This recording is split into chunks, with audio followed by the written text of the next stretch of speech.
Yeah. Yeah. Listen.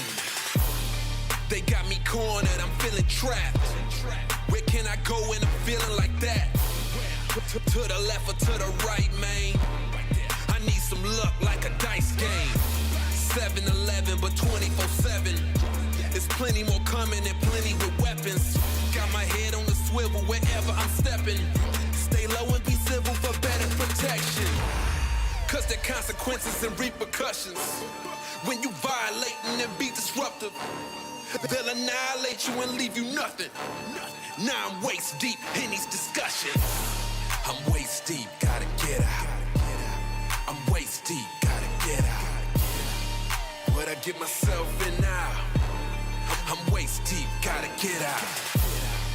Man, I gotta keep moving. It's up to me, I gotta do it. Man, I gotta keep moving. It's up to me, I gotta do it. I thought I was making progress. Thought it was all part of the process. I was wrong, baby, that's nonsense. Now I'm waist deep in my conscience. I know I got some enemies, so I don't know who to trust. Gotta sort out the energy. Good and bad, no one's a must. Now I'm in with the wrong crowd. The days are getting long now. Don't know how much longer I'm holding out. The time is ticking, it's going down. I'm waist deep, gotta get out. I'm waist deep, gotta get out. What I get myself in now? I'm waist deep, gotta get out. Man, I gotta keep moving. It's up to me, I gotta do it. Man, I gotta keep moving. It's up to me, I gotta do it.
Back down.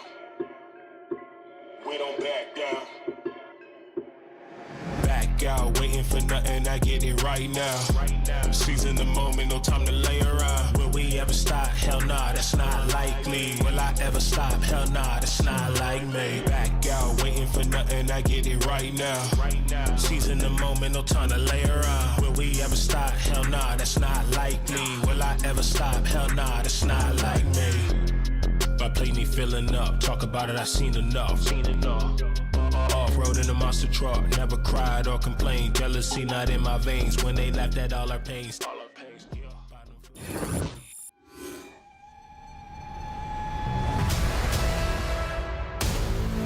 We back for another one.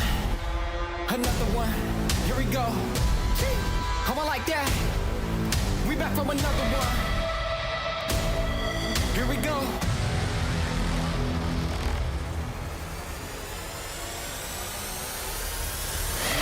We back on the scene like we never left. Time to go put them back on the shelf. No, we do not need permission. We came in alone, now we leaving you by ourselves. Now nobody wanna play me. Everybody think I'm crazy. Guess I gotta live up to it. Nothing but to do it. Hear me. Let's go. They know we done been there before. They know I done been there before. I think we gon' do it again. Do it again. I think we gon' do it again. I'm ready to go for the win. Go for the win. Tell them let's do it again. Let's do it again. Do it again. Bro, man. Okay, good try. Next one. I brought on V1. Do it again. Let's win. Let's do it again. Do it again. You know what we doing. I want like that. Do it again. You know what we doing. I want like that. Do it again. Do it again. Tell them I'm here for another one. Tell them let's do it again. ¡Qué barbaridad! 3-3. Pariéndose el culo, ¿sabes? Easier matchup. Oh, BJ. Oh yeah, it's over. We went off this as well. Hold on. Another set of kills.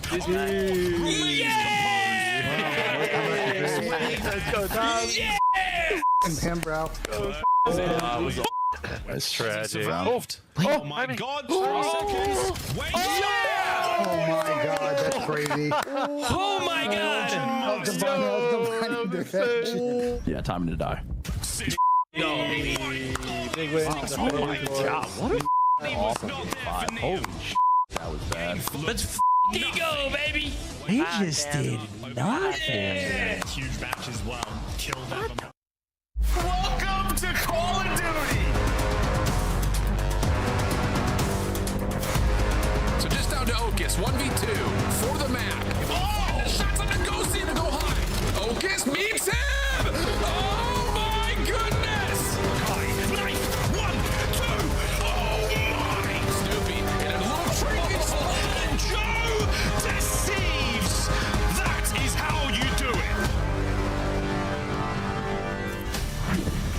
Welcome in, everybody. 4 more matches kicking off your Saturday as we are here for the CDL. It's Black Ops 7 at its best, and we saw some upsets yesterday. If we're looking at the standings, a lot of the teams a lot closer to each other than we predicted. I'm looking there, 3 all the way down to 9, sitting at 30 points. But as we start, we got Nameless and Rosalie on the desk. Ant, what are you excited about today? Excited for some good games. Good to see Riyadh in action again today. Have been great in Hardpoint. Got to work on their search and destroy, but Optic and FaZe, that's what's on everybody's mind. yeah. We got a treat. I can't wait for Optic and FaZe. I'm hoping we get more, I think like 14, 15 maps today. Why is that like FaZe that. match so exciting now? Well, we thought it would be a one-way fight after seeing FaZe struggle last week. But after yesterday's win, they're right in the mix of things in the standings. And another dub today against an unbeaten Optic would jump them from 9th place as high as top 3. I mean, so it's the bubble, right? The 7 through 10. So the way that works is that they're going to go to Birmingham, they're going to play 1 match, and if you win it, you make it into the 8-team bracket. And so that's a long flight to take. So a lot of these teams got to lock it in if they want a spot in that bracket. Absolutely. So 7 to 10, you get the play-in spot. You win your match there, you go into the normal 8-team winners bracket. Let's start here, though, with this FaZe team. Are they on the bubble in your eyes, Nameless, after yesterday's win? Listen, entering yesterday, absolutely. We were worried about FaZe. They had only won 2 hardpoint maps. It looked like their map pool was shrinking and their search was falling off, but Simp kicked things off yesterday. They win a couple of hardpoints, and the SND Game 5 looked electric, Ali. So, all intents and purposes, FaZe are back. And what's funny is they're back in such a traditional FaZe way when they have the strength and search and destroy, and the woes and hardpoint are because they can't rotate to save their lives. And that's about how the statistics are working. working out for Vegas FaZe right now. But you know what? If they're winning game 5s like that, I think it kind of makes a statement to the rest of the league that Search and Destroy is back when it comes to FaZe Vegas. Abuzo is looking like a monster in Search and Destroy. Who shined in the respawns for FaZe for you? Well, I think, massive plays on the Blackheart by 04.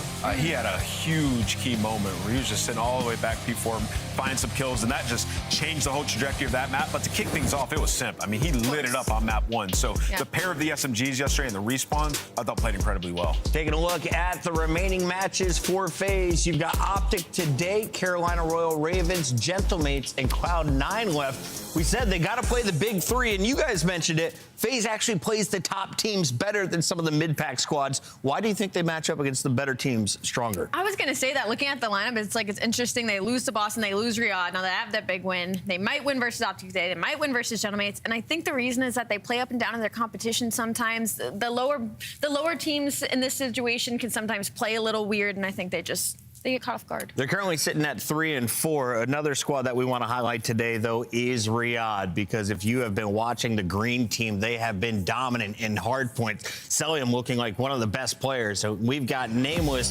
here to talk us through some of the fundamentals. And I look at the bottom. Yeah. I see 1st place, 7th place, 8th place, 10th, but that's a whole bunch of different categories, right? Yeah, so when you look at Celium, he's #1 in the league in hill time throughout this split. Keep in mind, all 3 of his teammates top 10 in overall damage as well, and that has led to them being the #1 hardpoint team here in stage 2. They put a heavy emphasis on it, and in particular, per request of Chance, we're going to go over some Blackheart. They play this map better than majority of the league, and they are the best P2 team. So let's talk about what they do so well here. This is a matchup versus FaZe. They thundered them here, and you see 6 and 7 on the minimap. They're currently in the back of P2. That's Draza and 04. So first things first, we got to clean them up. Everybody knows that we have to do that. So we'll roll it, and then we'll talk about how they get into this end game setup. This is teach tape for the rest of the league. Everybody can learn from this, right? So we'll blow up this mini map, and this is actually currently in a listen-in, and in the listen-in, you hear Pred go, yo, block from time, block from time. So you got MC, the guy who's #1 in the league in hill time. He's blocking from time, making sure nobody can spawn there, and you got the 2 SMGs, 2 and 4.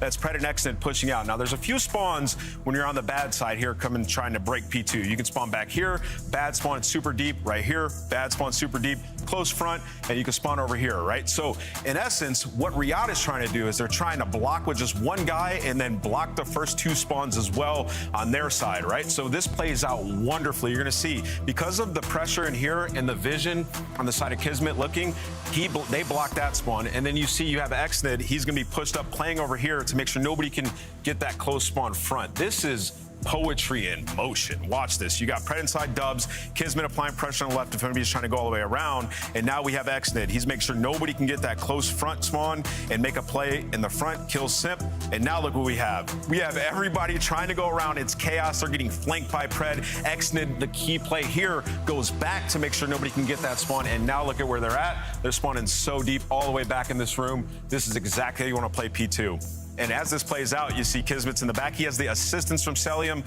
on the cross. And now by the time they even get in position to even win a gunfight close to this time, we're at 26 seconds, a full 60, a flawless hold. Riyadh teaching the rest of the league how to play Blackheart. And it's one of those things, too, that has to happen so quick. Like the decision-making that, okay, there's 4 down, we can get in position. Like, it has to be like that, and it really sets apart, obviously, professionals from what we're trying to do some teach tape. And their hard point's been on fire since then. So as Ant just broke down, average margin is plus 30 overall in the league. That's going to be first. Their record's at 8 and 3. They're now the best hardpoint team in the game during stage 2. Think of the likes of LA Thieves and Gentlemates that used to have that title.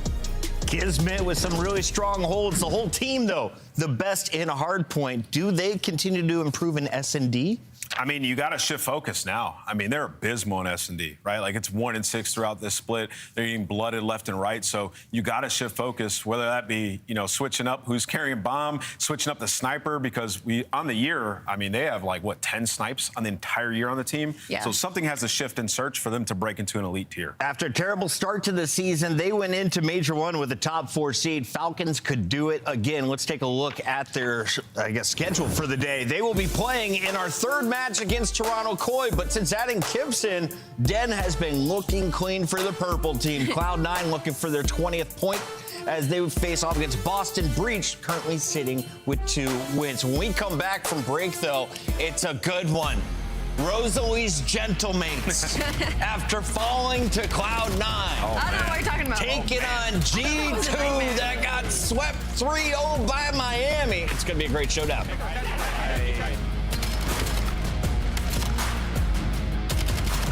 Come on!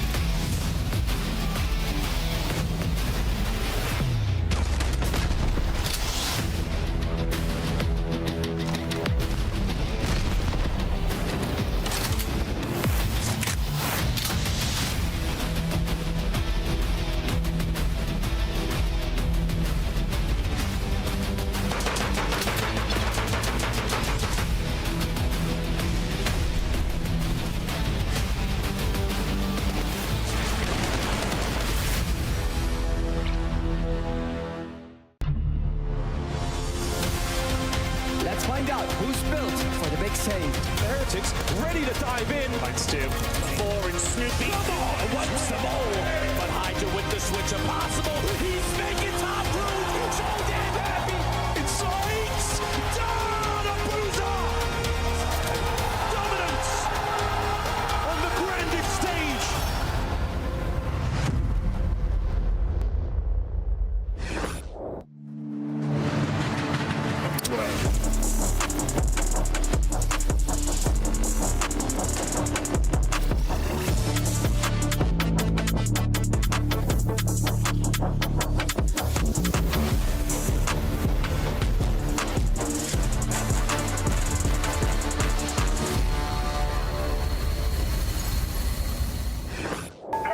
I'm a big stepper when I walk, money maker when I talk. Another boys on a mission, never put them in a box. Clawing to the top, jaws open while they watch. Yeah, I'm getting to the chicken, I ain't never gonna stop. I'm the life of the party, know it's going down. If they wanna talk about me, I'ma tell them how. I'ma tell them, I'ma tell them, I'ma tell them, I'ma tell them, Everybody wanna be like me, fast lane, steady whipping 2 doors off speed. Everybody wanna be like me, but that's something that they never gonna be. The wait is over. It's time to kick off our first match of the day, and this should be a fun one. Why? Well, historically, we'd have to wait till Major 3, sometimes Major 4, to see teams compete against each other for the first time. But here in our Stage 2 qualifiers, every team plays each other, and this is the first showdown between Dan Ghosty's Gentlemates and Kremp's G2 Minnesota. Let's start here with the Minnesota squad that was looking red hot. They got as high as the 3rd spot on our leaderboard. Then they got hit with some L's. Where are they at right now, Rosalie? I think they're a good key team. I think this is a team that is kind of finding their chemistry alongside of each other, and their biggest problem is going to be their hard points. 1 and 4, 5 in the last 5. That's the last 6 technically. Whatever. Best opening duels team in Stage 2. So Search and Destroy has been better for them overall. They've expanded the map pool. They've gotten over the Game 5 hump. Their Game 2s were already looking strong. So Search and Destroy is going to be that backbone that they have in these series now. But the biggest thing is they've got to start winning respawns. And I think hardpoint should be the focus of that. Yeah, you know, in terms of their HP, they had a lot of success Stage 1, and they were 11 and 7 in the game mode, but they also played 7 Colossus, 5 and 2 in it, right? That's your point. You know now. People have learned, right? Yeah. So you got to expand your map pool. Scar, they've continuously went to in spite of that. You know, the people getting rid of Colossus, and they're 0-3 on it. So Scar obviously has to get to a point where you feel comfortable. With all that being said, though, as Alex said, they can win any series because their search is unreal. Top 3 this stage in S&D. They've already got 3 wins in their 6 matches, looking for number 4, Skies Kremp. The rookie Mamba could be the player to watch today. And, of course, Estriel. On the other side of this fight, you've got some veterans. You saw Paris Gentlemates go from kind of a budget roster last year to really emptying the bank for the squad they wanted. They bring in Dan Ghosty and Envoy, who lifted 2 trophies. They've got Sib, who has been looking spectacular at long range, and then Neptune, who was our MVP of Major 1, Allie. Yeah, they're on a 2-match loss streak, right? They get a really tough Game 5 loss towards Cloud9, and that's their Search and Destroy, who has lost sway. 0-4 in S&D outside of Colossus during Stage 2, which is shocking considering, you know, they're very close S&Ds. They're more often not going to to round 10s, going to round 11s, and especially the way that Sib has been sniping, it is almost shocking to see them struggling so much in that game mode. Yeah, I'll just point out a couple differences in General Mates from stage 1 to now. Ghosty at a 1.12 in SD in stage 1. He's at 0.77. And when you watch the last series they lost, he's trying to play a lot around Sib, really. Like Sib finding kills and just kind of sitting back, hanging back, letting the round develop. Need him to be a little bit more active, in my opinion. That's what he was doing. A little more dangerous Ghosty that we're used to. Facts, Chris. And then also their overload, it needs work. It's needed work since the beginning of the year. Allowing like the most possession time in the league to the other squad. They have to get control of the ball and manipulate the defense. Paris is expecting a huge crowd as we head to Birmingham in the UK just 3 weeks from now. If they're looking to walk away with a clean dub over G2, we know maps matter. G2 got hit with a 3-0. Can you do that again in this series? 3-0 them? Mm-hmm. Yes, absolutely. I mean, I don't want to forget that this is our Major 1 champions. They are still one of the best teams in the game and are going to be in that conversation with Optic, with FaZe, with LA.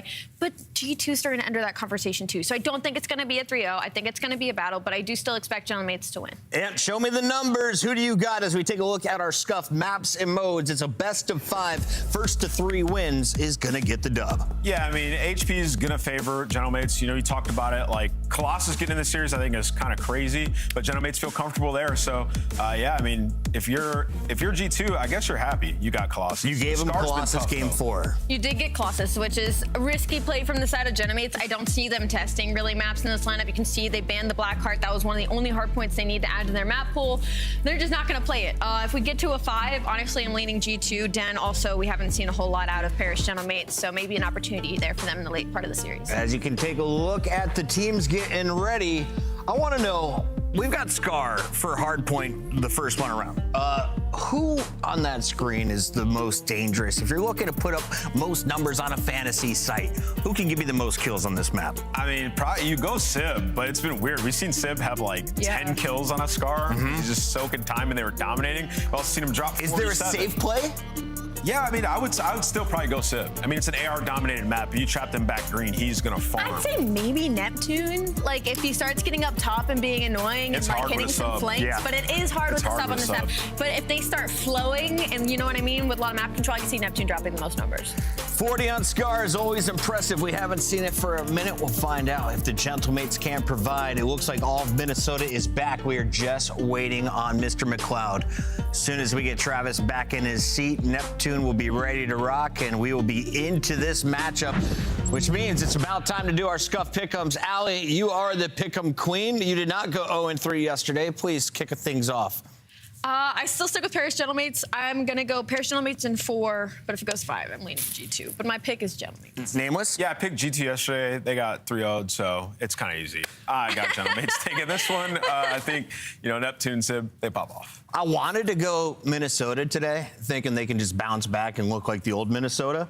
And then I saw the graphic that said Paris has not lost back-to-back series all season until just now. The idea of them going back-to-back-to-back losses is unfathomable. I'm going Paris Gentlemates. Everyone's going to be riding the pinkish-purple train as we send it over to the casters. We got Merc and Maven to get this one going. Thank you. Yeah, both teams kind of looking to right the ship after some tough losses, especially on the Paris side. You know, they're learning it is difficult to stay ahead of the pack, be the team that won an event. It's a tricky thing. No, I think at times, if you take a step back as a player, I think it's in ways a good thing, right? If you're going to want to slip up, now is probably the time. It's just sort of a kick in the ass, of a reminder, hey, teams can catch up. You can drop some series. Like, yeah, target is on your back. So, yeah, it's a motivator as we go into the major. Yeah, it's be interesting. Like, you know, it hasn't really been necessarily the exact same takeover Dangosty we had maybe through Qualifier 1. Sib's been, what, I think you said he has like a 0.9 or something throughout this. We've seen a takeover series out of him. It lost to Cloud9, but his numbers were insane. We've seen one where he's laughing it up because he's double negative all the respawns. Is there something weird kind of going on there they're trying to figure out? Just with the AR duo? I think, like, to start the stage, they're probably really focused on sort of like 2-3-5. You're probably focused on your map pool.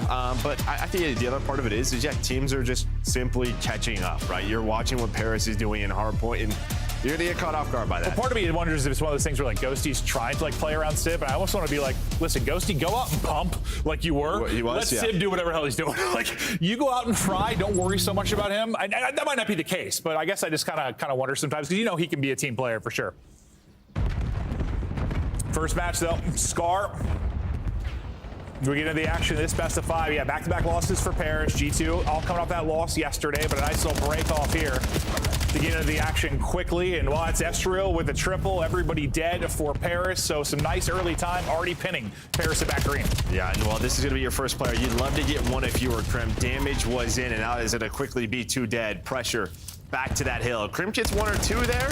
This could be 20, 30 seconds. Still may end up that, but would have been a lot cleaner for G2 as you were going to fight back. And the big key yesterday in the map one on Scar for G2 was just their slow start. Oh, yeah. You know, they had a couple of series where it just feels like the intensity is not there, bringing it here on the P1. Yeah, they went down like 80, whatever. It was like 90 to 10, and then they ended up losing by 20 or 30. So technically, you know, after going down, they outplayed their opposition. It was just that slow start. But Crimp also had kind of a dud in the map one. Not a dud so far from him, as he's 7-1, 6 in a row. Not able to finesse out towards mid-map, but his teammates picking up the rest of the kills based off the info and the shots going into Crimp. Now we'll see what Skies can do. It's a nice little backslide. The pole's not there. He might take down another. Yeah, well, he at least allows his teammates to hit the pinch. That was Mamba through the middle of the map. And all right, similar to what Miami was doing to them, they are doing right now to Paris Gentlemates. Is what, 51-1. Word to the pinch is Ghosty. He's going to find the first, but this is what you love to see, and you can see a combined 2 and 11 for Neptune and Envoy. They are getting fried, but you know they're going to punch at some point.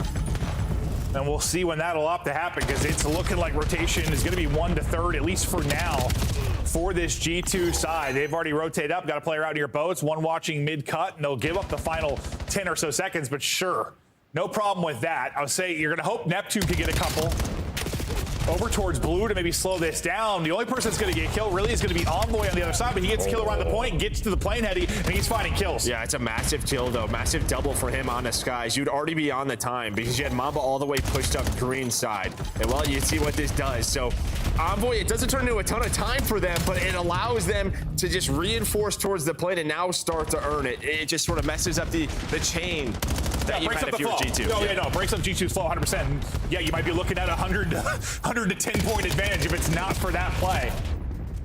Because you get like, what, 2 or 3 kills for G2. Envoy really the only one that comes through, but he comes through with the big ones towards the hard point. Sib pops off as he plucks a triple. And a hotly contested point, a little bit of a bounce back in the slang for Paris, and right back in this game. Still work to do, but they needed a little bit of a fight there, and they got it. Yeah, and they're able to get the flip. So with 20 seconds left, they started to spawn towards blue, and now they're going to slow things down, set up for this P4. We'll see what G2 do, but Estriel's going to die, so you have a 4 versus 3. Now you hopefully can push out a bit, and that's exactly what Neptune is going to do. Him and Yossi are going to find 3. They deal with Tremp, and now you can go cut off the reinforcements. Yeah, you see instantly playing it tight and then trying to fan out. Big wins, as you said, for Paris. Lead change looming. If they continue this hold, and this is a hard point that has been messy more often than not. A lot of breaks, a lot of flips, but it has been lockdown. Call of Duty for this Paris team so far. The next opportunity for G2 to break, and here they come flying on into the Butcher, though, as Neptune gets it done with a knife, and with 16 HP, gets it done with the Gunny, his teammate there, to trade out the next. And this is a flawless hold, and about to be, Paris going out in front. Yeah, well, it starts with Envoy, right? On that first push, you're able to deal with that. Then Envoy's able to get out towards P1. You know where they're all spawning. Ghosty watching the jump up. And then Neptune with the knife to clean up the rest of that. But yeah, as you said, that is what you need to do at that P4. It's funny, though, like, Envoy's 7-13, but 5 of his kills have been massive. Massive kills. So got to highlight that. A guy around double negative making the plays, though, for the team. But Paris, down 50-60 early on, fight back into this. We got ourselves a mixy game now. Sib's starting to pop up. Let's go to a listen in with Paris Gentlemates. Nice. Mamba. Okay. Trust guy playing 3. Mamba. Dead on them. All 3 front. All 3 front. Make up right now. Make up. I got holding. Stay down. He went fire. He went top. Fire. Nice. I have limit. Loaded. Yo, could be fire. Last plane. Push him mid. Lane 1 shot. Push him mid. Absolute again. 2 gate. I'll get Sherman. I have fire. You want to play. I'm going to play. Just make sure you play new, okay, guys? Yep, get the ticket now. Ticket, correct. Rock like I take if you get. No man's hard son. No man. I'm gonna go top green. I'll run right. He's front top, guys. Dead. Traps over here, Dante. Nothing else hold. I'll shoot top out. Nothing else hold. Play it on new. No, play it new. Top lane, 1 shot. Absolute top lane. Jump shots, guys. He's top lane, 1 shot. Main time for you. I'll New right side, new right side. You're back that time and top G's left side. Top G's left side, nice. Top G's I got ticket. naded. I hard on him, their ticket. Is their ticket low G's? Premium ticket with you. So you could be right, could be right, by the way. Our ticket. Yeah, I'm going. Our ticket. I'm getting a ticket. One shot that. Nice. Gate. I'm gonna pitch right. No. I know. They're all spawning their IP2. IP2, they're maybe hitting I have my own rep. Yeah, good play. Go in their ticket, I think. Go in their ticket. One more gate, get him, Israel. P2, one shot. P2. Alright, 2P2, one gate. 2P2. They're chilling inner One squad. shot gate, Israel. I'm gonna right here. Yep. Yeah. Triple right. Tell me entering team, Mamba. Keep going deep right. Go deep right. You went like under fire. You went deep right. Naded downstairs. Top fire. We can keep going. Dante, come on. Yeah, one shot. Low fire. Top out. I'll be top out. Low fire. One shot. Yo, we gotta keep going deep right. I know. Tell me off time, Cramp. Only one or two new.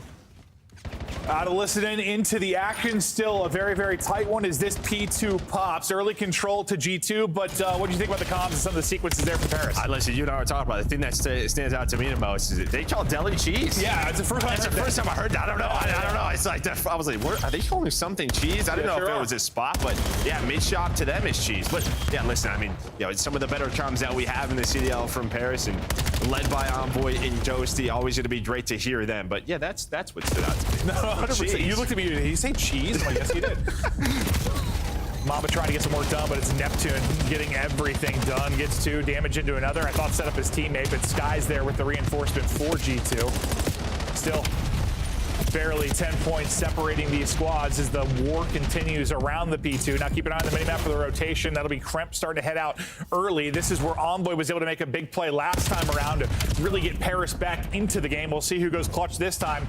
Looks like Envoy's got a chance to maybe do it again if he take out both. He got 1 kill, couldn't take down the second. Yeah, but he at least has that mid-cut, so you know you have some room if you are Sib. Mamba's playing slow, just trying to find some angles, but waiting for the reinforcements. Well, Envoy and Sib, it's going to come down to them in a 2 versus 4 to hold on to the hill, at least buy enough time for their teammates to get there. Was it enough? That is going to be the question. No. Estriel on the plane heading. Now you have a full setup here if you are G2. Yeah, 1 more kill or a couple more seconds, and it probably would have been enough. That's an incredible kill from Sib. Going up over the wall, wanting to get a pick, and that's going to be all 4 dead, and never mind.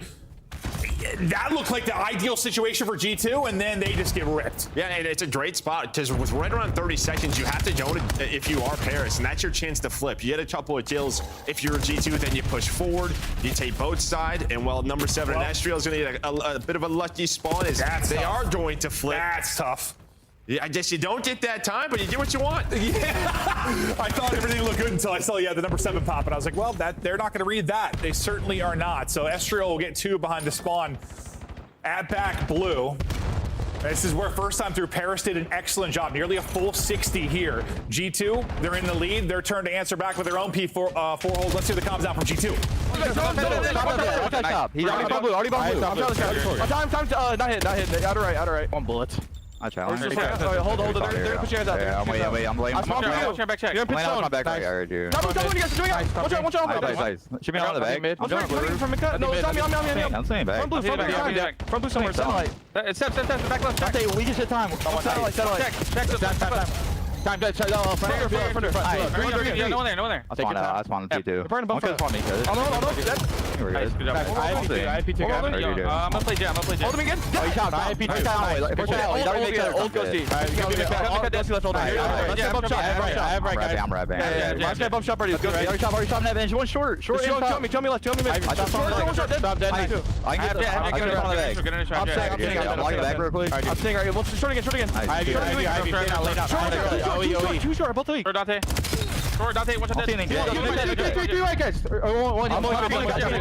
Top game, mid-cut, guys. Oh, two mid-cut. Target made me jump. Mid-cut on me, dead. One time, I'm in the front jet, I think. It's over. He's up front. I'll get drop.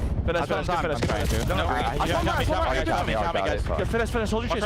He's in green. One's already in green. I'm pitching mid-cut. No, you got me mid-cut. Guys, mid-cut net.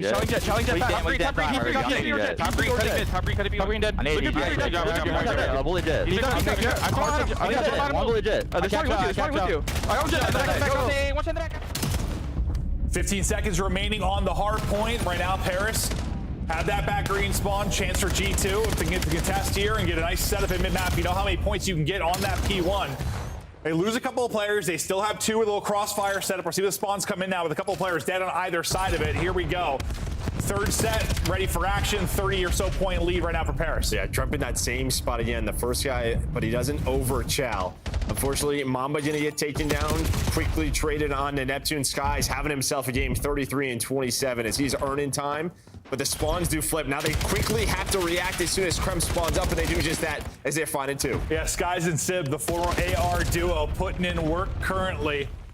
Up over 200 points now. Go G2. Still a healthy 30 seconds they can earn It's here. a ton of time. How much of this will they actually be able to get? A contest comes in here for a moment. The fights continue around Delhi. Mamba fanning out. Mamba finding 2. Time continues to rack for G2. A bit of a split spawn coming in now for Paris. 2 going to spawn out towards green and try to collapse on this quickly. Crib not going to be able to pick it up. Pressure to Skies to try and deal with it. Skies able to win his one. I mean, what a P1 out of G2 Minnesota to take the lead. Now it is a foot race over. Envoy's going to whip out the dropping to help him get there, find a couple of kills, but it is not the cleanest setup so far. Neptune's just playing his life, does back up. Should already see Skies on a pinch. The pinch could be huge. 3 from one side, Skies from the other. Got his former teammate right underneath him. The patience, I thought, paid off. That will be 3 dead if he can finish the kill. Estriel will actually pick it up, and G2 are in. Lead change again as G2 go out in front. Crimp is going to be hunting in between enemy lines and able to drop 1. One more behind him. He's not able to deal with it. They're still getting the time inside of the hard point.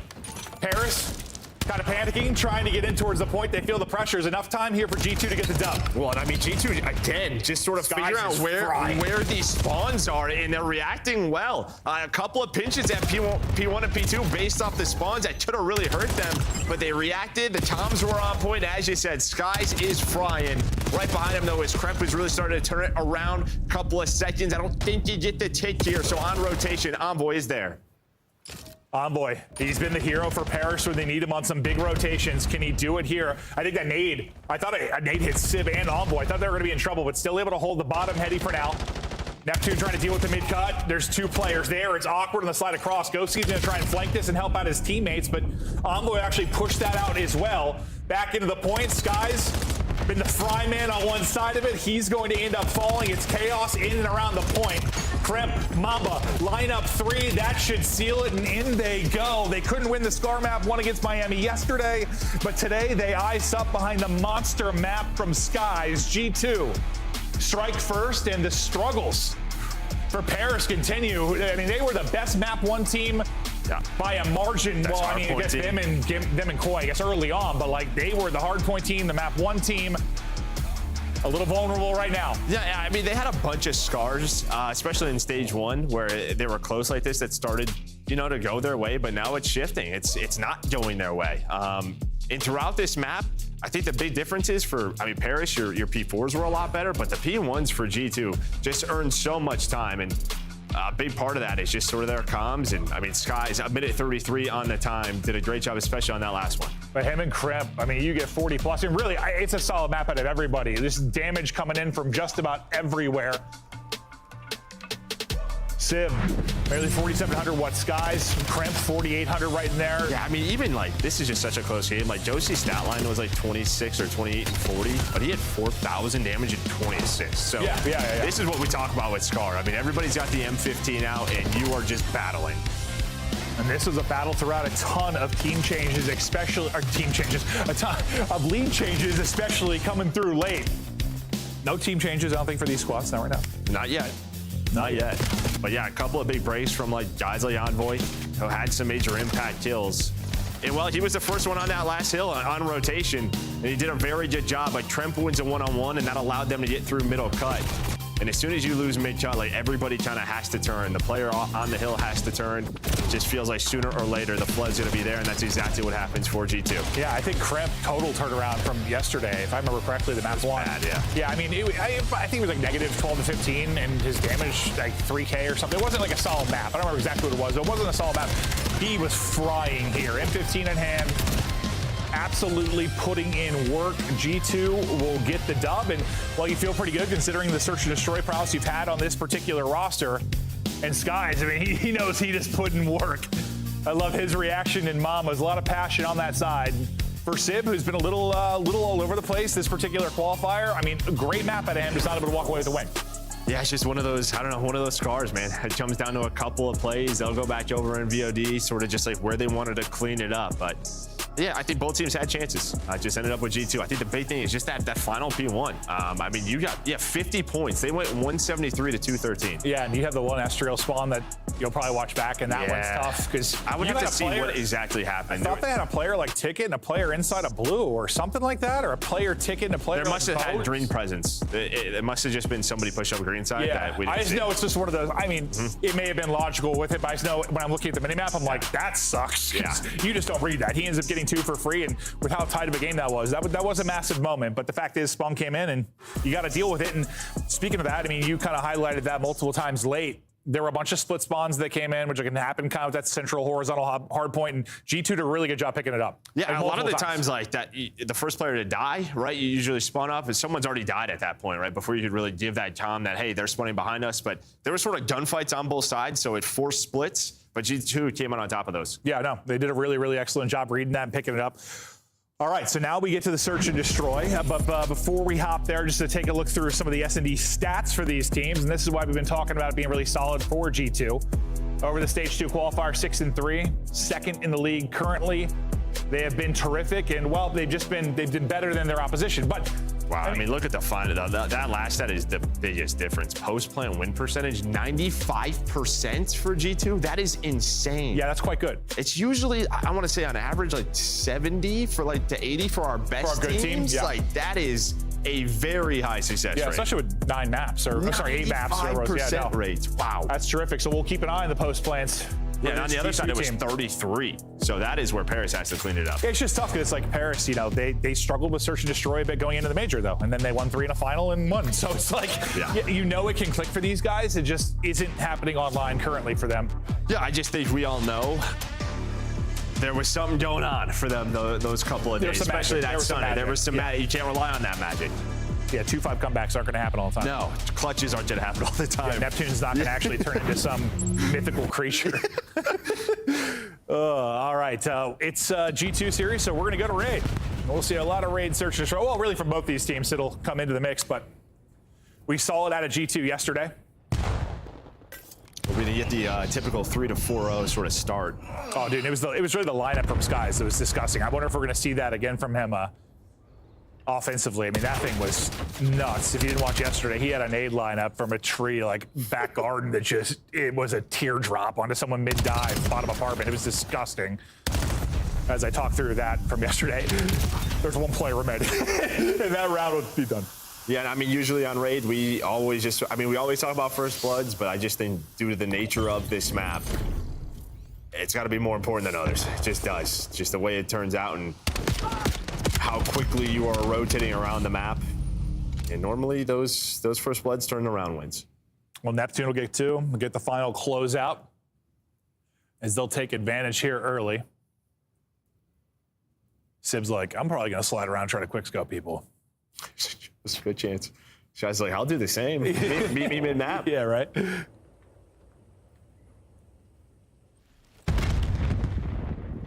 Sib's POV for now, no snipe in hand, as he'll just peek things here mid.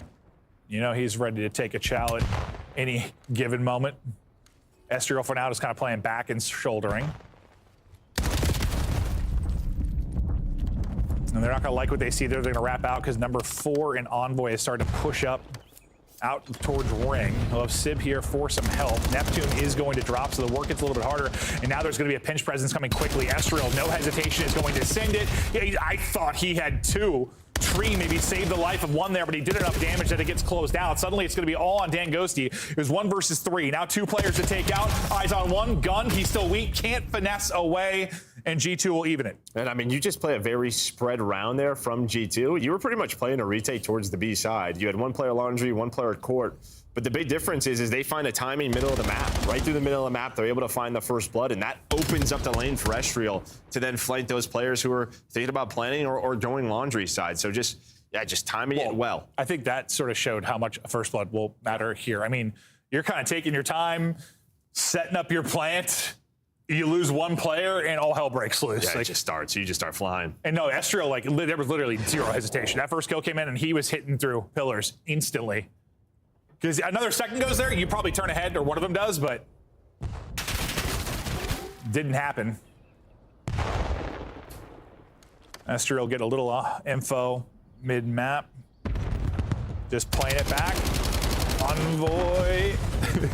Gonna scurry away, but a nice nade from Skies. Of course it is. Of course, yeah. Of course it's Skies. I mean, it knows exactly which corner to put it in. And while Paris, they were playing retake towards A, but they have rotated over towards back laundry. That's going to be Ghosty and Sib in position. Now Neptune is here through mid archways, but there's just so much for him to watch. And they really don't have info. They're just hoping that this is an A plant. Crip checks it. Able to find it. Sib. I was going to say Sib might have the trade, but he's not going to. He's already dropped as well. He's already dead. Yeah. I was waiting for Sib to like peek the angle, but ripped at the same moment. Neptune, 1 versus 4. Skies is on 4 straight after just maybe his best hardpoint map of the year as he fried in map 1.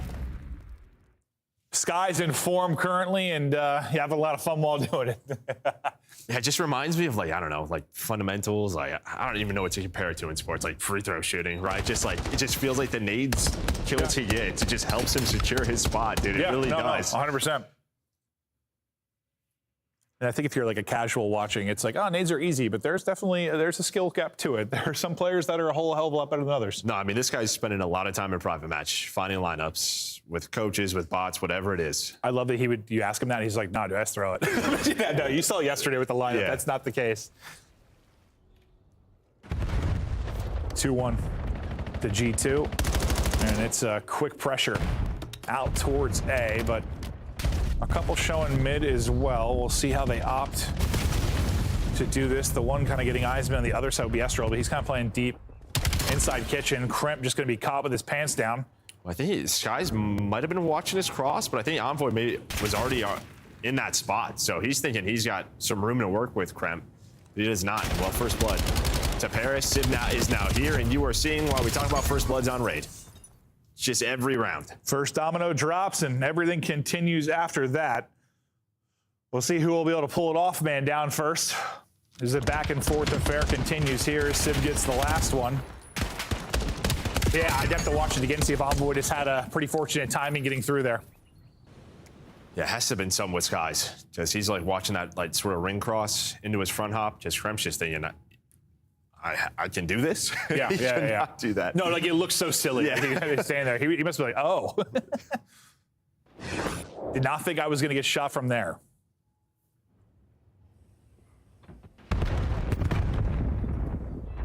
All nades hitting mid. Skies.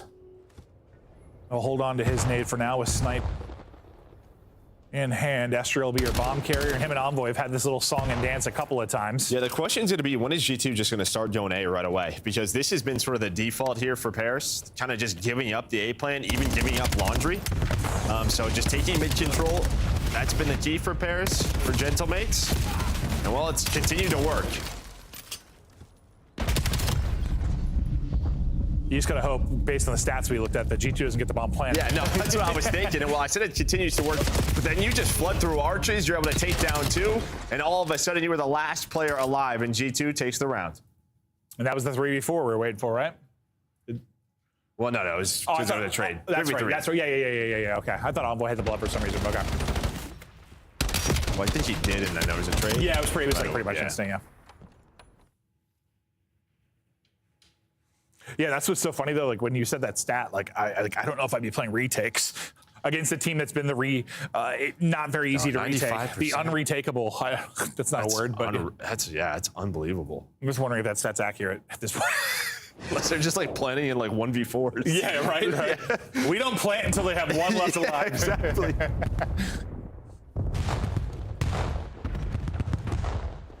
Neptune will be the lone man over on the B side of things. Sib just tries to track back to mid, but the aggression was there immediately from Paris, so he's going to get dropped. That's just on the Neptune. Or immediately from G2, sorry. It's like, what can he find? And well, he had a chance to find Skies in the middle of the map by his lone sub, but you see what G2 is doing. They've just stopped. They do have to be a little bit worried, though. Yeah, they don't know. They know where a couple of players are, but not where Neptune is. And off those shots, I think he's going to go. He's going to go, and he's going to catch Mamba. Thought Neptune would probably be the guy in position to make a play, and that's going to be the case. The other two have got to stay up till he can get involved in the action. Now you at least have an idea of where most of the players are, but they're going to wrap this out based on Neptune's win in position. Now he's just going to track it back to the other side. He was trying to group up with them, but he's like, I need to get to a spot. And unfortunately, in wrapping back, he's going to get caught. Yeah, I mean, they're already there. Just doesn't expect it whatsoever. Good call by G2. To pretty much say, all right, they are not A. And well, that was the info Skies was able to gain, and you're just a step ahead. Yeah, no, it almost seemed like after Neptune got the kill based on their position today, they were like, Neptune, get to us. And then they were like, no, let's wrap out. Like, if Neptune stayed there and found like a sneaky spot towards apartment or something, that might play out differently, but they were going back and forth. Yes, they're going back and forth, and instead of getting Neptune in a good position, he just gets caught. And rotating. then you just assume, all right, you see Skies already towards Art. You think the other two players are going to be near, but they were still kind of zig back garage, so they were easily able to get back to apartment, back to bedroom, and find those kills. Yeah, so producer said that, yeah, they only plant in like 42% of their rounds. So I don't know what that is based on like the rest of the league, but maybe it is a lot of, you're waiting to plant until you have advantage. And that's probably the case, especially when you're playing a map like this a lot. Like, you're not planning in a 2v4. Skies, ooh, I thought just clipping the forehead, not going to happen. Neptune, this time he'll get the blood. A much needed one for Paris. Has been struggling in the last couple. Ghosty gonna win his one-on-one towards med map. Skies gonna hope somebody gives him a freebie. Not going to happen. Neptune's going to push forward off of that. Neptune gets 3 in the round, and Paris get back within 1. Yeah, and I think Josie right there is just trying to keep attention onto him, right? You see him sliding back and forth, putting shots towards the glint, and that's just allowing his teammates to work up and, shoot at Skies on the side. So it's just a freebie. So he's able to win that gunfight, win that duel. Allows Neptune to get to his spot. So big run there out of Ghosty. Ghosty and Neptune taking over. Sib just looks so serious sometimes. Like he's lost in thought. Like he's just thinking. What would Confucius do? Ice cold. How could I look as cool as possible in this moment on camera? Kills me. Nice damage in. Crimp just getting away with 11 HP, trying to get completely out, not able to do it. Neptune, 3 in the last round, 2 in this, 5 straight. What do you know? A Neptune takeover and search and destroy. Hold up, though. Mamba not out of it yet. Mamba not out of it yet. Able to get both. It's going to be Mamba versus Neptune. Neptune looking for back-to-back 3-kill rounds. He's going to pop, and he's going to fry Mamba. 1v3. Slows down King Neptune. And, well, I mean, listen, at first I was like, oh, he's dead because the stun didn't connect on Adosi and Arches, but he was able to play it. Then he has to reload, but Neptune, he's only got to drop it. And it's just a nice little pop-up. The reload finishes, and he's able to clutch the round out. But you saw, he had the pistol out. He was waiting for the next chow. Once he knew he had a little bit of time, all right, Neptune's going on a round. I got this. Oh, and Neptune, I mean, his centering was straight on Neptune's forehead. He just got deleted. Mamba getting hype. 2 of the bigger search playmakers we saw at the last major getting fired up there. Mamba, he was 2 and 5 till that 1v3, but he erupts. And I mean, think about how crucial that is. Like, Neptune's starting to get in flow, right? Like, that would have been 6 kills across 2 rounds. He's taking over on the map. Now you're a round away from taking this. Like, yeah, it would have been 4-4. Yeah, no, literally, you might have just won the game. Depending on how this plays out. We're not done yet, but, like, you lose that one and Neptune's getting hot. Who the hell knows? Estriel, well, he sees a couple here. Hola. Gonna wait, gonna peek. Envoy's going to drop. First blood to G2. Well, that is the gunfight he lost in the previous attack round, but he's got the help of his teammates looking over him. Now, Kremp can activate through the middle of the map. You have an idea where these players are. And as you said, that Mamba 1 versus 3 closes out the game as they're able to win this final round. Yeah, I mean, there's a lot of moments you could look at, some back and forth rounds, some crazy individual plays, but yeah, no, that won the map. That won the map. I can't, it's a Maven stat, whatever, but I'm telling you, dude, they lost that round. Neptune wins that. Like, Paris is winning that map. Like, I just feel like they are. I don't know. Maybe it's just because we've seen Neptune do that. Like, he just gets flowing, has a couple big rounds in a row, and it's like everybody gets fired up behind it. But Mamba silences Neptune's spree. incredible 1v3. I mean, considering 3 of his 5 kills come in that 10-second span. And yeah, I thought Ghosty had the trade, but it's kind of awkward there with the pillar, and Mamba able to win it. No, it was. And yeah, I saw that stun hit. And when it doesn't connect with him, I thought he was done for. But then just able to reconvene, gets that next gunfight, has enough time. But you saw there, I mean, Esther with 3 first bloods in that map for G2. I mean, he's the guy sort of pushing out Laundry. And even the first time he dies, he continues to do that and then gets the first blood in that final round. Great map from him. Search and Destroy continues to roll for this G2 team. Looking like, top 2, top 3 Search and Destroy teams currently in the league. Paris, I mean, we're a little bit removed now from their major win, but might be on a 3-game losing skid. 0-2 in this best of 5. They got to bring it back in a mode where they have struggled this year. Can they get something going to the Overload? Find out after this break.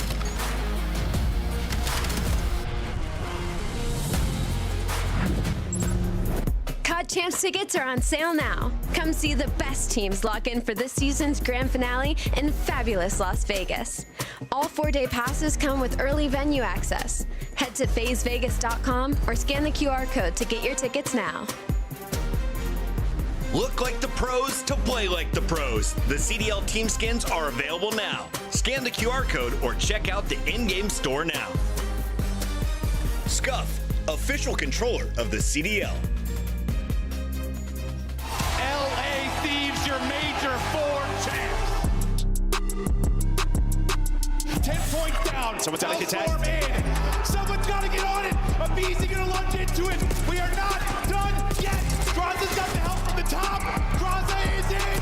They have got it, or have they? Valier all the way. Heretics win it. Holy, what a game was. Boston might just get this done. They are still holding. Once they turn the lead, they will vacate the point. Can we keep them back? Hardpoint changes hands. Rocker in. No. Game 5. 50 kills that he breaks, and he makes it into the time. Will it be Sip? Will it be Shotzi? Who is massive in the final moments as Nashi falls? 246, 246. Nobody's in here. It's the rotation as Abizi gets a triple. That one is done. Yeah, Hydra, what's his timing going to be like? Looks like it's going to be good. The movement is there, and that is incredible. Out of Hydra. Are you kidding? My God, he is special, and he is still going. All 4 dead. Round 1 Thieves. Totally in the game. Lots of win and a half. Scrap wins it. It's going. It's going. Halfway to the final tick. 2 players here from FaZe are trying to fight. They're going to drop them. They're going to win. It's back to back for the LA Thieves, your major 4 champs. Something special. LA Thieves, your major 4 champs.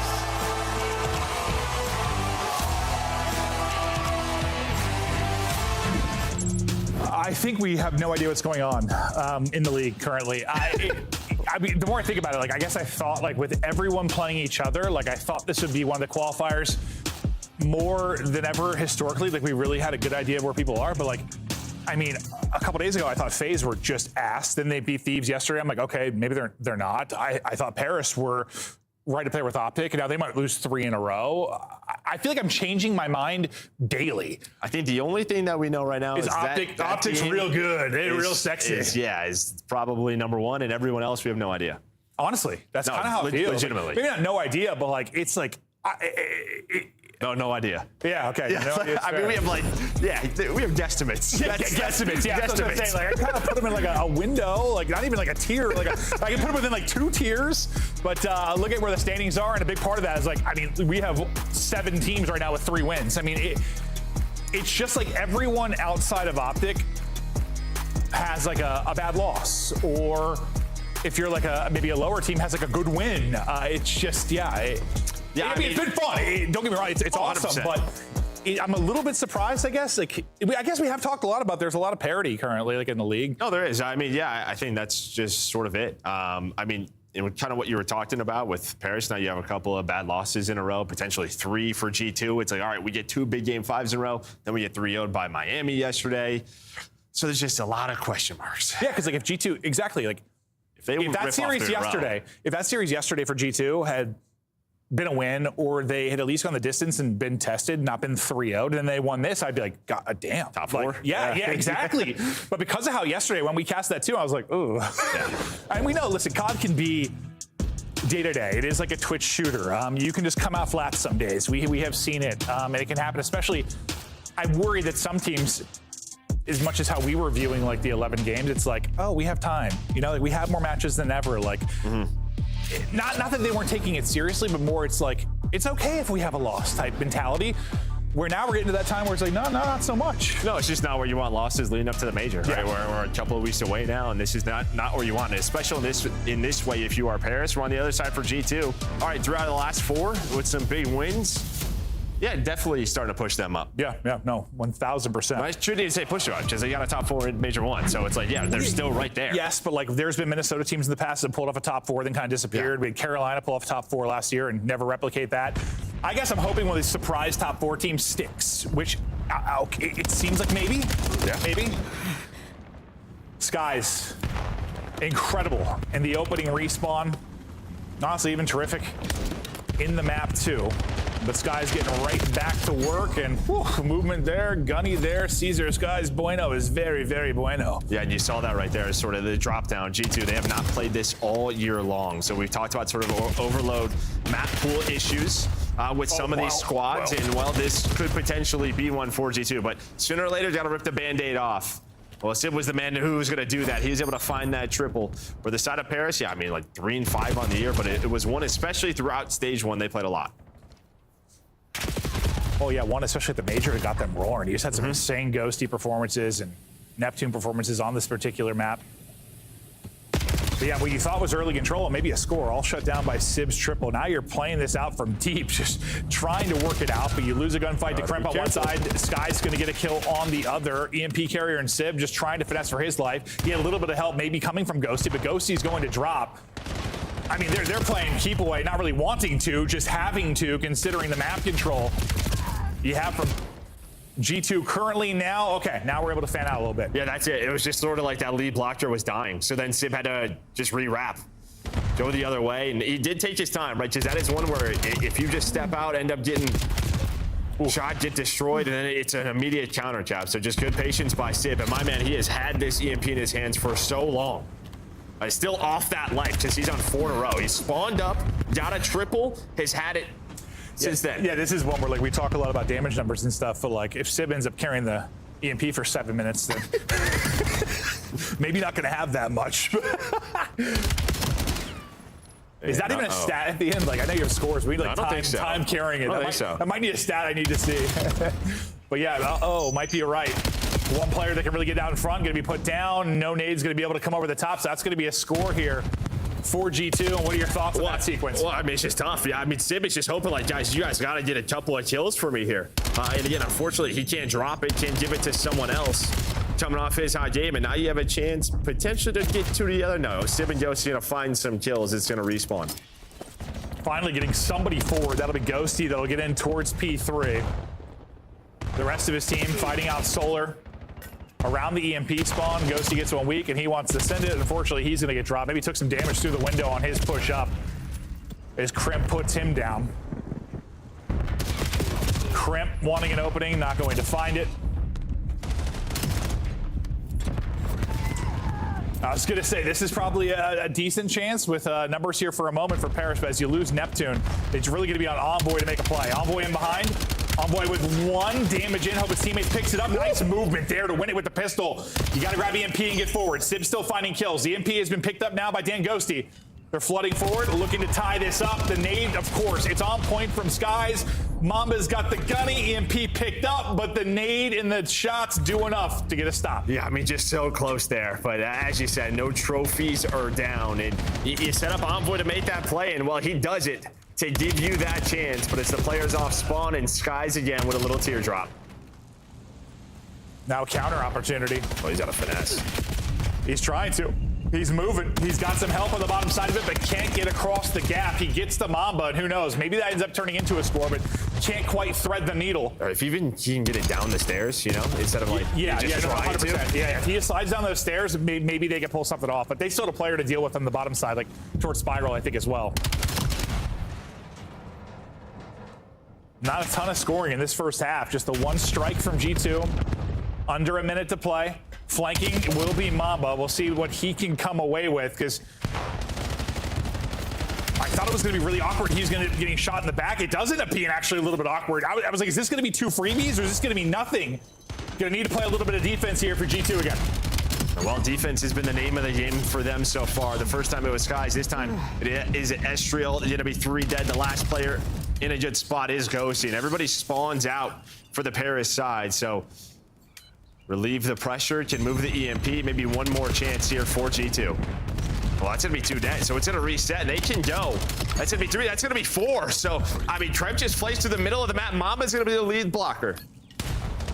And that goes a little bit differently than if maybe they'd won alive, or if this is Scar and they all spawn out mid. But with them spawning all the way towards like the B point, I mean, that's a bit of a rally across. Well, I think that's why it was so slow at first, because normally once it's kind of like in a neutral spot, you spawn up defensively, kind of where they're going. On that side, usually that's why when you call them spawning out, I was like, I swear, typically, like, no, that's where they stopped. Yeah. You saw them sort of get top solar, and they like were waiting for them to be there, and then they recognized, oh, they spawned all the way out, so Kremp hits middle. Now it seems like the game, like right now, more often than not, like either sets you up for like another chance to score, or sets you up for another chance to play defense, right? Yeah, like, Typically, there it did not. It did not. No, it spawned the A side. Now, even G2 was caught off guard. Yeah. But then they read the map and able to catch him as well. Now they didn't have anyone pushed out really at all. No, not at all. Now you are 5 minutes away from a G2 3-0. And I mean, I wouldn't be blown away by a victory for G2, but in this fashion, if they get this done, damn. I mean, you 3-0 by Miami and you 3-0 Paris. Okay, sure. That's been this qualifier, I guess. Well, yeah, that is just question marks here for Paris. So that would be 3 losses in a row. And then it's Miami, and then if Koi gets a win this afternoon, it's like, how good is Miami? How good is Koi? How good is anyone but Optic? Yeah, no, true. Everyone watching Optic right now.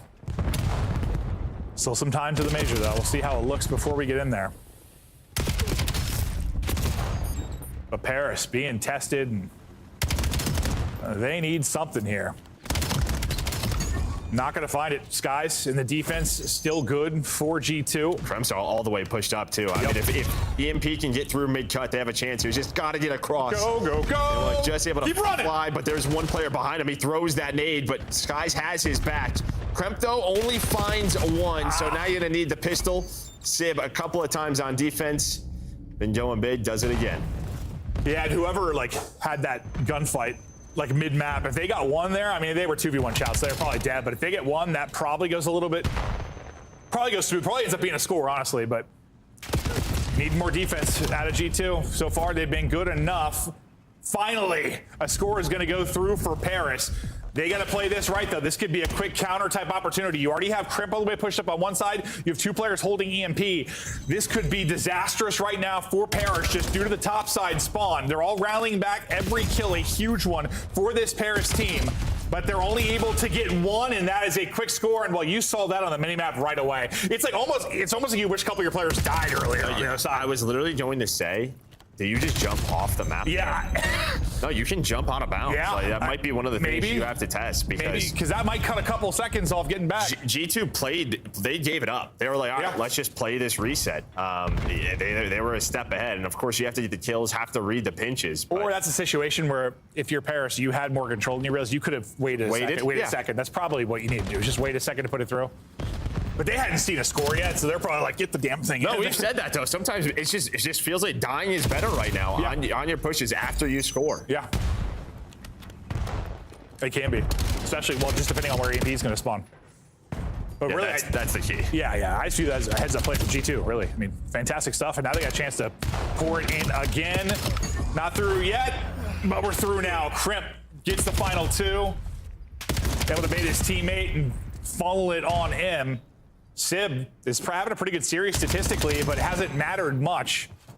They lost the map 1 off his 40 bomb. He's 25 and 14 here, and they are struggling.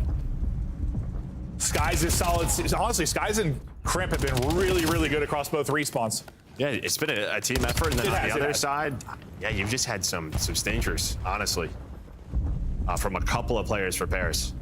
And I guess if they were on like a 2-game skid, I could understand this like series more. But you would think with it being on a 2-game skid, like this would be like the revenge game. Like G2 would be coming into the best. They need to become motivated. Yeah. And it's not what we have seen. First match of the weekend, like, all right, we cannot lose 3 in a row. We got to get something going. A lot of match prep. I know it's not as easy as that, but like, I guess I would hope for your defending champions, we got a better result here than this. Oh, there is sort of the one thing which we haven't discussed, but I don't think they got practice for a week from pro teams from snaking last week. True. I don't know the effect of that. That's true. I forgot about that. So yeah. For a week of practice. There was like a week of no scrims, right? Yeah. For a little extra movement from Sib. Maybe that's why he's putting up numbers. He's like my bad boys, but yeah, that's gonna hurt you. No, 100%. Probably the worst time for that to come in. Mm-hmm. A minute left on this, but it has been a G2 dominated series. Yeah, I guess a battle. I mean, a ton of lead changes in the map 1. Don't get me wrong, that was a battle, but the search and destroy is dominant. Envoy just killed everyone on his team. Yeah, probably had it in his hand and died, and then it blows up. Well, it just adds to the frustrations they already had. But what a series out of G2, where we were expecting maybe, I mean, it's both teams that were looking to rebound off of some losses. I guess I was thinking it was Paris that were going to rebound a little bit stronger, but that is not the case. G2 not happy about their loss yesterday in Miami. They come in with a thunderous victory here. A team effort. Respawn's really terrific, specifically from Skies and Kremp. A second score for Paris, but it is not going to matter when it's all said and done. It's just a question of like, normally it's sort of like, all right, we needed a couple of match losses, got to get motivated, you got to get re-locked in, but you continue to lose, and now there's more question marks. It's like, all right, what's going on in that camp? Is it worrisome? Is it not? Well, you think about like who are like top 4 in our mind and where they currently stand. Like, I mean, FaZe was what, 3-4. They're able to get a win. They look a little bit better. Still not a great record. Like Paris now, 3-3. Thieves just lost to FaZe, so we'll see how they end up doing after that. Like, it's muddled all over the place, like all over. Outside of Optic and like, I know Optic are good. I know Surge and Cloud9 are bad. Outside of that, I don't know, bro. I have no idea. Zero clue what's going on. Oh, it's a whole hell of a lot of fun. But G2 5-2 win. And honestly, it's everyone. Yeah, everyone. I mean, I guess Skies and Kremp pop off the page the most, like they did in the map 1. But it is a really good all-around effort. And I think Rosalie kind of said leading into this, like they're just still kind of working on Kim, finding their flow, just working as a unit, and that was a really good example of team play there. Well, and the big thing is they have not played Exposure Overload. Maybe they start to play it now, mix it in, because that was a map they've avoided all year long. Added it to the bag. Yeah, or we just really saw how Paris. difficult it is if you don't have a week of scrims under your belt. Maybe, potentially. Yeah. Desk, talk us through the, I don't even know if it's an upset series 1, whatever the hell that was. That's an upset. Very much an upset. I felt that way. The fans, all 3 of us here on the stage, wrong, as once again the upsets come rolling in. Stats are lying to us this week and last week. So, Rosalie, what did your eyes tell you in this matchup? I think Clint said a really good point of just like the teamwork looked unbelievable from the side of G2 Minnesota throughout this series. I mean, this is clearly now a dry spell for Paris Gentlemen. This will be 3 losses in a row. And in a hot 3-0 fashion, too. That map 1 was extremely important. Paris Gentlemen were exceeding in map 1s. I think this is now a 3rd one that they've lost for G2. Big win. That was a big P1 hold in that final hard point. You should never get a full 60 off of that. Great setup. S&D is unbelievable. Now they can add this to their map pool and overload. G2 Minnesota looking to break the way in the top 3-0 after getting 3-0'd yesterday. So, let's talk a little bit about the big picture. Where are we at right now with all these teams sitting at 4-3 or 3-4 with 4 matches left to go? Yeah, well, G2 is firmly a top 4 team. I mean, you can't avoid it now. I mean, at Major 1, they performed. They've been continuously working on their craft. Top 2 search team throughout this split. And now we're seeing, like, the respawn prowess as well. Like, the hardpoint was a work in progress. And as Ali mentioned, that Scar, the P1 holds awesome out of them. So, yeah, for G2, I mean, they're a well-oiled machine right now. I'd be scared to go up against them in a bracket. And then, of course, final talking point here. This was the first time watching these two teams match up. Yeah. Does G2 have a beneficial style if we could see this meet up on land?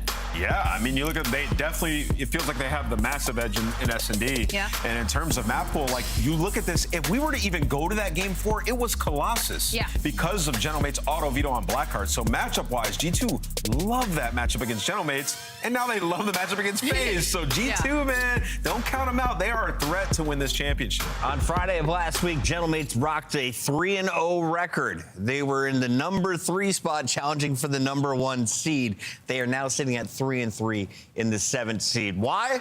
Well, it's due to plays like this. It's your scuff play of the game, and it comes from the Rook. Mamba, the cowboy, taking over. Walk me through this play. I won't forget the shock on my face when I saw this. It was technically like a 1v3 situation. He gets a trade on his teammates, and then he finds his final kill, and this was the disgusting work. He gets a couple of shots in, he reloads, and then just guns the hell out of Neptune. So this is the thing. There's just like so many little mistakes Gentlemates are making. Like, Ali, you talked about the P1 on map 1. Sid pushed all the way back green to flip the spawns out to even put him in that spot. Yeah. And then right there, Ghosty, just wait a second for Neptune. They weren't having those mistakes at Major 1, and clearly maybe losing practice is what's causing it. Lack of practice, potentially the problem. We'll find out what is working, though, in G2 Minnesota's camp. We've got Estriel joining us live here for the Monster Winter Spotlight. Estriel, great to see you again.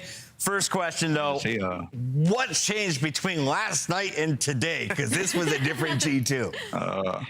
Honestly, I think, I mean, Dan or like Looney, our coach, told us like our floor is like low sometimes. We just come out like yesterday, we come out flat. And then obviously like today, we can just like 3-0 a good team like Mate. So I think it's really like taking like practice really serious and just trying to like get all the kinks out because there's still like some stuff we mess up. I think that's really what it is. Just like our floor and just always coming out hot, especially because like a lot of these hard points were coming out slow. We're giving them like 80, 100-point leads, and it's just hard to come back from. Yeah, I think that's it. You know, I've been around for a long time, and I've never been on a team that could be so hot and cold. Like, I even think about LAN, you guys 3-0ing FaZe, and then being able to just 3-0 Gentlemates. And you just talked a little bit about it, but what's the energy difference on a day like this where you come out and fry? Like, how can you emulate this series to series? I think it's honestly, I don't know. It's like, it's kind of hard to describe. Like, I feel like sometimes we just wake up and we're just like, the energy is like not there somewhere. I don't know. It's kind of like me, I'm like kind of quiet as it is, but like I'm gonna be like the same regardless. But I feel like sometimes we just, or even me, like I might, maybe the vibes are down or something. But all right, we got to get this going every day. We got to figure out our routine. Yeah, we definitely got to do whatever we did.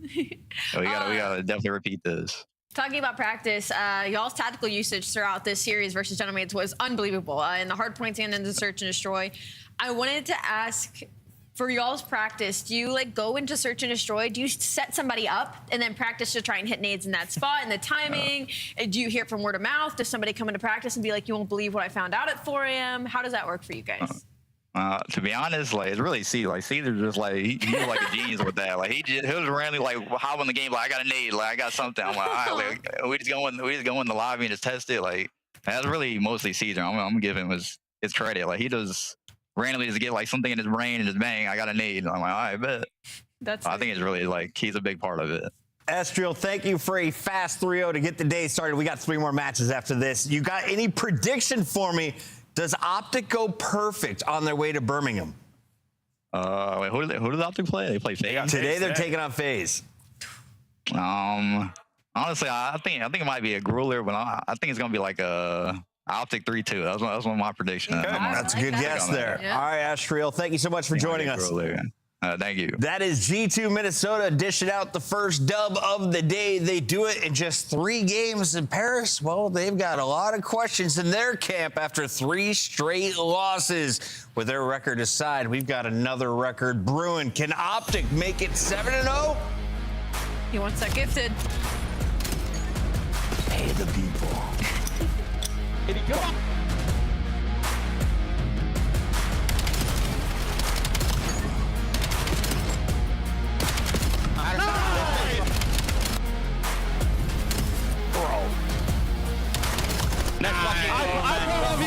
I play 1v1. You know how full truck.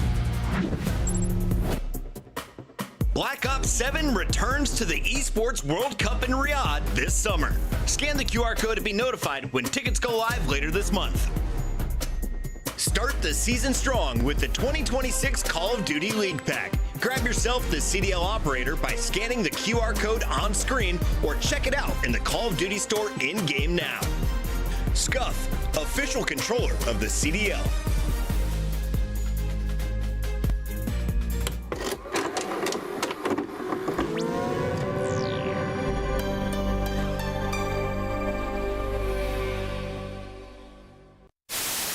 Oh my God.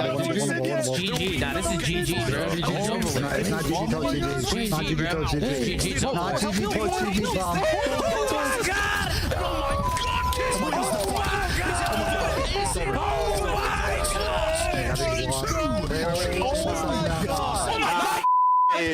Caesar! Caesar! Holy let's go. Holy shit. I just jinxed the Falcons. You just jinxed him, Tom. I just jinxed the Falcons. I just jinxed them. Real's 9-21. For Boyd, and they tune in. Oh my God. We're getting a top 5 play early today. Massive moment. Oh my God. That was close to their own, but this is over. This is over. He's destroying the. Holy he's still going. Boy in the blender. He's still going. Is anyone gonna shoot him? This is over. Oh,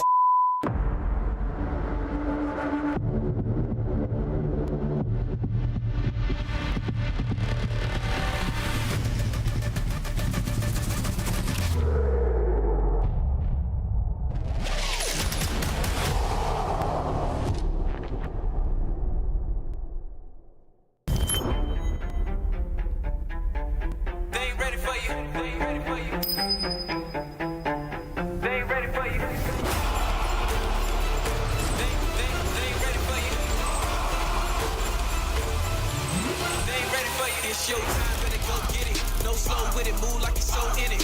Knock it out the park, yeah, show in it. They ain't think you had the guts, now they know really, man, you better come with it. You ain't playing no games with them. Your homeboy gave up, you ain't changed with him. Do it right, cause you never switch lanes with him. You gotta fight for the goal, just hang with her, hang with her. Knock down, no shame in it. But you gotta raise up with a flame in you. Put your fist in the air, let's push till we down to the victory, yeah. We can picture it, yeah, let's go. They ain't ready for you.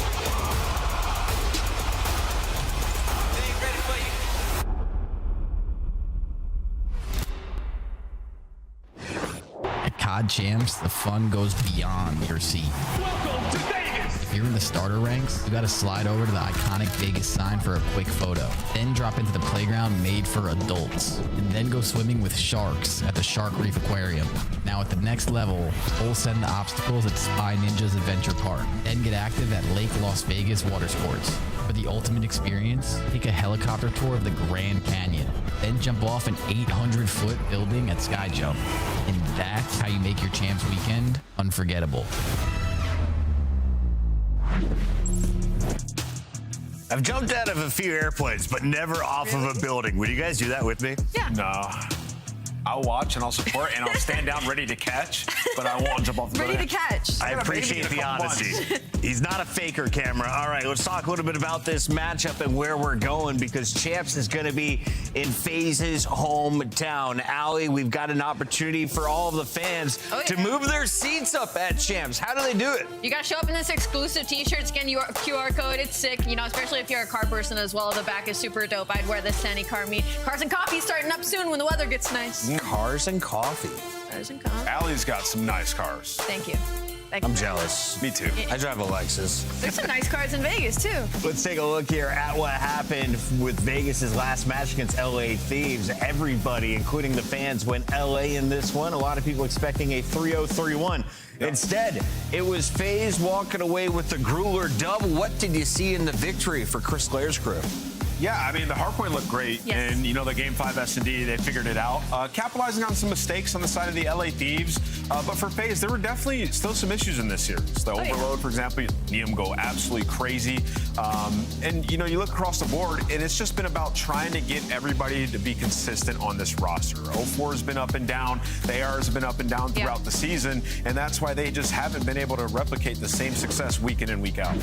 My favorite thing about this lineup is, so the point at the bottom is 04 has lost 55 opening duels this season. Obviously, it hasn't been great in Search and Destroy for him. But on the flip side, Abuza is like their opening duel demon. When he gets into that opening duel fight, he wins it 70 to 80% of the time. So I feel like everybody just hang back. Let Abuza hit his snipe, let him get you the first blood and work on the numbers. But S&D, regardless, has looked great for FaZe. But on the flip side, it's also looked great for Optic Texas. Best team in the game right now. No one has come close. In fact, if you look at the LA Thieves matches, both of these squads beat down the Thieves. So what did you see from Optic as they took on the number 2 seed just a week ago? Yeah, Optic is unbelievable. They're entering that super tier of team. Like, not many teams even get to this level.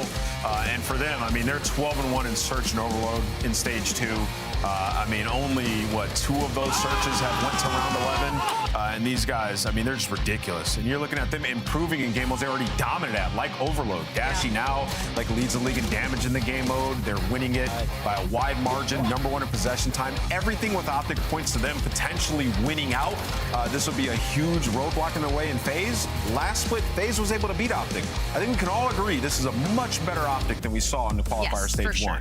Is this a much better map set, though? We have Scar and Den for our first 4. If we get to a game 5, we're going to exposure. Who has the edge statistically going into this one? Optic does, outside of Den Hardpoint. If you exclude that, they're 15-5 map count in the last 60 days on all the maps besides Den Hardpoint in this series. So Optic feel great, aside from game 4. Yeah, I mean, they have the deepest map pool in the league, and their biggest edge in this series is going to be that FaZe is struggling in the Overload, and Optic Texas can essentially probably sign that map 3 away. I think map 1 is probably going to be the most important map in this series for whatever team is able to take that momentum into the Search and Destroy, considering how good they've both been in that game mode. It's time for your Scuff Pick'ems, and I want to know, does anyone want to match my 100 gifted if Optic goes perfect? I'm going Optic today. I think Bruce is playing for some extra money. Yeah, you did give him that offer. I will not match the hundreds, a lot of diapers. I got Optic taking it, though. I think they will win this in a grueler. You know, Estriel said it's going to be back and forth. I'm going to match them. Game 5 Optic. Al, you'll double the 100 gifted to like 200 gifted, right? Crazy. I'll think about it. If they win this one, I'm going to go with Optic Texas. Optic Texas, Optic Texas, Optic Texas, Optic Texas means it's a Vegas upset if you've been watching the show. Casters, let's do it. I think it's Miles. We've been watching the show. We've been watching the show, and upsets happened. But, Chance, I want to touch upon what the desk was talking about. Optic looked pretty good. Vegas yesterday had a nice Game 5 win over the LA Thieves. How do you see these teams? Where are they at in their journey right now towards Major 2? Well, both on their way to like still improving on different things. And I'd say for Optic, that's like extra impressive because to me, they don't look that great right now. I haven't seen the Shotzi that's utterly dominant, that has the masterful control of the map. Like Dashy's shown improvements being the damage dealer, but like, I feel like these guys haven't ascended yet. And they're 9 out of their 10 last series. They got the dubs. They're on top of the league. So I think this team is in a terrifying place and that they're going to continue to get better when they're already ahead. And for this series specifically, this is why I'm excited. I really hope we get to see the Den hardpoint for the map 4. That is a 1-5 record for Optic Texas. That is one of the very specific places you're going to look at this team where they desperately need improvement. And by desperately, I mean not desperate in the slightest. It's a great thing to have. Yeah, just a little bit of improvement. But very, very strong series ahead of us, boys and girls. Welcome to another great game here on our Saturday coverage of the Call of Duty League. We go straight into Scar to get things rocking and rolling. And again, for FaZe Vegas, yesterday's matchup against the Thieves was a good one as well. Optic Texas, again, perfect run thus far in their campaign towards the Birmingham Major. They are hot to trot, and they are looking good. But as Charles said, they can always be better. On this map so far, they are one of the best. 5-0, strong rotation wins. The holds are even better, and the average margin of victory over 60 points. Will that be the case today? The numbers don't lie, but the ball will be very different. Quick look at that series again. Den, Scar, Den, Exposure, Game 5. Chance, any crazy looks there as we get into P1? The only crazy look is that the FaZe is going to have the advantageous spawns, at least off the break. You'd rather hold it from the blue side. And against Optic, you saw their map 1 record. You see their hardpoint record. You want to have a good opening break and start beating them straight away. Well, we've gone through shop for FaZe now on the opening attack, and so far it's a lovely dance. The green arrows now encircling the middle of the map, and a wonderful bit of teamwork there. The team shot closes out the last man. Booz is still trying to be a thorn. Hoog now takes over that blue side of the map, and that is going to be FaZe now over Biplane. Yeah, 0-4 not even having the thought to watch the pitch there for White Wall. So opening break, well, you had FaZe get the first couple points, but Optic already doing exactly what they wanted. That is a 5-1 start for Shotzzy. That is spawn flips, and this is time secured. That was a nice name. I thought he was going to bank that off the back wall there by mid, but looking out towards the right-hand side of the map, that's where Big Bruce, the damage dealer, putting that output there. Target the next man up. It's going to be Simp on the attack. Merc gets himself into the kill feed for a second, but now with P2 open for business once again, Optic are the first team in there, and they are rocking and rolling so far. Setup is on. They don't necessarily have the manpower here, but with the positioning and the coverage, Dashy and Hook, not a problem. 5 spree for Hook, fully streaked out. Yep, you start on the rougher side and you walk away with a 30-point lead. You win the rotation. This is them doing every single thing right. 2 extra kills in the kill feed, and after phase, you want to pinch, but you are getting tagged and tattered up along the way. Hook with the pistol. They're trying to stretch you. He'll do it with his fist. He's going to collect kills with every possible variant you can do in COD. He's going to bounce a stun off of somebody's face. He ran out of ammo. Frankly, that is one hell of a life for Kyler Garland. 64-9, contest still on here. FaZe with a late break, but it's going to be 15 measly seconds here on P2. And wait, it's not even done yet. Finally, Abuza cleans up the last man. And 04, you've turned at the right time. Can he win the battle now towards New? The race is on. Eyes on the skies, though. We may be seeing that Hellstorm from Hook. He's involved in the gunfights, and so far, so good for Optic on the approach. Oh, they just want to break this the hard way. They didn't get playing control. Badraza already loses that gunfight. Abuza next man in line. 2 nice kills, but he does get taken down, so it's still a scrap battle to actually go and get this time. You want the plane heady first. Simp is going to take it. That is a 3 spree and time secured. Maybe now the time for the Hellstorm, or maybe the 40 seconds left. Optic, they're just doing it with the guns. Yep, still trying to fight their way through. Shots in from 04 on the second man. There's the 2-piece. Over to plane heady we go once again. Optic still fighting forward, but a Belgian wall by the name of Abuza holds them at bay, holds them back. 12-6, 3 spree. Starting to get things going. 04 on a 3 spree as well. Strong stuff. On the bounce back here, P2, 3 from FaZe. And I'm with you on the Hellstorm call as well. I think this is the second time in the past 2 weeks where a team doesn't want to use it early on in P3, where you can just keep the foot on the gas, but now it is a foot race for these back spawns. 04 doing a great job of at least distracting. That means guys like Simp in the back line secure the spawns. FaZe holding the map very well. Now they just actually have to step inside that time. Simp will be the hard point man. Yeah, nice work there on the right flank there with FaZe. Vegas have taken care of business. Now over to the front of the left. This is where 04's on the patrol. He's going to get caught out here. Shotzzy and Dashy get the respectives. That's all 4 down. Optic Texas now move into blue. Yeah, entirely overwhelming. That is like 2 different players able to not sneak past, just sprint right on through. FaZe the setup not on point. The teamwork not exemplified. And Optic, well, now they get to maintain the lead. Yeah, we're on the hold here. Dashy finds nothing through the front. A couple of tags. FaZe and try to make a re-entry. Over to Kyler Garland, gets brought down as well. Another clean wipe. So from end to end, FaZe, they're in control now. And this is a handsome 20 seconds to be had. Set up now from Optic, over by Green. They're in position in the back. They've got presence in mid-map. And Dashy on the plane heady. This is a strong setup. FaZe with a strong attempted break here. I don't think they have a Hellstorm to do so either. No, those green arrows are moving like a unit as well. And yeah, every single kill gonna go their way. That was a full lockdown. This hill kicks off with them getting a ton of these kills. The top side map open, but maybe for a brief moment, 04 good enough to block these spawns, or maybe not. They had too much coverage, so who get the backline? He actually manages to read, but nonetheless, the insanity of the spawns means Optic, they have the lifeline on P5. Yeah, this is a straight shot into the veins of FaZe. Sim, good work on a Merc. Dashy now dancing around, trying to find those kills up close and personal with the M15. Hook upstairs. And we're still dancing, and Simp is getting it done from inside time. Trade's now complete, and Optic have survived. And look at this. Oscillation from the back to the front. We go, and Hook, another spree developing as Hook soaring, man. What a fight to take. He is unbelievable. Well, Chance, first set complete. Still a relatively close hard point. Yeah, and maybe an interesting note for Optic as well. I know there's been a conversation about how even when Mercules struggles, which is a rare sight to see, teams still thrive. So yeah, 50-point lead, and actually could be a P1 Hellstorm coming through. Certainly for Optic, you want to make sure you get the blue side spawned. That is a Hellstorm that is barely dodged by Shotzzy, but hey, Optic got the blue spawns they want. Unfortunately, they don't yet have the time. You think they'd get it eventually, though. Well, we'll see how they go on the attack towards time now with a quick listen in Optic Texas. Our side. Yo, peek up. I'm our shop.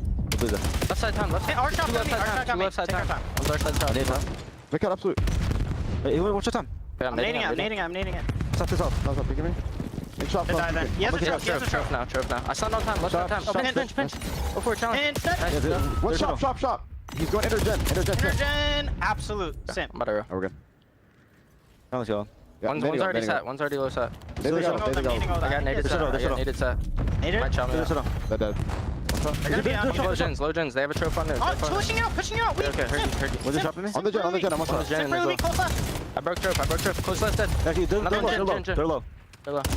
Last it. Another one. Low drop. Another one.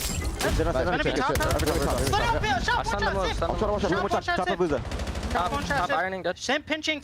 I'm looking at pinch. I have pinch. Top broken. I'm trying to get shot. Actually, I'm going blue. I'm hiding top paint.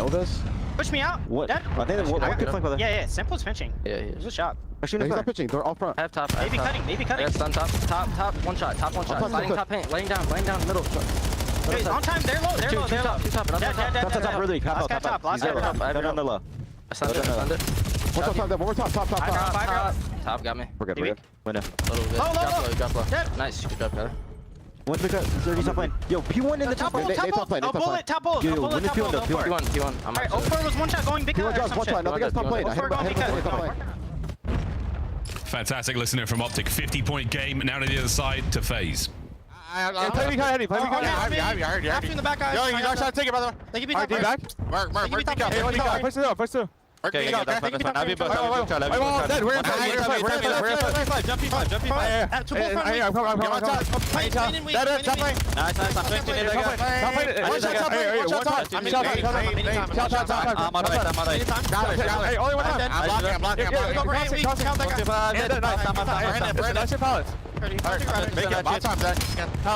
bull front. I'm getting 8. I'm dead. How is that? I want shot. That's fine. Keep it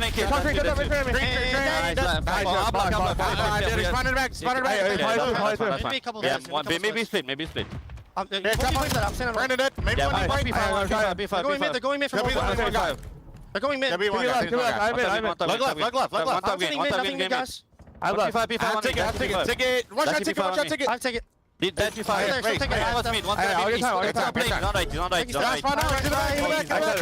Right wing. Here, front door. I have a cruiser, yeah? Front door, what's me up? P1 or something? Keep that up. Maybe next. White wall. White wall. Dead. Just one back. Get it back. Hey, shot. He's on the plat. Deep left. He might spawn there. Back right. Let's play this time. I'm streaming for P5. Yeah, white wall. White ball. That's good. One maybe top blue. I'm in top right blue. Top right blue. First, I'm really weak. Two fantastic listeners. Chance, any big moments there from FaZe? Yeah, I mean, they did all of the difficult things, right? They got a 4-man wipe. They created split spawns. They read it the entire way. Simp, you've even heard them call it out that they're tracking players. They have to be through mid. And still, Shotzzy found a way through. So FaZe could have set themselves up, had a nice blue hill, taken the lead, but instead, Optic dominate them on it. Now they're up by 60. Up by 60. An opportunity here to try to turn things around. Back over to green we go. Second set. Draws. Lovely work on the first. And now the rotation is on. FaZe will be in on new time. Boozer muzzle punches Dashy there to take care of business. Now through the plane, most of this attack from Optic is going to take place.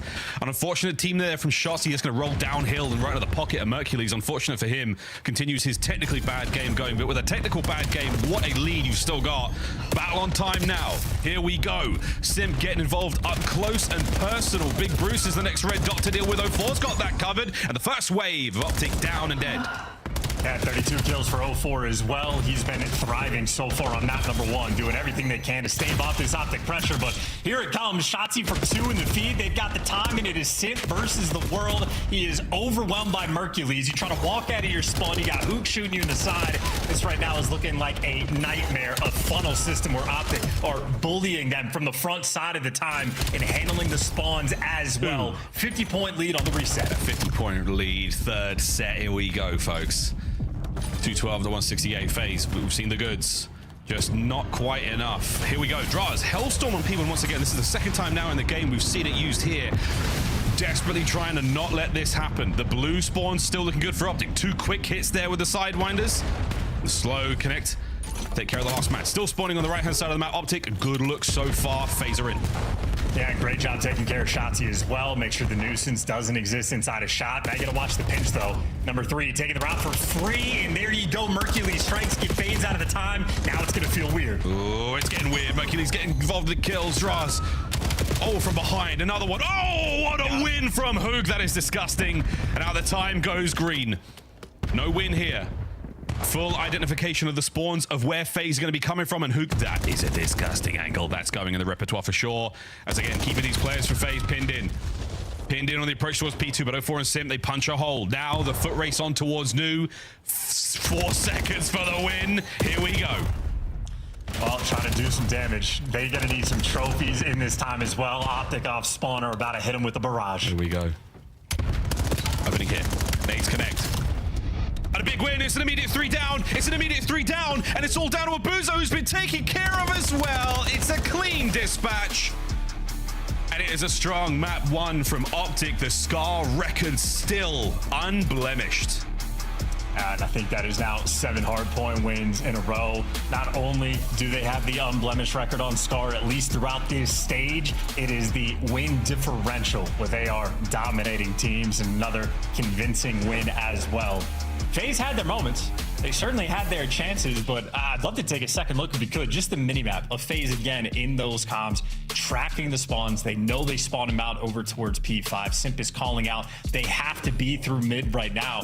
And then just nobody was able to pick up the timing. Shotzzy crosses from shop over towards bottom blue, breaks the setup down, and obviously, we talk about how good Optic is. They are absolutely the category of teams. If you make a mistake against them, they're going to beat you down. And maybe the mistake was thinking you could beat Hook. 37 kills, 4,200 damage in the most amount of hill time as well. Hook ascended map 1. Hook has had one hell of a turnaround in the last few years. His gameplay is stellar work. Highlights, though, very strong. Again, we're going to see a lot of green in the feed here, but FaZe, worthy attempts, great breaks. We saw some really nice exchanges. Those 4 downs either side. Both teams showing unmatched levels of chemistry. I mean, this is the 2 strong squads going at it here, folks. FaZe, it's a little late in the run towards Birmingham, but they're getting things going. Interesting, the P1 Hellstorm's chance again. We've seen this happen so many times. On that second set, that's where the leads start to either develop, or that's where the comebacks start to begin. And I feel like the Hellstorms on both sides, that's an attempt to really stop that. It's been a trend we've seen now for a while in the COD League. Yeah, I mean, you know, if you're calling them in on like a P1 or a P3, it's worst case scenario. You're going to make it mixy. You're going to make it weird. You're going to have the opportunity. Best case scenario, I think we saw it from FaZe, is when Traza gets the 2-piece at a time, able to call out Shotzzy inside a shop and take care of them. So certainly it's a wide open enough field you can have your impact, and in those moments of desperation, I think is when it's especially key. But Hellstorms are not. Optic just slamming the entire time. Yeah, a lot of slamming moments. I mean, his POV is crazy. If you've ever watched the stream, you know what I'm talking about. It's crazy. Mercury's having a bad game, still having a great game. As you can see, no lead change in the game flow there, folks. A very strong look from Optic off rip. The Scar team to beat right now without a shadow of a doubt. A couple of nice comebacks though. FaZe keeping it close. Those P4s, P3s, not bad at all, but not good enough to find the dub there. Chance, anything there you want to talk about? The second P4. The second P4 we just saw is where FaZe got flatlined out and where Optic actually had one of the bigger spikes in the game. But either way, Scar taking care of business. I'm just hoping we get to see the Den hardpoint, because that is one of the rare blemishes of Optic's record. Of course, Den S&D for the map number 2, and it's a fantastic record for both of these teams. Equally happy to see it. It is a sort of a heavyweight battle we're going to have. And obviously, if you watch FaZe's series yesterday, they had a Den S&D against LAT that was spicy, to say the least. We like spicy here in the COD League. I hope you brought some milk. This one should be a lot of fun. We'll see the search, though, and again, if we can get to that Den game 4, I hope so. I really hope so, because I want to get to watch 2 very good teams play Call of Duty on a Saturday. I don't know about you, chat, but that's what I want. Nobody cares what Mars wants. These guys just want 3-0s. They just want to get their 10 CEDO points in their qualification status towards Birmingham and just get on with it. But I want a really long, exciting game of Call of Duty. We'll find out what we're going to get, though, in this Search and Destroy, as if you can see Dashy and Hook's faces right now, they are beating the ever-living out of those training dummies in the firing range. Mercules in Search and Destroy, my man, he's cooking. Yeah, and his stage 1 numbers were clinically insane. You expect him to slow down, and he has slowed down, and now he is a measly 1.5 KD in Search. That's not fair. That's not cool. Also, number one in the 1v2 clutches, the multi-kill rounds. He has so many of them. Very well may be the best S&D player in the game. Yeah, Mercules has been feasting. Yeah, he's something, man. He's very, very, very good at the game. An exciting player to watch. And if you're watching from wherever you are in the world, watching with your pets, maybe, watching with fans and friends all over, we hope you're enjoying yourselves. Thanks again for sticking with us through this long and exciting Saturday. Play more games still to come in our road towards the Birmingham Major. Coming up very, very soon. But into Den we go, S&D. Spice factor unknown. Is it going to be 3 red chilies? Maybe even a 4th? Do we have to invent a purple chili to describe a new level of burn? Maybe. But Optic so far in Den, pretty good. We'll see if FaZe can change that up. Yeah, perfect record. They are putting it up for the contest to see if they can continue to let that thing strive. Of course, though, FaZe have a fantastic record as well. I believe 4-1 on the map. I just know for FaZe, it's been a little bit streaky for them. Sometimes they win 4 rounds in a row. Sometimes they lose 6 rounds in a row. Got to make sure they keep the hot hand. Oh, interesting. As Abuza, those frontline sniper shenanigans might work against most teams, but not here. And Simp on the diligent attack now towards the A-bomb site. All bases covered, like a hop check there to make sure that absolutely everything is good. But Dashi, no photos, please, Simp says. No bomb plant just yet. Dodging that. Yeah, dodging that in real life. This is a site where we've seen a lot of defensive 4v4 retakes. So if you got the man advantage, you're feeling great. FaZe, they want to pick. And Simp, oh, he just managed to get around the corner. What a turn. He just manages to find that angle on the inside of lobby. But Dashi does not miss the next shot. Very clean, ruthless dispatch there from Optic. Yeah, problem with that site is, again, if the numbers are even, the defensive team honestly still probably has the advantage for the retakes, especially if you're able to sort of keep them trapped. There's just no places to hide. If you try to go like past tree or like past the hard point, Dash it with a sniper, at the very least is going to spot you. And from Optic, they just know they have everybody trapped either in the site or pushed back behind it. So FaZe desperately wanted to pick, but that means you're challenge dashing with a sniper. Not a fun thing to have to do. Pressure towards the B-bomb site. 04 might have been spotted out there by Shotzi. You can just see through that tiny slit in the window by the tin. Hello! He didn't see it, and he's well surprised now. Draz picks up the damage, picks up the kill.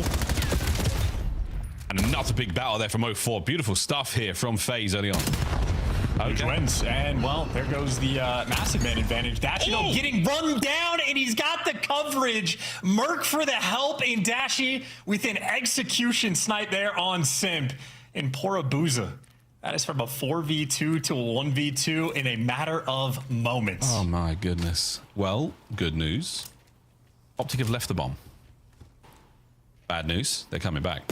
Spots one, can't get away with his life. I love this from Abuza on the tactical retreat. And it's Dashi's Jaeger. Hunts him down. What a round from Bruce.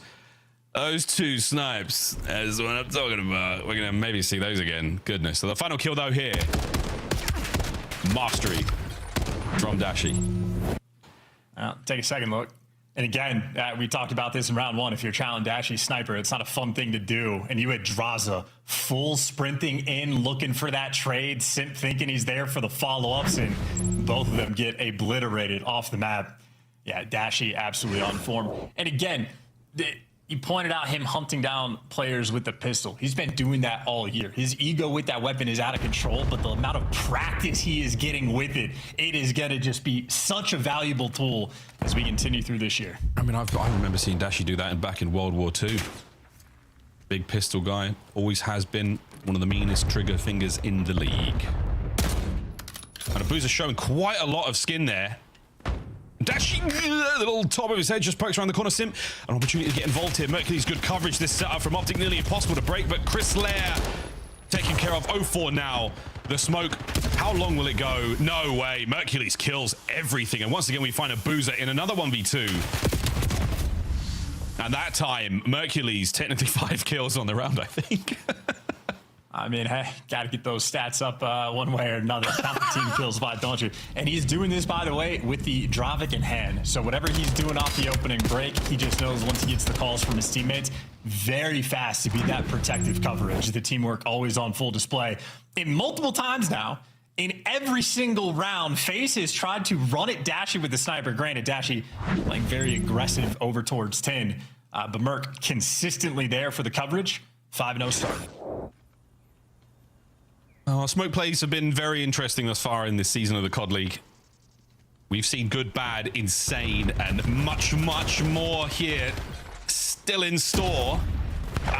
Boozer finally tags you back, and a Shotzi now right over the front of Dojo.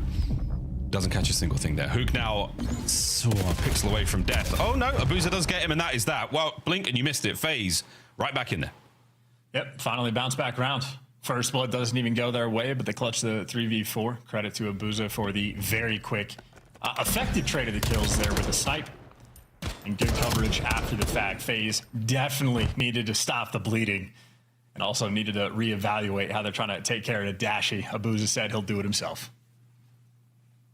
Sometimes that slow peak, a lot of players pre-aim a little further out. They're expecting a slide or expecting a jump, whatever it may be, but the slow peak that time round, no flick needed, strong centering.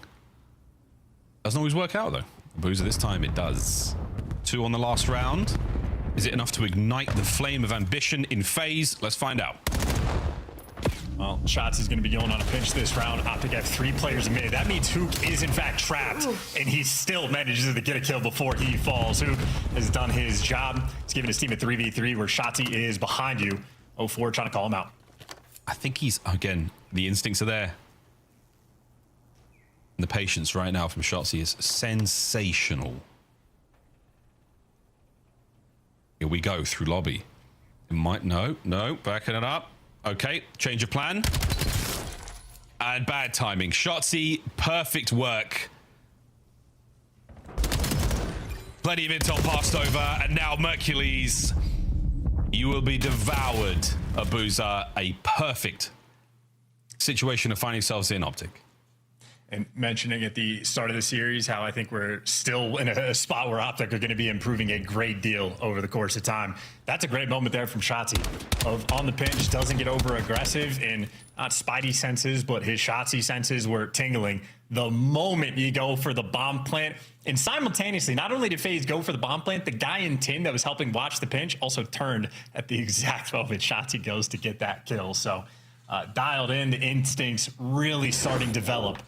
And a fun strat as well from Optic, having 2 players to watch the pinch through lobby, sort of trapping him on the B site in a very broad sense. But a 4-1 lead, FaZe in a very difficult spot. Yeah, and walk into tin at your own peril. 0-4 gives away a ton of information now. The stun will land, but it won't do a whole lot. Now Optic's still weighing up their options, whether it's B or A, but I think we're still hoping for that opening kill from Dashy. And he is certainly looking for it. Yeah, he's looking for an Abuza. Oh. Gets it. Draza finds 1 now on the inside of lobby, so the game plan has been snuffed out, and FaZe, we have been here before, and it's another 2v2. Oh, the man advantage now finally going back over to FaZe, and my goodness, the trades are so dangerous. And now Dashy with a bomb, a snipe, and a pistol. 1 frag grenade in the back pocket. Let's find out what he can do in this 1v2. He can check it from lockers. He can check it from mid. Dashy has options for this clutch. We're moving. Check the bomb from mid with that sniper in hand. Here comes the swap. Nobody home just yet. This is the one. Bang. Number 1 in the bag. The second man eviscerated. Nobody does it better. 1v2 clutch. Too quick, too clean, too easy. I think they saw the Glen as well, and they were sprinting for that chow, and I sound like a broken record. Trying to sprint it Dashy with the snipe is not the best strat you could have. He is destroying FaZe, picking him apart. I mean, that was a 2v4 as well, where I just checked the scoreboard, and I was like, all right, well, Mercules and Dashy are like 12-4 combined right now. It turned into a 2v2 instantaneously. if I'm being perfectly honest, I kind of expected Optic to win that clutch right from the jump. Yeah. Dashi. No luck here on Draza. No luck needed for Hook. And the next man on the challenger is not going to give him a chance to regen. Surely not. He's already walked on by. And now Hook finds another perfect range for his Dravik to land its mark. Shotzi with another in this final round. You have broken the bodies, and now you are looking to break the minds of FaZe here in Search and Destroy. Optic with a big old 2-0 lead. I mean, brother, what are you going to say? Everybody in the Optic camp is going to be as happy as a clan. JP and Karma just made, yep, that is exactly what we wanted the entire time. Virtually zero mistakes or zero poor play calls. One of the better maps there of Den S&D you're going to see. And doing it to FaZe, who may have had S&D struggles, but not on Den, or at least not in that capacity. That is, I mean, absolute class right there. Most of the first bloods they wanted, they absolutely get them. You get the clutches when you ask for them. Hercules continues to just be a walking, if not 1.5, 2.0, and Dash with the snipe, one of the best to ever do it. High expectations for the Optic camp, and they continue to deliver. Indeed, high expectations. Den, SD, magnificent stuff. Now to Scar Overload, we'll go to that in a moment. If we can, by chance, see some magic from the FaZe boys, we will get that Den hardpoint. But the way things are going right now, whether it be the clutches, whether it be the knives on the last guy, whatever it may be, strong showings here from Optic. The perfect record still very much in effect. We come back after the break, boys and girls. We will be playing Overload. Do Optic keep it going, or is this the beginning of the comeback for FaZe Vegas? Well, we'll find out together after the break.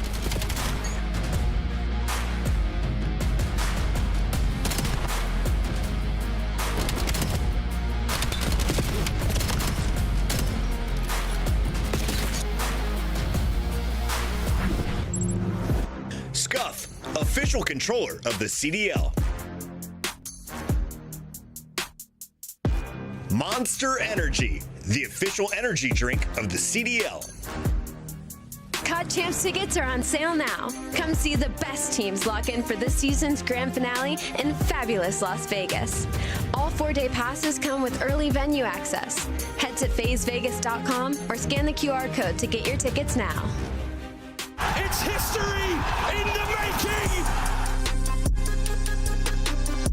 Nasty in a 1v3. Down right by his feet, but the Sun is going to connect.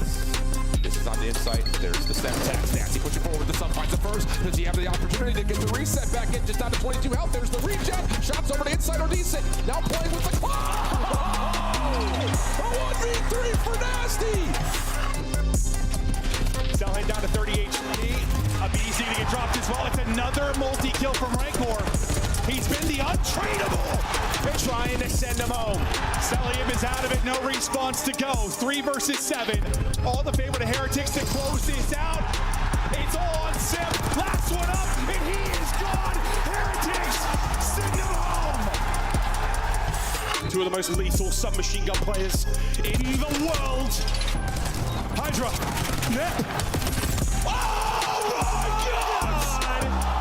It's unheard of! Ice cold! Kick late. Gotta finish the tick. Don't finish it. Take it now. Mercury's in the spawn, playing his life. And this man is gone! Everybody!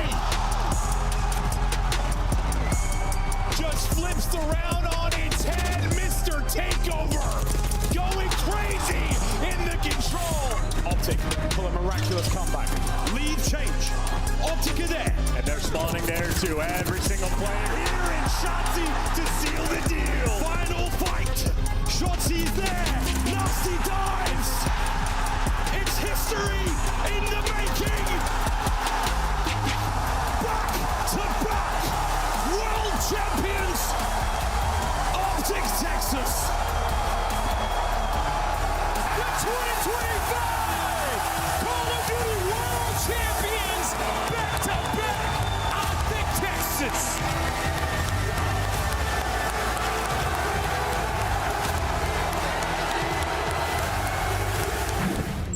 We'll see if the AR duo can get it done. Yeah, see you, pal. Yep. Give me one more, Brandon. Fuck it, get flashed. Oh! Or Unless they double it.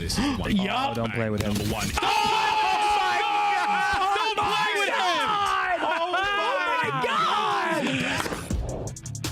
Those are some really big Optic fans. Those three guys, they love when Optic win. Okay, folks, into game 3. We can't be showing the back-to-back champs win right before we go into a game 3, right? The FaZe fans like, come on, man. Come on, man. Like, why don't you kick us while we're down? Why don't you put salt in the wound? I mean, you're not even let us have a little sippity sip of water, like a chance. We're out here drowning, man. We're drowning out here. Anyway, into the game 3, Chance, how are we feeling about this one? The narrative has changed from Optic fans and FaZe fans, in my experience. I think for years, at least since like the Vanguard season, even when FaZe haven't had success at tournaments, talking to their fans like at events and whatnot, they're always like, yeah, we'll be back. Our team's fine. They're going to be great. It's no worries. There's always the next one. Meanwhile, Optic fans for years, if they lose to a bad team in an online match or like a random one or whatever, it's bedlam. The fans collapse. They start trying to drop players. Now that's swapped over. We're finally, for the first time, FaZe fans are actually very nervous about their team. And it's Optic fans now that get to be like, hey, team's great. Don't care what happens. Feet up. They're going to be fantastic at LAN. There's just no more concern for the green wall. Funny how the tides turn. And, well, in Overload, yeah, a mismatch indeed. Optic a perfect record again, as we're saying in stage 2. They're fantastic on Scar, the specific map we have. And FaZe not only struggle in the game mode, they struggle on this map as well. So, yeah, we're setting them up for the kill. Yeah. Well, it's on a plate right now, Optic. The question is, do you take it? Fist bumps have been delivered. Contact made. And this is it, folks. Map number 3, FaZe. It's a very, very tough order. Big Bruce, lucky number 7 on the gold so far in stage 2. He has been that guy. He actually has been a very high scorer in general for the Optic boys. So it's been a lot of fun to watch Bruce with the rock in hand. We'll see if we get a couple more scores here on Scar. Map number 3 again for Optic to close this series out in very quick, deft fashion. Here we go. Interesting to see if FaZe are going to be able to fight as well. This is their most vetoed Overload map, or at least their least played. Optic happy to see it as well, but this is a back against the wall moment for FaZe, and just the most difficult task ahead. You are off spawn, already getting naded. Get a kill inside a shop, and FaZe in control. And that is 2 Optic players wildly out of position. And that is an 18-second score. Bang! They're set up for the rally as well. Oh, 04 was the fight in mid. Draz is going to get another one here. He's got himself posted up. Oh, the timing on that is very unfortunate. But still, you're in position for the rally. Is it another 3 down? It sure is, boys and girls. Somebody grab the EMP and get that thing a-rolling. Hook's now trying to make something happen. He slipped through. He cuts down the defenders. And a miraculous play from Hook to stop the cap. Also sneaky as well. That is Optic stealing one away, and that is FaZe failing to execute. Nonetheless, 1-0 lead. And now they're wrapping the wrong direction off spawn. You got a Booza out of the picture. Hoop, the leading charge, jumping over players, trying to make the Hoop mixtape. There's 2. If you get the dunk, you get all class, and he can't quite make it. Not over yet, not over yet. Shotzzy desperately trying to hit the wall jump. Big Bruce now. Is he going to get another? No. Good defense and a little bit risky from both squads there, but here we go. Possession FaZe once again. Looking towards the B goal, and we are making our way through the bottom side of the map. Well, pick up an error, Shotzzy way out of left field. They're trying to work through the bottom side, but this is a very difficult thing for FaZe to do, so they get picked apart immediately, and Optic right back in full control. That's not good. This is not good. They're on the run. That's the last man cleaned up. Here come the nades and stuns over the top. Dashy, can he get through over to goal? Shot can, 1-1. Wow, I mean, hey, FaZe just looking like they're trying to work the wrong side of the map there in that moment. They get punished for it instantly, and now you got a Shotzzy crawling around P5. At the very least, just slowed these players down. I mean, his teammates have all the space in the world now. Mercules is already on the overload zone. Dashy patiently waiting just for the device to respawn, but looks like FaZe with a barrage of stun and nades able to back Optic down. And they have broken free of the shackles Optic placed upon them moments ago. It kills. Draws and the trades through mid. Numbers now starting to work out. You're watching a Boozer now picking a corner, any corner, trying to slow down the approach right now from these boys. But no, Dashy, objective in hand, looking to get himself another one. Here we go. Next wave of kills. Oh boy, Simp the Pim takes care of a couple over the top again with Dashy. Maintaining possession, but on the retreat, here come FaZe. Be interesting to see if FaZe actually try to walk this straight through the front, or if they want to swing it back through mid. They're not even picking up the device. They're playing the next set of kills. So a small round of S&D in a sense where you could take it slow, but Ashanti goes for it. He gets full sent to death, and well, Dashy's there for the trades. The Vice will sit comfortably for free at the bottom side of the map while you're vying for a little bit of map position, but FaZe right now, the minimap is looking like hell. As soon as Sim falls, Optic now have full control. Well, that's the problem. If you don't take care of Sim, you're in serious goal-scoring territory. But over the top now, Shotzi, because he's done it. He's grabbed that thing with players behind him and got it through. 2-1. Just over a minute 40 to play here. You've maintained position, Optic. Possibility for the rally. Clean out your spawn. Hook over the top. Fresh mag into the M15. And look at this charge from Optic. Hook at the helm. Send it through. And that should be number 3. Not yet. What a stop. Draza picks up a couple. A clean sheet right now on the spawn. Got to make their way out through mid. Abusa picks it up. Will not be opting for the reset. Here we go. He immediately walks it backwards and is throwing trophies on top of himself. I think he might have liked to have the gun in hand. Yeah, we're thinking about, I mean, this is a parked bus situation, but it might be that the bus is broken down. I don't know how much they want to be here. You lose that carrier, you're in a spot of bother. Well, clear out all the usual spots. Lovely work, 04. There's the coverage over the top. 2 kills now. Go, go, go. The A goal is yours. Dasher the inside of shop. Can't get the second man. The pickup on the rear from Draza. Now the remaining 2 members up front. Here we go. Yeah, 04 is behind you as well. FaZe going to be waiting for him to make the play. Makes the impact on one a distraction for a few more players. But that device is still on the plane heady, so they're getting all the kills, but still going to take a little bit of time. A little bit of time. They actually have got clearance to get this one through. Beautiful shots from Draz. 6 spree. Looking for the 7th. Over the top, Abusa goes. No good. Draz are still trying to hold position. Simply overwhelmed. Final 30 to go. Yeah, infinitely easier said than done, but FaZe a little bit disconnected on the timing of them making that move. 04 is getting the kill, but Device just lagging a little bit further behind. Now Optic with 15 seconds left, likely the team for the final attempt on the attack, but Dashy has to run for the hills. FaZe, you got 8 seconds to try to pick this device up. Grab it, kill it, and make something happen. Abusa, he takes 8 seconds to get that kill. Looking for the last man, gets it. It's going to be a pickup. Oh my good God! It would have been a guarantee. That is heartbreak. Heartbreak for FaZe going into the second half. We'll work on the 808s for the second half and see if FaZe can make something happen. But they had an 18-second capture, and then they were just crawling inside of your spawn after. So I think, if anything, FaZe, a couple missed opportunities here. The defensive end, fantastic. Not just this goal line stop, but Draz has huge kills when Optic working towards the B side as well. But I think FaZe right now, just a few small mistakes that they make, but a small mistake in overload means Optic's going to get those captures. How lightning fast they just jump all over the map. You can see it on the minimap, man, where it's like where Draza was playing up towards P2. The moment that he died and 04's on the blue pinch, you're just instantly out of position. Optic are very snappy in this game mode. Decisive plays. They have the vision.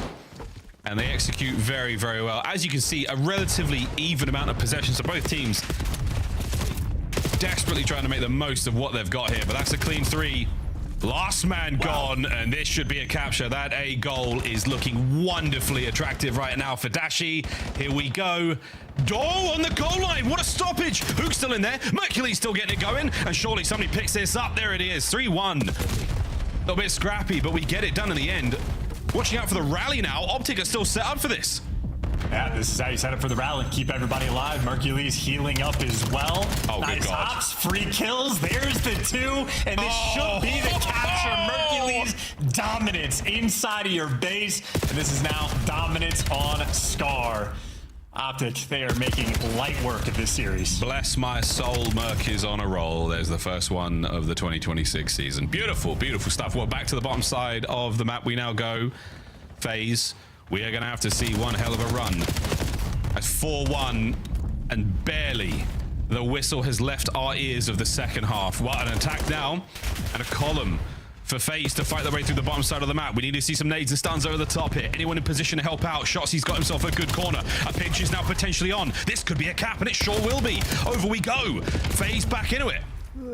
Well, they're not going to be able to set it for the spawn kills. They get eviscerated, wiped off after the fact. So Optic now in a game.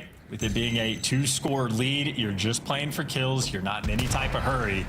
And this is just a mini-map of doom. Look at this. Okay, that makes sense. We're calling it a Hellstorm. Yeah, it's going to sting. We slow it down just a smidge. A couple of players over the top. Big Bruce cleans house. And again, you are looking at a potential run here. 04 has to maintain that position in the middle of the map. As soon as he loses that AMP is going into some green hands, and they're running that baddie home. Big knife from Dashi and Adraz. Oh, that's it, folks. That's it. Somebody get the pickup. Who's going to add to the scoreboard here? Another cleanup. Now towards the back spawns. Who brought down? Wait, it's now FaZe on the defense. We're getting mixy with it, but it's a good read from Abuza. Holds the goal down. No shenanigans here. The play's still technically going, and Shotzi's alive. Dashi, oh sorry, this is Shotzi. Can't even tell the difference between Shotzi and Dashi these days. That's how quick they're developing. This is perma-flow state, I think, for all 4 players. Abuza hunted down by the entire team. He gets you one, not good enough. Another detonation. Optic, 5-2 lead. And everybody is flowing. Yeah, man. This is, I mean, Shatsi and Doshi, I think you were looking for there, mate. 5-2 over 2 minutes of play. This is getting ugly. It's getting real ugly. Oh, good shots from Sim. If that had happened, I mean, you may as well throw the towel in and ring the bell. This is the true flow state right now from the Optic boys. But wait, an opportunity immediately snuffed out. You've still got Hook in your spawn. 04 deals with it. Playing pressure now is coming. I mean, yeah, we're doing pirouettes off of back blue. This one is going to be chalked up to an Optic 3-0. I mean, utterly dominant as well. Both the first 2 maps we've had, they have just been in complete control the entire time. Any moment where FaZe touches the device, the guy falls a few moments later. And who finally gets taken care of for being inside the spawn. He's tried to apply for residence on that section of the map, but right now I think they're just playing keep away, and they will be successful. Good shots, Dashi. 27-17. Trades once again. 1 minute to go. And at this point in time, the question is, how many more can you get Optic? FaZe possession. The final minute, the chance for them to try to pull the differential back just a little bit, but another 3-0 for Optic Texas. Another perfect sheet for them. The bus has been pulled all the way back. And now the attack forward, a clean 3. Where was this FaZe 3 minutes ago? I mean, listen, the first half, FaZe had a couple of those moments to like get those rally capture types of scores and whatnot. The game could have been a lot closer, but were they ever so slightly falter, Optic create the exact same circumstances and then just execute it to a T. So chemistry absolutely developed here for the Optic boys. 22 seconds left of gameplay here.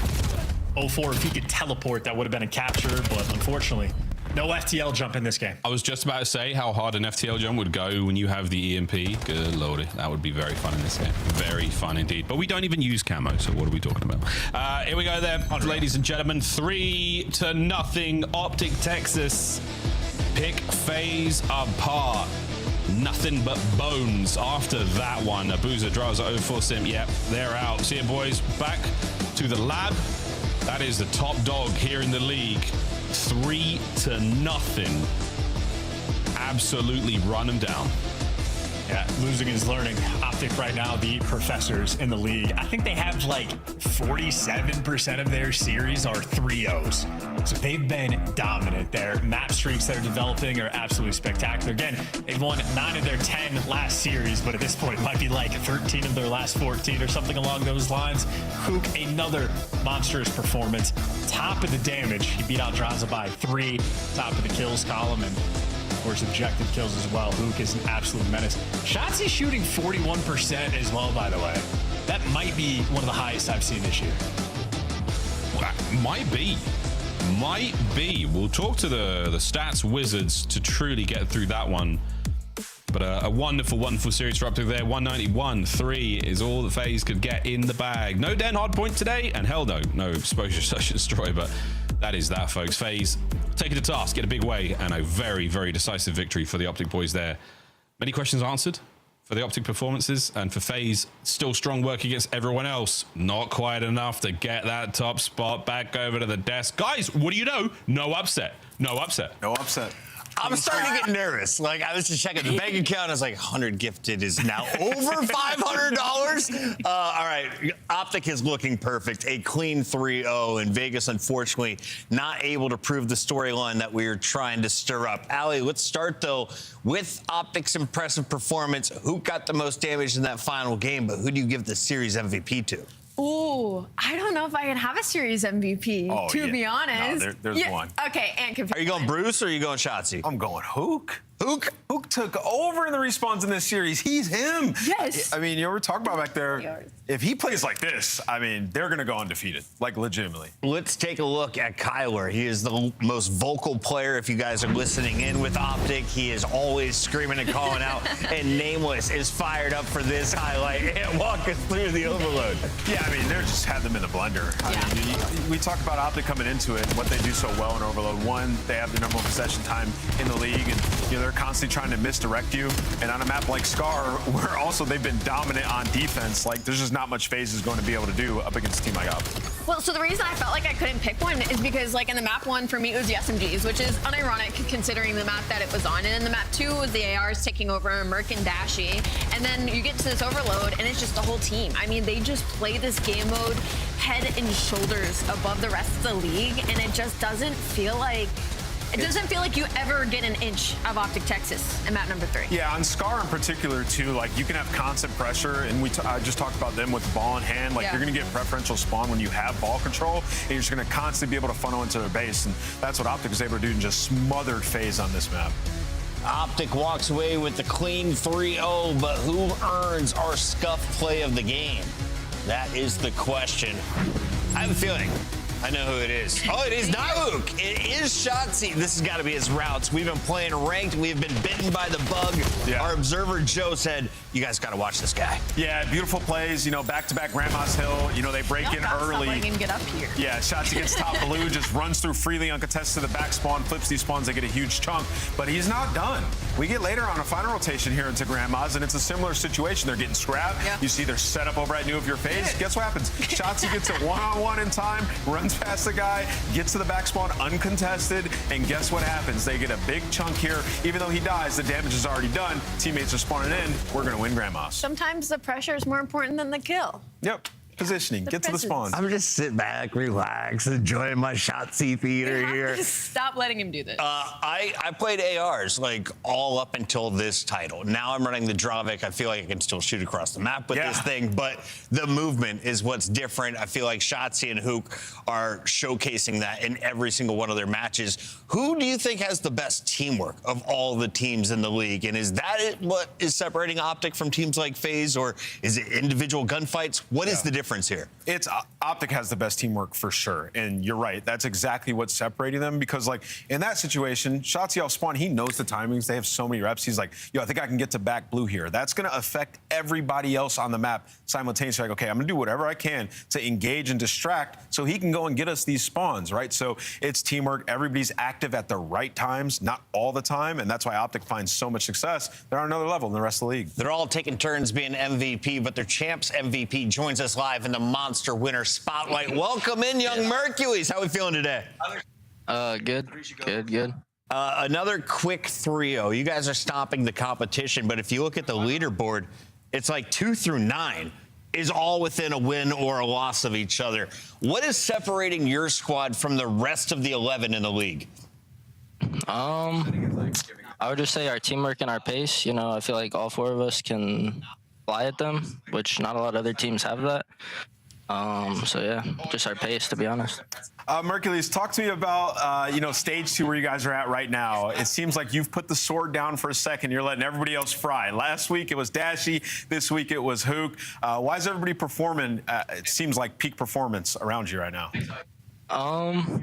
Honestly, I feel like we have such a good system. All 4 of us are insanely talented. So I feel like it's whoever steps up that series, we're going to play around him and just let him try. Merc, I feel like scrims have been a pretty hot topic in the past couple of weeks. A lot of teams can't get scrims to translate to matches, vice versa. I wanted to ask you guys, have you felt the separation between yourselves and the rest of the league during practice? And also, has that been a slow climb? Was it immediate? Things just started clicking? Because stage 2 has been, you guys are the best team in the game right now. It feels like nobody's comes close. Yeah, I feel like, just as the year goes on, we're just going to keep getting better and better and play off each other more. And once we get more reps, we're just going to keep getting better. So look forward to it. Mason, I was not supposed to ask you one more question, but I thought of a really good one. We have Toronto coming up, and we have Kips about to take the stage. I know you came from Challengers, and there's a lot of talent there. Is there any other guys you expect to come up into the scene before Major 3? Maybe Perlut get another shot. He's been frying a lot in Challengers, and all his teammates have been picked up. So I'll say Byron, maybe. There we go. Byron's return to the CDL. We'd love to see it. Thank you for some great answers tonight.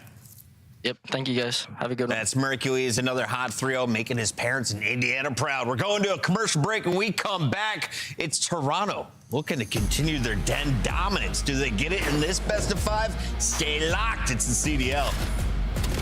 He did not hit.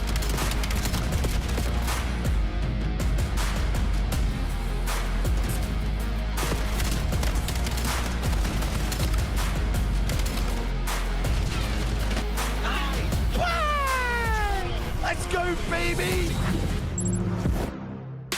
Black Ops 7 returns to the Esports World Cup in Riyadh this summer. Scan the QR code to be notified when tickets go live later this month.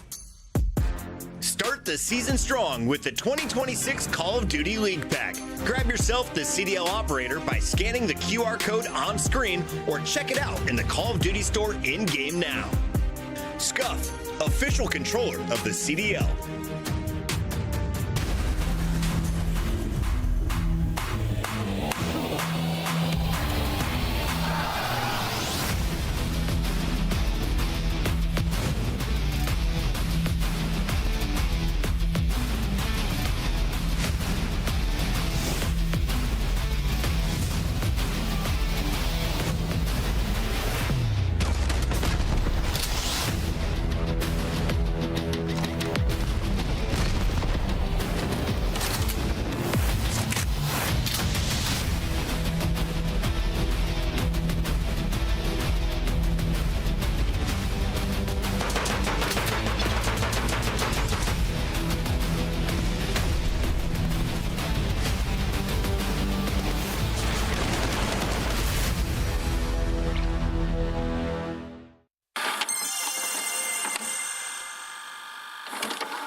He's out of his mind.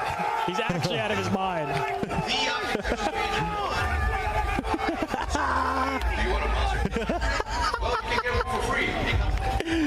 Yo, what is wrong with Touche? He's great. He's actually great. He's out of his mind. Ravens are a work-from-home team. Nero setting down Hydra from putting together a very congestive spawn trap. I'm sorry. That's good. That is good. That right there is good content. We're using that one. That is good content. That is the best way to call it. That is good content. Help me jack off, Prime. Absolutely. You know ball, buddy. Calling them a work-from-home team is so disrespectful, dude. Chaussee. Oh, and he's been tagged up. The timing was great for a second longer, but now Vancouver with a big old advantage. But wait a minute, in a smoke, like a ninja, he strikes on the second man as well in a 1v1 now with less than 20 on the clock. What? What? What? Yep. Come on, take it to him. He's got to go plant. He has to plant. Oh my God! If he lives, he wins the round. What a moment this could be. Oh my God! This other guy's tweaking. This guy is trousers. He can't even plant. Yeah. His diaper. As long as Sachi doesn't chow this, he's fine. Oh, yo, that guy can play for the win. I keep noticing it too, Oh dude. my God, Quavis, there he is. He witnessed everybody and he's like, he said, I want no parts. I'm not getting clipped. That's a small criminal. I couldn't plant. GG. That was a great shot.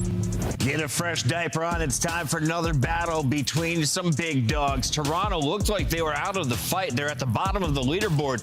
Then a rookie comes in and breathes new life into the squad. On the other side, Ant highlighted in the pre-show. Falcons are the best hardpoint team in the game right now with Cellium at the helm. Yeah, listen, this is the matchup I'm most excited for today because, one, we're going to see if Riyadh are going to fix their search and break into an elite tier. On the other side, we're going to see if Koi are actually a real squad outside of Den. because I anticipate them vetoing all Dens if you're Riyadh coming into this series.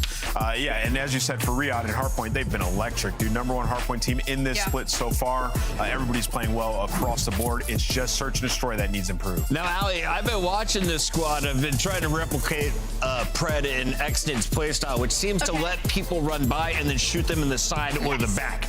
It's not working in my ranked games. Why does it work, though, so well for the Falcons? You have to understand the timings, right? I mean, going back to the professionals, it's just understanding the timings and when you're going to hit a route and the situation of where they're spawning. That is something I'm sure Pred and Xnid are thinking and talking about every single day. And so you want to apply that to your ranked matches? Well, think of it this way. If you're holding down one side of the map, they're spawning on the other side, just in a corner somewhere in the middle, and like count to 20, and hopefully somebody runs past. If you want to get good at running around with SMG, you have to understand spawns to a T. Like literally every spawn, you have to know all the spawn points and where they're going to be, and that's something they do really well. They're dialed, as we talked about. Yeah. On the other side, it looks like Den is dialed in for this Toronto Koi squad. When we see it in the best of 5, we know they can win it, but they're now picking up other maps. What is making Koi dangerous here in stage 2?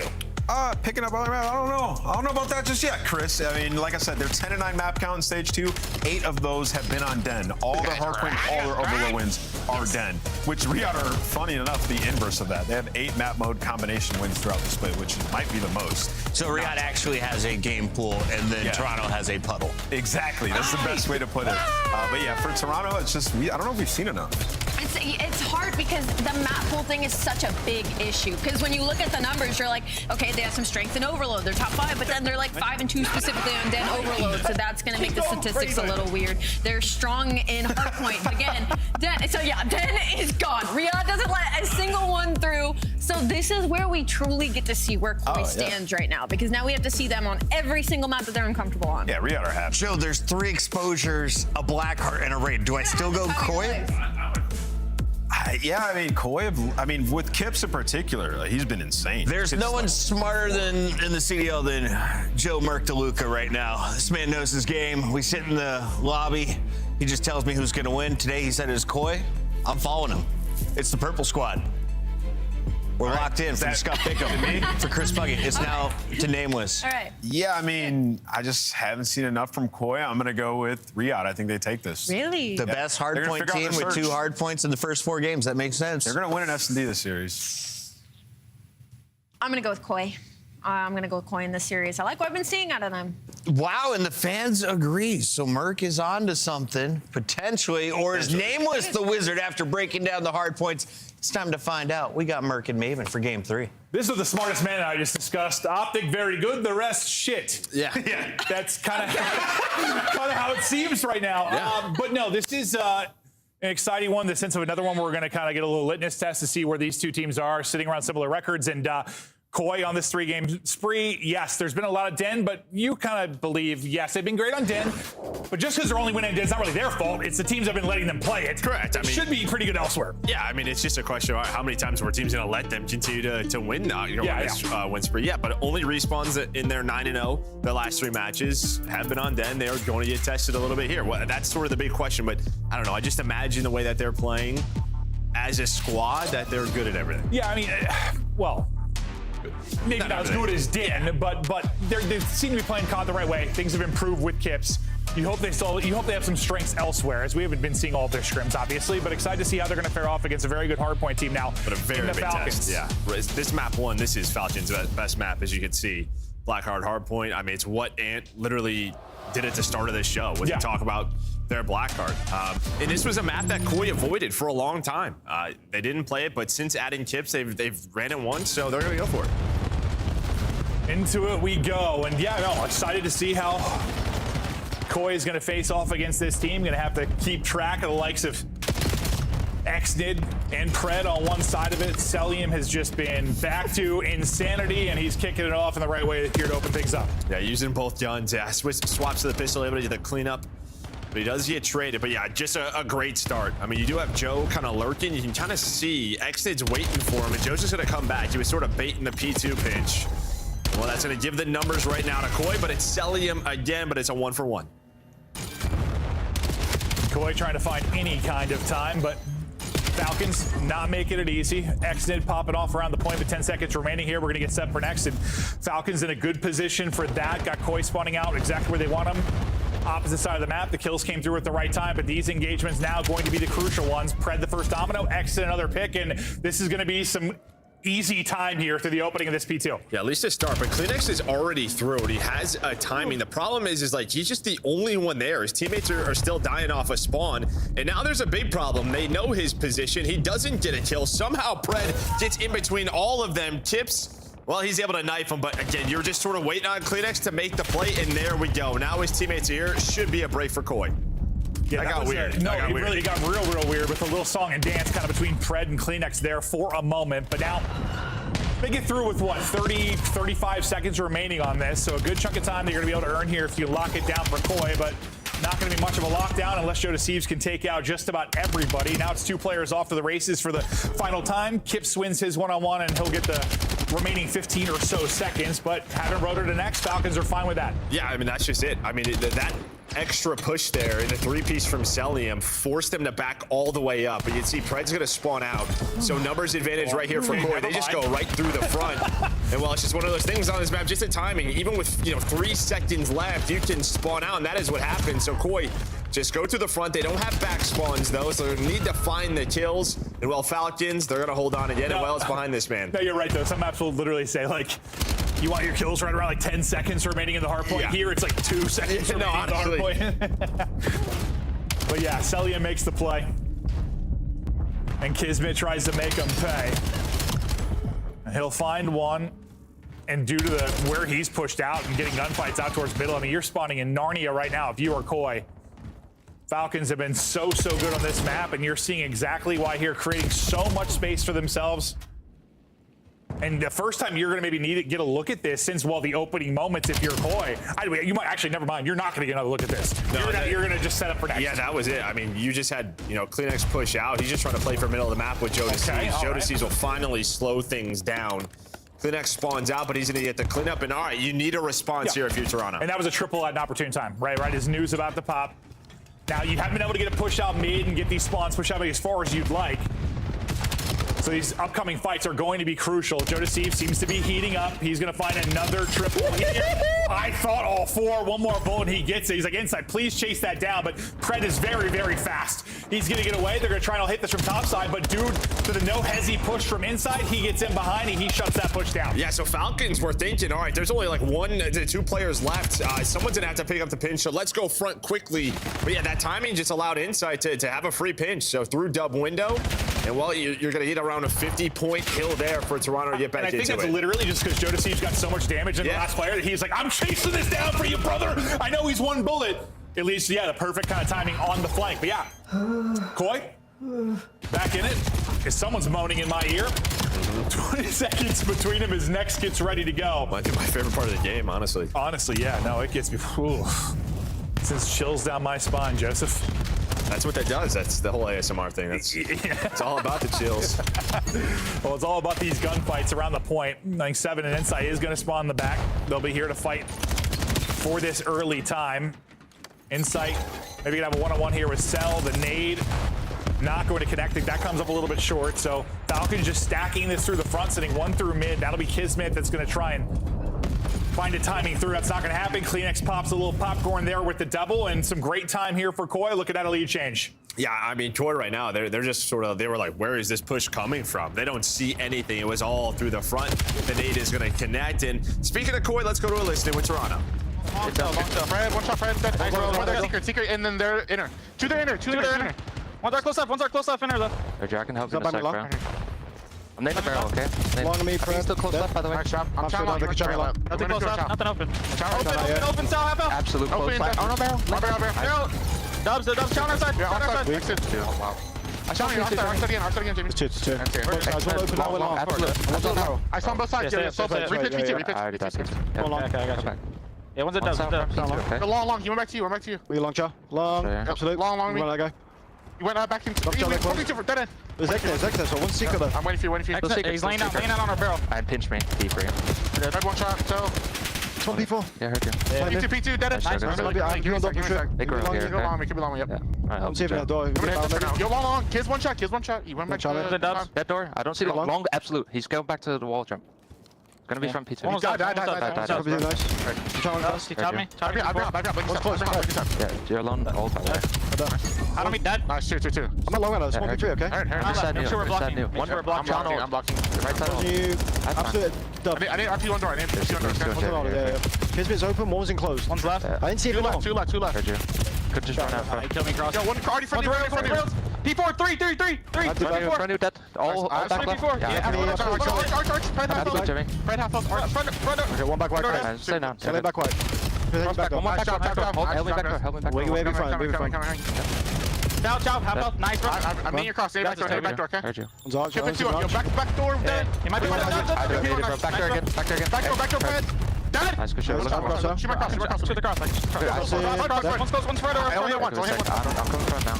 Wait for Toby. Nice, stay down. I go close. Back door, mid. Nice, bro. I'm helping. I'm already playing new. US play tight on old, okay? Okay. Yeah, I'm going to Yeah, okay, I already know. No worries. Right, already new. Nothing's on. I have mid, okay?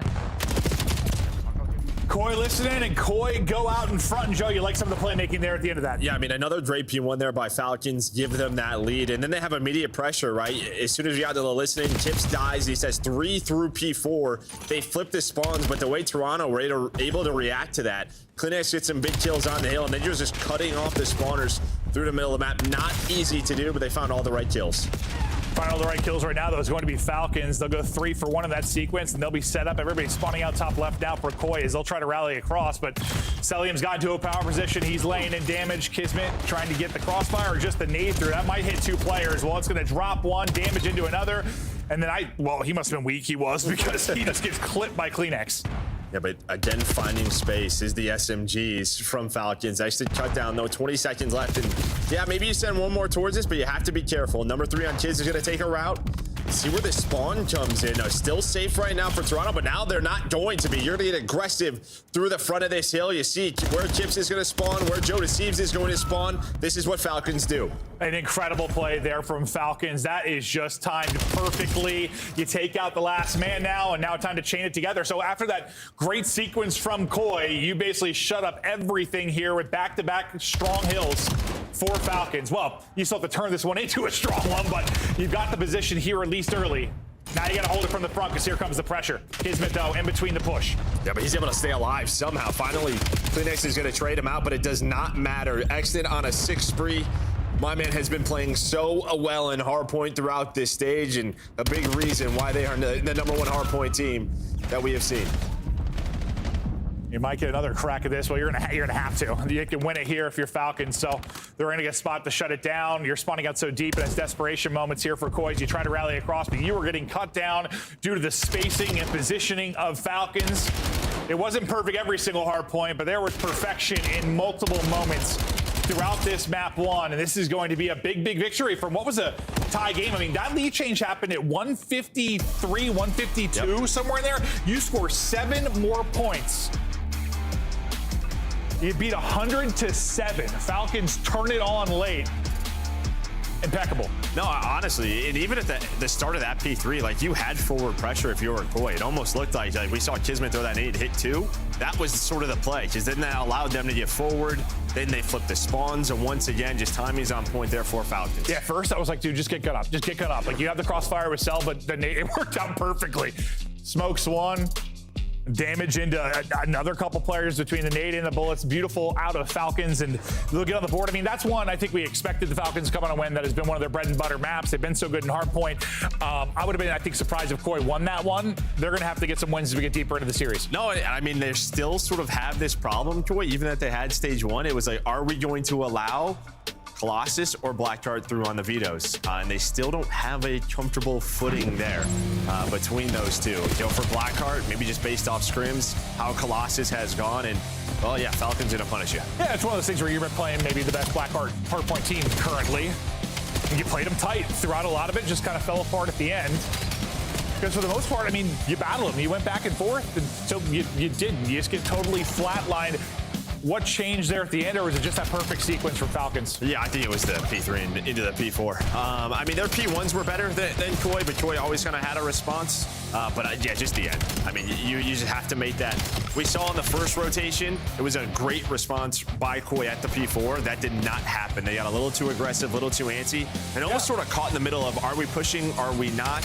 And that is when Falcons flew. No, it's funny because, like, I think if you told me these two rosters in this particular map with the need for, like, patience and discipline and not, like, the misplays, I would think this would be really good for Koi. Honestly. That's what we said all year, yeah, but it hasn't happened. True. But, like, not really. When I think of, like, how Pred next ends a play, like, I guess I would think of them sometimes getting caught, sometimes punishing with, like, a little misplay, a little, like, over chow, but, like, they don't. They play together so well, so tight on this, and spread when they can. When you have the spawns and you are disciplined early in the map, that allows Pred and Next to do whatever the hell they want, right? No, so a big part of that is to, selling Kismet's the play they make, but yeah, it's just sort of that. Like, all right, we have spawns, do what you want, go rogue. And part of that is just due to probably, I mean, Cell, likely you'd say one of the better ARs at playing his life, at being annoying.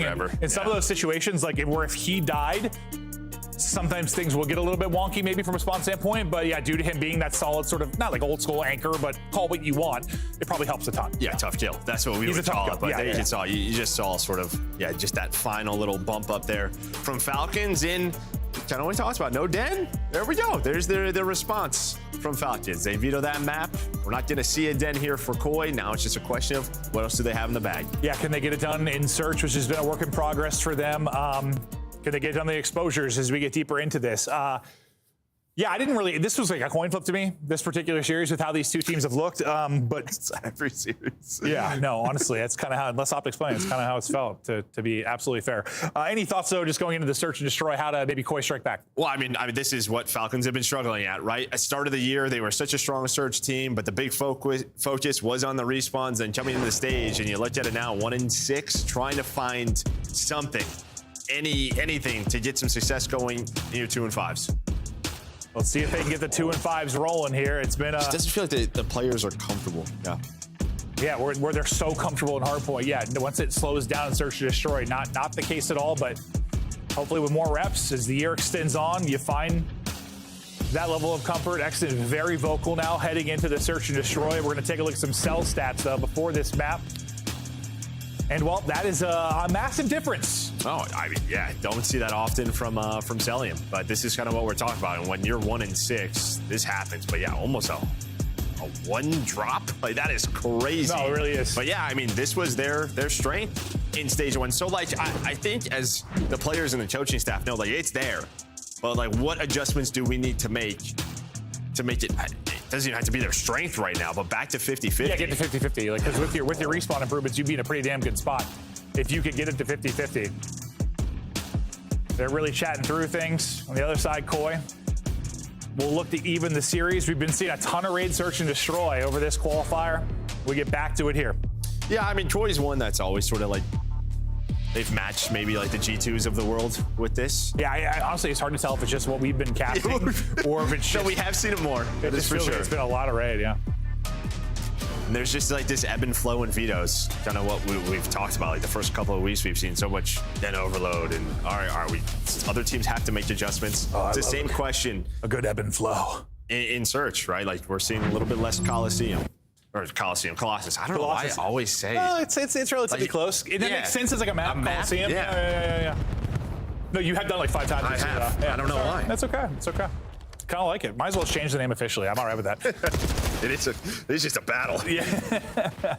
No, honestly, it makes a whole lot of sense. Yeah, with that particular map. But A-side control and A-side plant coming through for Falcons. The one guy on the lurk roll will be Kismet over towards apartment.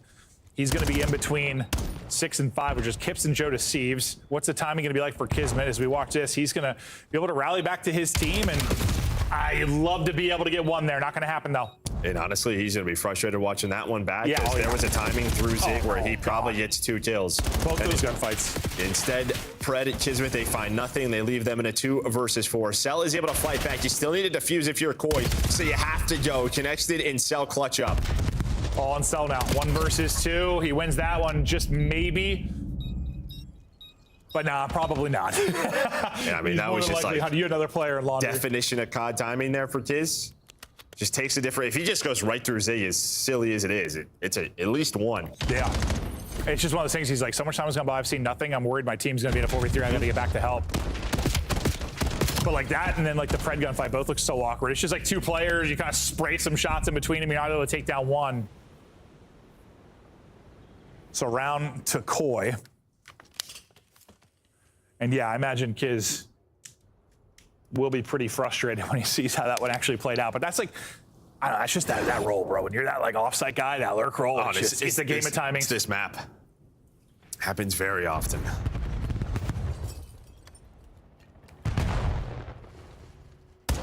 Oh, kind of the opposite 3-1 split for Koi to start us off, but it looks like it's a quick wrap back here from Kleenex. Dodging nades, top apartment, and Kleenex is gonna get back to mid-map.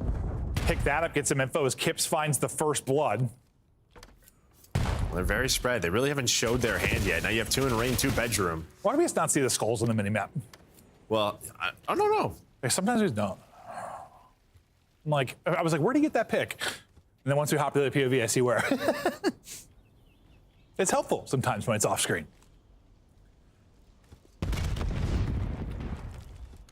Remember that we had that whole theory, we thought that influenced spawns for a long time? Weren't sure. Kips gets another, Kips working on the ace. Ah, one more bullet and he had it. Pred able to win it. Oh, your skulls are there. They just disappear after a couple of seconds. No, that one, I swear there was not a skull for that first one. All right, I believe you. I swear. Dude. I believe you. Yeah, Pred again in a very tough spot. I think it just happens with the kill early in rounds or something weird. Or we switch observer feeds, maybe it's gone. Yeah. They close it out. It's the Kips takeover. No, I was like staring at my eyes. Like, where's the skull? Well, it's funny because, I mean, we start on his POV and he almost nades himself. You're saying he was dodging nades. He was dodging his own nades. He wanted to redecorate his bedroom as it went back into his face. With a grenade. Yeah. Well, that's a bad idea. And he just backs on up. And as you said, though, able to find the second one. He gets that first blood. That made me think of like iShowSpeed or whatever, where he's lighting firecrackers in his bedroom. Not the brightest thing I've seen. It's gotten a lot brighter, though. Great comeback for the kid. Yeah. 2-0 now. It's hot and heavy out towards A. And it looks like for Koi, they're content to play the retake. But it looks like we'll see how they're going to plant and push through. You get all the way through. You're going to plant this for laundry side. Yeah, so the switch up here is Kiz isn't playing the flank. He's pretty much saying, I'll play with you guys. The problem is, though, is they have not gotten the bomb down yet. Because you had 2 players. Exton was very weak as he started to plant this. Gonna go for it again. There's the plan on through. And here we go, trying to make sure Exton not able to get away, but Exton, couple pumps, but still there. I think he's just backing down. That's just the way it is with that too. Insight though, able to pick one. Kleenex gets the statue. He'll take out another retake. Looking good, 4v2, but time is dwindling. Just around 20 seconds to go. Kismet, last guy up. Joe deceives, hunts him, drops him. Plenty of time for the defuse, and it is all Koi.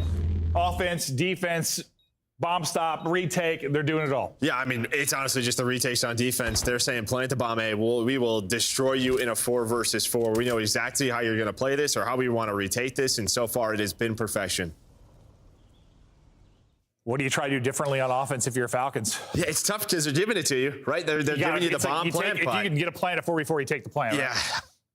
But now I'm sure they're going to be questioning themselves. It's probably going to be a mid or a B hit next round. Kismet got that awkward situation where he dropped. Pred, I didn't see it. He just got his head plucked, it looked like. Just got gunned. And as you say on this map, the first blood, sometimes it is everything. Insight trying to spot for info, but getting aggressive is Exnid. Just sends it, finds one. Now can Exnid stay up? And that's going to be bomb. Still has to be careful here. He might have a one-on-one here with Kips. But yeah, Kips isn't going to go all the way through. But Cell's just going to back up to his team. That's what you want. Now he's going to be in a great position. But that nade may connect, not going to hit. So Kips has to back all the way up. There's a little bit too deep. Exnid got that first blood, but played aggressive still around bomb. Never backed it up and eventually does drop. So a chance now for Koi, still in this round. You still have 40 seconds to work with, and bomb has been recouped. You lose Kips, though, as you're trying to get bomb back. Insight, though, finds one through the wall at the same moment. So we're going to wrap this all the way towards B. Cell, Pred versus Insight and Kleenex. The Insight and Kleenex duo have been doing this a long, long time. Yeah, neither have died yet throughout this map, so it has been clean for them. And well, Cell and Pred, they're just going to say, all right, once the bomb goes down, then we will start this. And try to catch maybe somebody through the middle of the map is Pred. Celium's going to have to clear basketball. But really, you're on the other side of the map. But look at Insight. He is going on a route. He's pretty much just saying, Kleenex, play your life. I'm trusting you. And Kleenex isn't like, I'm going to get one spot, or he was just laying on the steps there. They're going all the way around the map. I mean, they know exactly where they are at this point. That's why Kleenex is turning around. Good job just staying up. Can he get away with his life? Not going to happen. Can't recenter. Kleenex, though, has got the bomb spot, and he's just going to play the time. 12 seconds to go. Do you expect this if you are Falcons? It's going to be tough to do. Absolutely not. That was it, yeah. Absolutely not. I mean, you can tell just the way their arrows were like, where the hell is Insight? But that was a no hesitation, full-on wrap. And you saw Kleenex's head turn because, I mean, Jamie's like, there's only one place they could be, brother. They're Tiki coming towards you. Or basketball coming towards you. Like, he had everything else cleared out.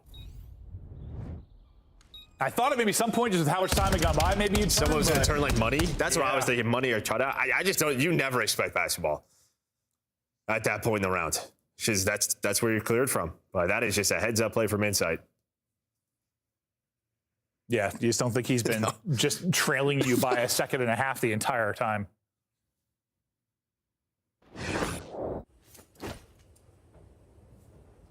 Beautiful there from Insight, and well, beautiful search to destroy from Koi. And the search has been improving for them with Kips in the roster, where it was a struggle. Falcons, you can see, still working on this. Kips, well, that's a he thought he had more info mid than he did, I guess. Yeah, it's a play. Like, hello, would you like a first blood? Did not read the map too well there. Maybe had different jobs from the teammates. Not exactly sure, but it wasn't what they wanted whatsoever. And they were playing that differently. I mean, they were going to let them, or they weren't letting them sort of plan A. They had laundry control, but those two players now have to come out of here. So those are incredible shots by Joe Deceives on his L. But I don't think it's going to matter much. I say he's going to need a lot more of those. I sure would. I mean, we've had several of those from various teams on various maps where it's just like they go out and they're so confident they have information, and it just looks hilarious. But yeah, he did not think somebody got across mid. It must have been insane timing or a miscomm, whatever it was. I have to watch it back. Yeah. Well, there was a smoked like laundry stairs, so maybe they're just thinking he's thinking I have to get to my teammates' laundry because there was two up there, so wanted to pinch them. Whatever it was. Wasn't great. It's just funny because even like the angle he was holding at the beginning, he was like wide open, like he just got fried there at the beginning. Kips, he's got 4 like the rest of the team. He's died in every round. He's sending it.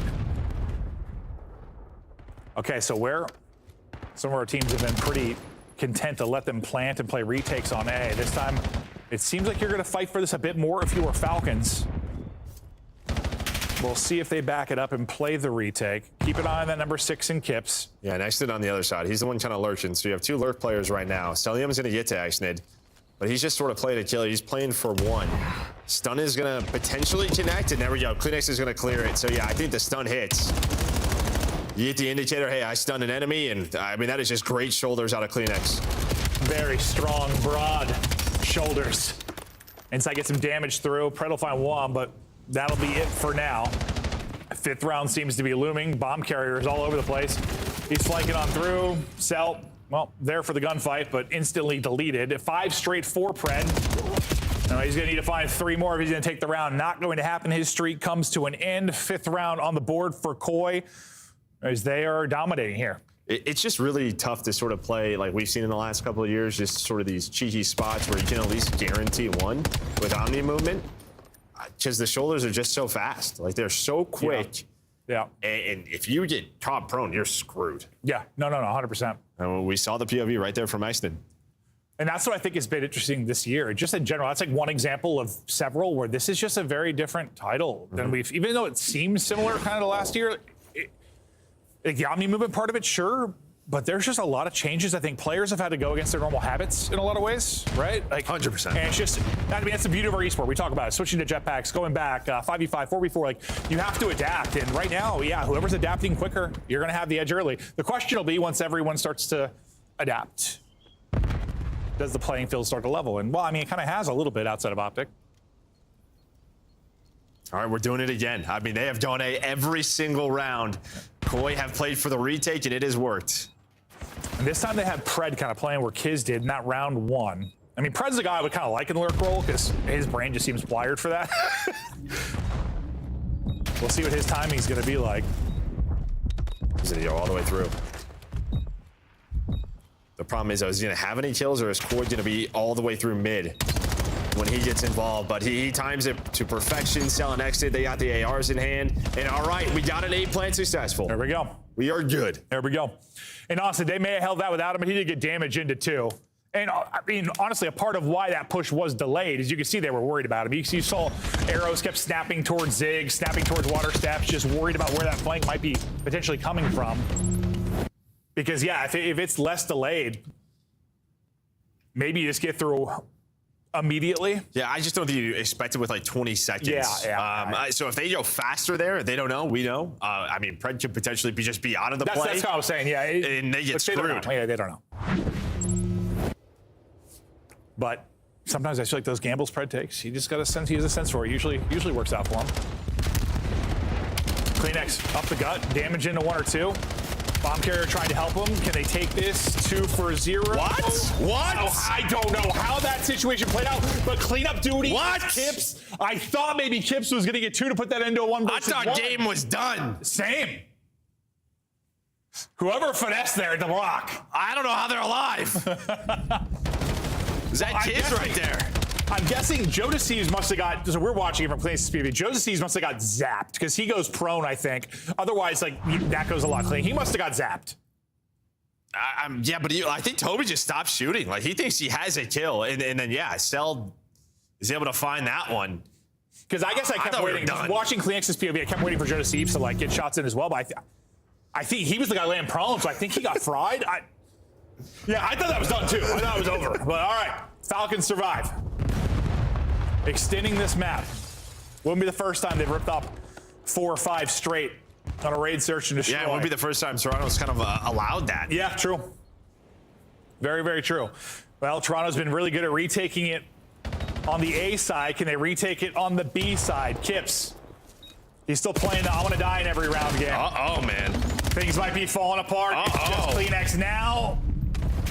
17 HP in a dream. He'll slowly be choked out and dropped. And uh-oh is right. And one of the changes I've noticed is the last couple of offenses exited instead of the Dravic, he's had an M15. So maybe that just helps him in some of these gunfights. But we see it there. Again, he's able to find that first blood. Can hold that strong position. Helps them sort of deal with the retake attempt from Koi, but it has worked so far. Yeah, pressure is on to close this out. It is 3 quick rounds in a row. Yeah, if I wanted Exton to, like, slow down around, I'd just be like, hey, maybe pull out in 15 this round. Yeah. You know, you don't want to tell a fastest man alive to slow down, but a little more subtle. Pull out in 15. Mm-hmm. Exit is on 4 straight after in 5 plants. He's doing it all. Oh, good point. Yeah, he's been playing it. Sticking the bomb. Can Koi get the stick and close this out? Oh, sweet Jebediah Jamie insight. Nearly caught. He's still alive. And I don't know if that's just a wallbang or if Chiz sees him. Not exactly sure. He backed down so slow from that because he was like, what the shit? Yeah, I'm not sure. We always talk about sort of the New York boys. Chiz was on that World Championship roster. Another first blood, though, for him. Yeah, he was putting the shots through. That extra work they always did. Showing again. Falcons ripping now. How many straight is this? This will be 4. Oh, sweet God. Clearing it.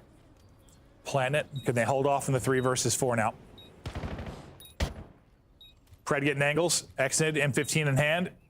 Looking to get involved. And he's able to tuck away in this corner. And he's just going to send it forward. I thought a freebie. Well, it will turn into a freebie. Able to get it. Kismet wins it on the other side of it. Kleenex now another 1 versus 4 chance. Not going to happen. 4 straight rounds for Falcons. We're going to round 11. Yeah, and it's been 2 offenses, 2 defenses, right? They've been doing it on both sides.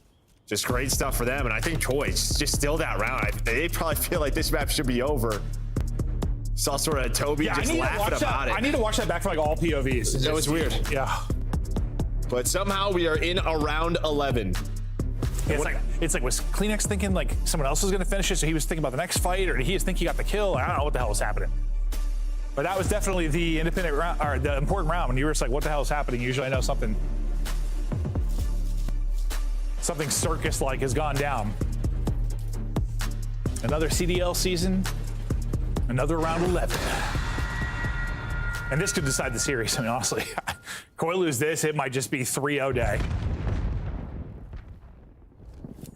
Out towards A, quickly. Number 2, the guy is here. It is going to be Pred. Just jump peeking. Oh, that's disgusting. That is disgusting. But Joe seems able to pick it up quickly. Oh, hello. Streak in, Exton. He hasn't died in quite a while. +5 Missiles from by. Does it connect? Nope, but it pins everybody inside. You can see they're just holding here. Can't wrap it inside the window, but Kips is going to drop. And while he sort of repositions in case he does land window, so then they're able to push on up. Insight and Joe DeCease now have to work this 2-on-3. And Joe's all the way through. Timing could work his way, but Cell's kind of onto it. Cell just cooling it. And that's easy for Cell. He has the read, he's got the kill. This will be 5 straight rounds for the W unless Jamie Insight can go 1v3. Not gonna happen. The Falcons from the 2-5 depths bring it back and get the search and destroy win. And that's one of the search and destroy wins where maybe you're a struggling search and destroy team and that gets some momentum going for you. Yeah, you just need it. And I mean, a team that like mentally at times when they start to in the hole, they just don't come out of it. They just kind of lose. They don't really fight on back, but we saw the adjustments they were able to make. They still go for the A plant. It's great stuff for them. And then Koi, I mean, just no response. Started out so well. Chips picked a lot of the times. 10 deaths for him. But on the other side, yeah, Kiz leading the way, but yeah, Exnid. He's the one that got that streak behind all that objective work. Well, that, and I think, I mean, he might not have died over their like stretch, bro. Like he got out. He switched up to the M15. I don't think he died. He got up to like 6 straight. I don't know when the streak started exactly, but it might have been like that 5-round run, or what was 5 rounds, right? Yeah. So wait, was Lee 5-1? I think so. Or 5-2? I gotta go back. What, 5-1 or 5-2? I don't know, man. Math's not my strong suit. All I know is it was a very entertaining search and destroy, and I'm very impressed with the Falcons' victory. But our matches continue on. It's been a day of 3-0s. It might end that way as well. We thought Koi going to be putting up more of a fight, but it was a game 1 kind of domination there out of Falcons. That is a massive comeback in the map 2. We get ready for Overload. We'll see you on the other side of this sexy commercial break.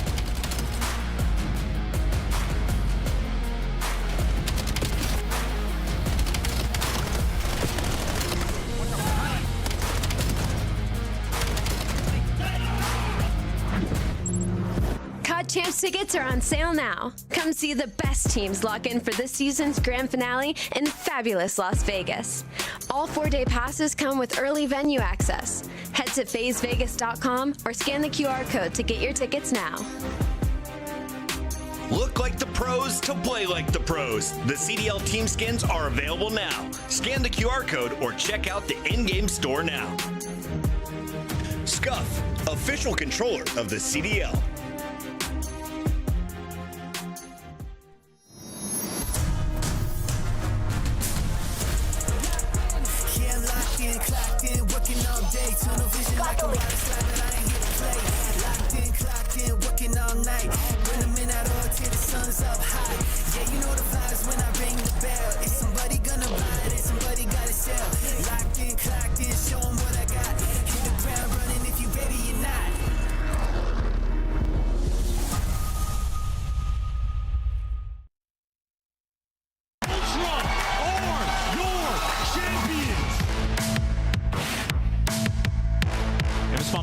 Players, so there's a 3v kill for him, and he touches the ground. All players everywhere.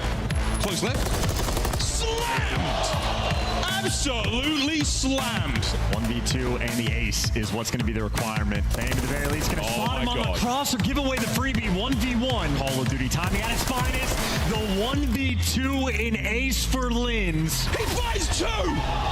Abizi somehow finds 2. Can someone make it here in 10 seconds? Sellium, there's 1. The second. Slams Insight. Guns are there. The last man. FaZe somehow pull out a win there. FaZe with a couple of key eliminations. Here comes Cellium from the front. Can he? Oh! That's all dead! Atlanta cannot get back into the hard point! You want to make 5? You got it! The bomb planted for maybe the last time. With 32 left on the clock, it's grabbed. And he's trying to pierce it. He can't get it done. Ultra are your champions. Toronto Ultra.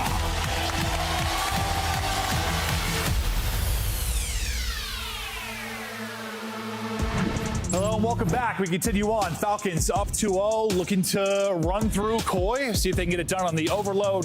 What's your thoughts on the overload matchup between these teams? I mean, it's sort of the conversation around Den, right? But we're not going to have that here. So I think both teams, trying to improve in this game mode. Absolutely. It's been a little bit better recently for Falcons. Again, the respawns have been there, but yeah, this is going to be the big thing again for Koi. We've seen so much Den with Kips, not seeing it now, down 0-2.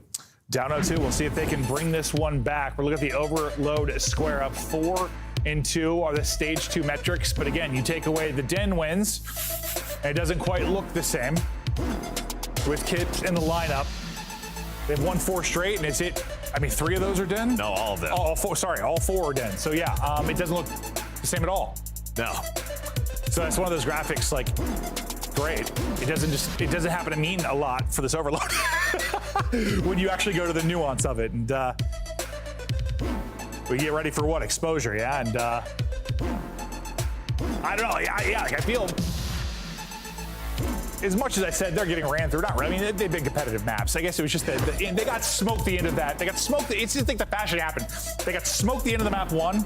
They got smoked the end of the map 2. Like, it's just the runs. They got ran over those stretches. But like, it's not like they've been blowouts exactly. But yeah, you just hope like you can kind of respond here if your Koi, because in the past with their past lineup, they just kind of weren't when they sort of blew a map 2. Like we've seen them. I think they had something similar versus like G2 where they're up like 5-1. I think they ended up winning the round 11 on raid, but that is something they're just going to have to work on when it comes to raid, search, and destroy. Is just finding a closing round victory there. But yeah, now just sort of testing the mental. The last for them. one's the hardest. Sometimes. Yeah. Exposure overload for the Falcons, 6-1. So they're feeling mighty fine headed into this. Good chance to close out the series. And with Exposure being the hardpoint pick for Koi, you'd love to end it here. Otherwise, you risk maybe going deeper into this series, but can you get some scores through early and often? The break can be so crucial in our map 3, and you just see the explosions and stump pops everywhere as we look for openings. It's a circus fight for Exton to start us off, but beautiful job winning it and cleaning up the weak player off Kiz. Yeah, they've only played it once in stage 2. I think just most teams just haven't picked it or sort of vetoed it with how they have looked in stage 1 Falcons on this map. And sometimes it's like, yeah, you have a record that looks so good, but they haven't played it recently, and then they look kind of flat or stagnant. We'll see if that's the case, so they're like happy to be here. Yeah, we're back. First bit of possession for now. Gonna go to Koi. Going vertical is Kleenex, and now wrapping it out topside behind his lead blocker. We'll hop to the lead blocker. That'll be Joe Deceives. He stayed alive longer than I thought he would, and at least got the nade off to get some damage in. Wrapping it, though, throughout that sequence was your EMP carrier and Kleenex. His blocker on this side is inside. He's going to drop, so that push is going to get thwarted. Whatever damage Kips can do is at least going to stop any kind of counterattack. Yeah, I mean, that's what you want. You want Joe to get one. You saw the last 2 players come off spawn, so they're through the middle of the map, and that's where they start to wrap that over towards the A point, Koi. But yeah, Inside has to win the first one. You're hoping to catch them in rotation. It doesn't happen. He loses the gunfight, so that push is done. But we saw this earlier today. Sometimes, well, timing is awful, but you just kind of force them to carry the EMP in their base for forever, and hopefully you can get a counter. Timing was like awful, but then it worked out real well. Yeah, honestly, it might have been worse if the timing was good. He might have gotten 1 in trade. He got 2 instead. EMP stalled out for now. Number 6, that was Kips. Just won a fight over towards Spiral. Wow, how does he win teammates, dude, if they deal with Pred there, I mean, this is a really good offensive look, but Pred gets two. I was saying a big part of it is that EMP resets. So Pred just kind of lurks through mid-cut and then just plays a corner. And then, yeah, it finds the first, and you're hoping Joe has that trade. But Pred just stalls out the push. Now, you do have a chance to wrap. Exit's going to be out of this play. He's got to go quickly. They're kind of looking for him. He needs his teammates to clutch on up, though.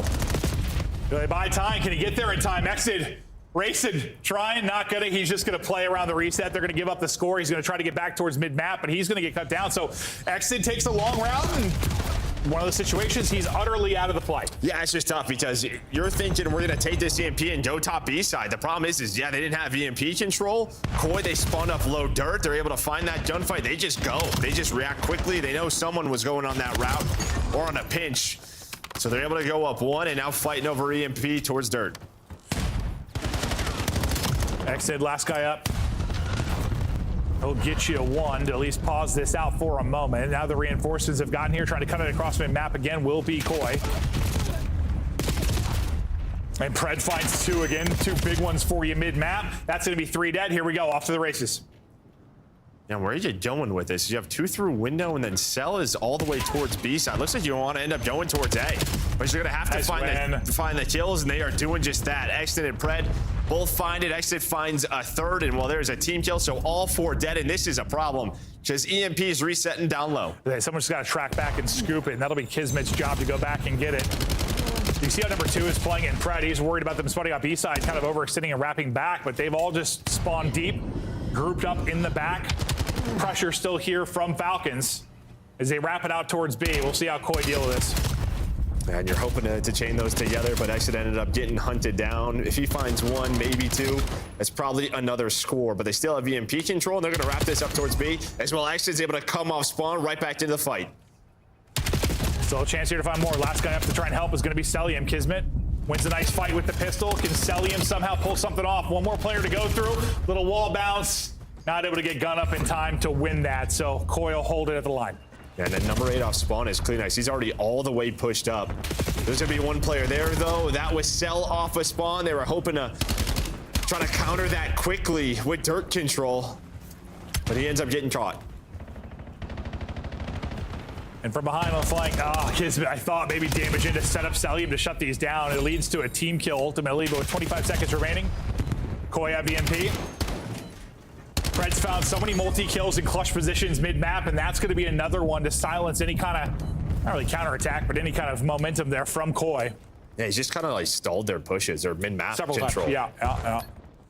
I mean, that's 3 or 4 times I think he's found a multi there. That's, and it's not like necessarily if he doesn't get a multi, they're going to score, but it takes away the chance for one. That's for sure. Exit, stop shooting. I see, that was going to end the half, right? I mean, you get a couple of dead from Koi, or sorry, onto the Falcon side. He stops shooting, maybe gets caught, maybe things get weird, but he's able to find the last bullet. We'll take a look at some of the highlights through the first half. Not like a ton of offense, really, from either side. A lot of the fights kind of around the 50-yard line. Granted, you had a few chances for both teams, but just the one score coming through, and then some good defensive stops, really, by either team. I was gonna say, if there was more offense, it's probably the Falcon side the last couple of minutes. Yeah. Koi started off strong, and then just never really had mid-map control, and that was due to the sub pressure from Falcons. Well, I mean, it's kind of the tale of this series. Koi started off fine. It's just, will they finish strong?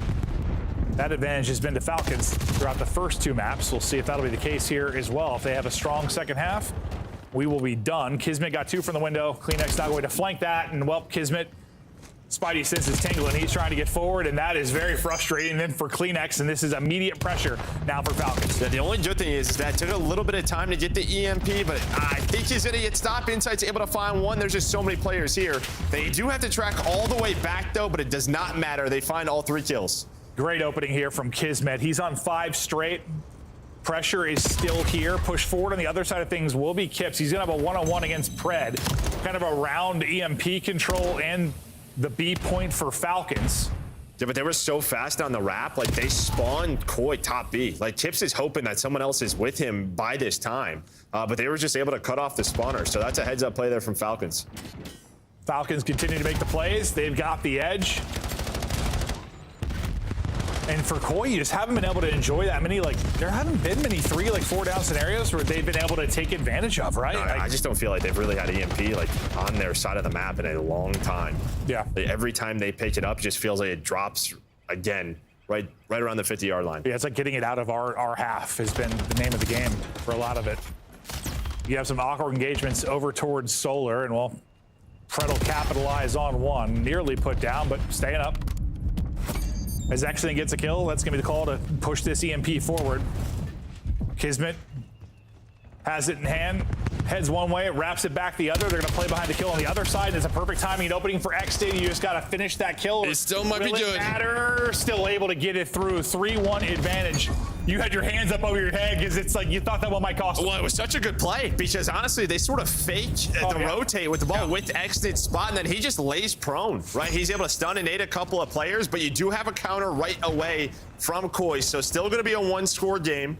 But yeah, heads up stuff there from Exton. It's probably cleaner if he finds a kill or two. And that's why they were to see more across our maps is just sort of these setup plays and, well, really just the, what do you call it? Ball finesse. Ball finesse. Ball movement, ball finesse. Yeah, ball finesse. 50-50 in our time of possession with regards to the objective. Seems crazy to me, but all right. Joe Deceived on one side, Kismet on the other. Kismet is dealt with. Joe Deceived is still lurking deep. He sees his teammates to go big mid. They have numbers mid. But you gotta win some fights. And of course, it is Pred again through mid. This mid lane was designed for him. He's a creature, just lurking through lanes, finding openings, and making you pay. Well, that's why they were so good at it in stage 1. Yeah, him and Exton just sort of taking turns, going on the long routes, and then getting lost. Well, timing's going well. Now, Kiz, I mean, the objective work is all him, so he's able to earn this streak. They're going to go on the attack. Kips is through mid connector, but now he's going to get called out.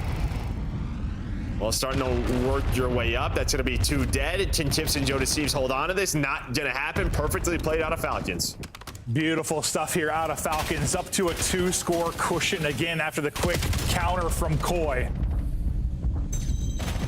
90 seconds to go.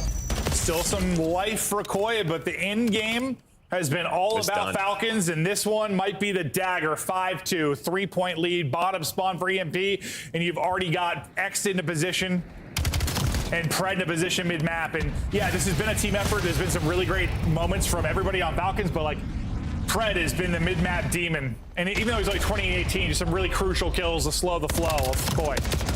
And I mean, listen, like, we kind of talked about, like, all right, no Den, no Koi, and yeah, that's been the answer. Might be some truth to it. That's my bad, Puckett. My bad. I'm sorry.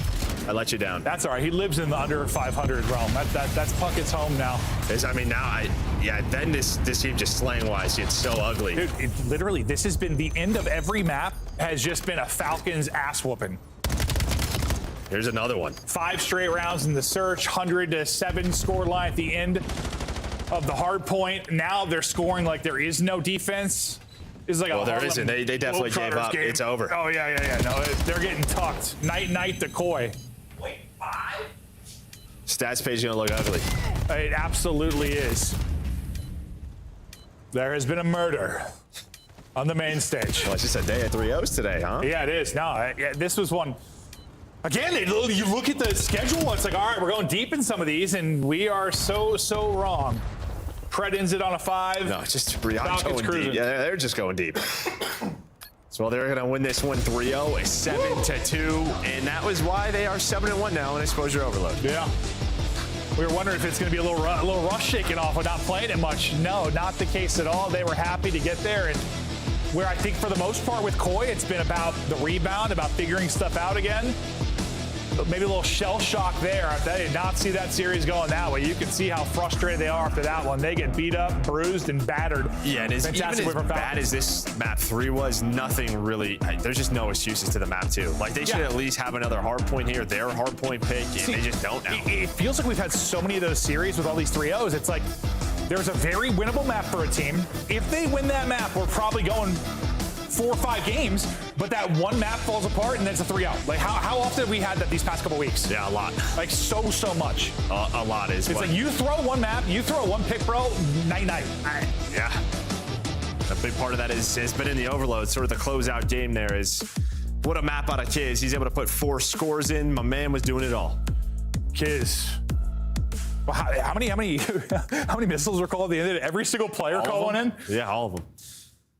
Yeah, it was. I just heard 3 missiles over the course of 90 seconds. That's pretty good. You're finding streaks all over the place, and that will stop a comeback from happening. That's for sure, because you're playing against the 4 players in the opposition plus a 5th, 6th man in the sky.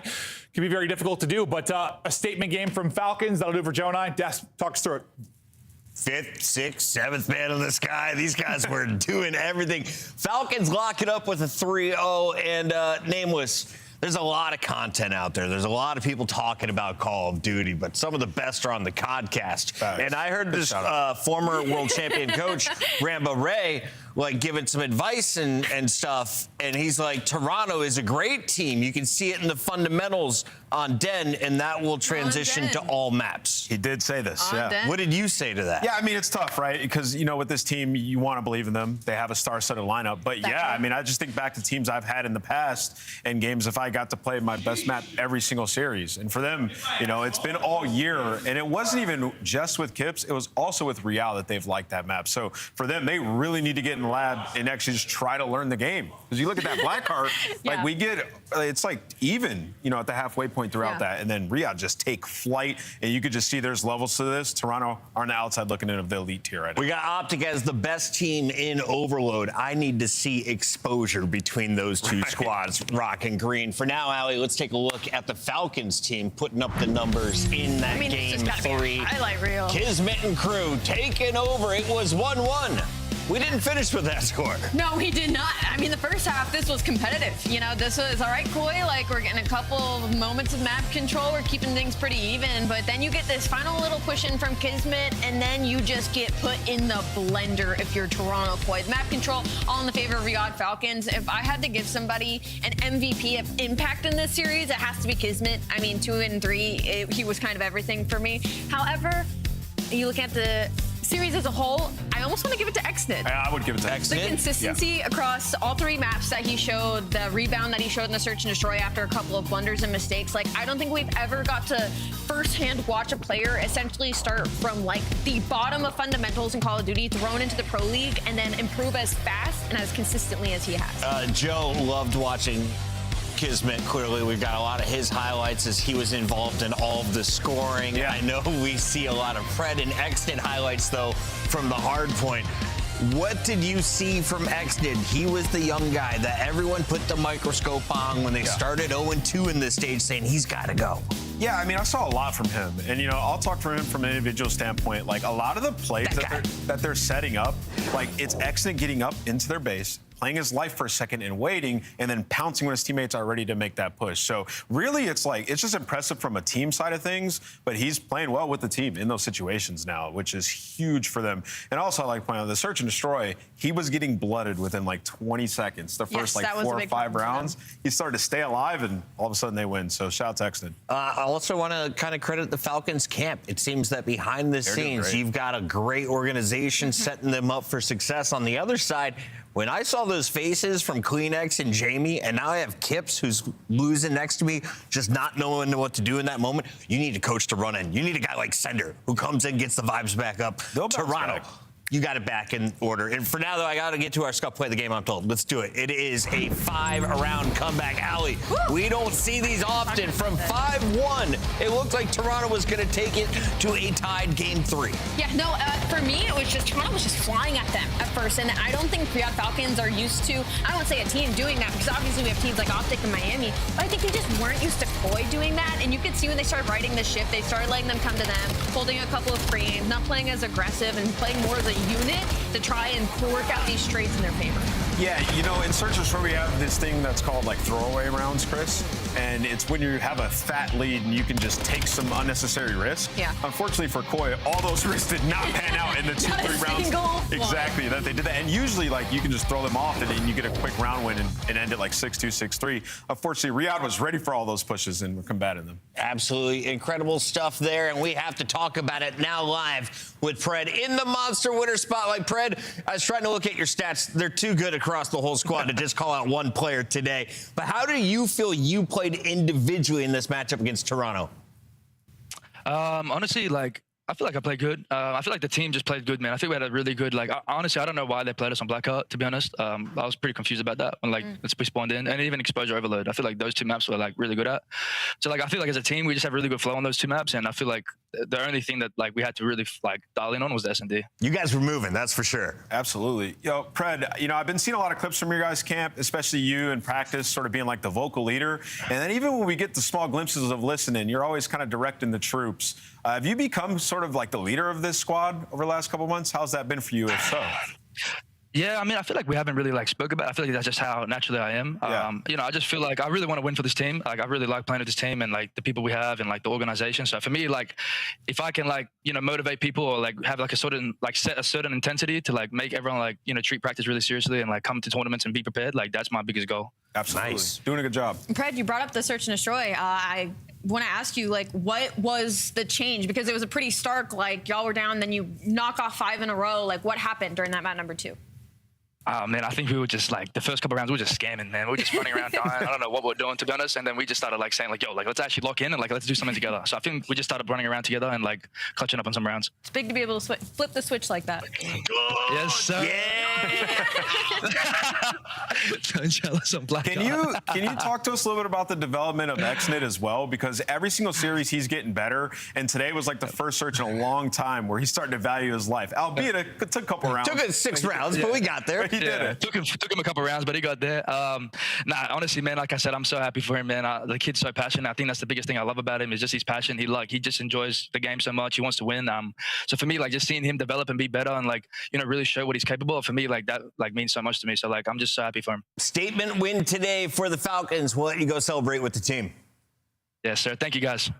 Hot 3-0s across the board. Allie, do we get another one when we come back? And does it belong to Cloud9? Do I reverse jinx this? Do I say yes, no? Say it. Yes. Okay, No, we're not gonna get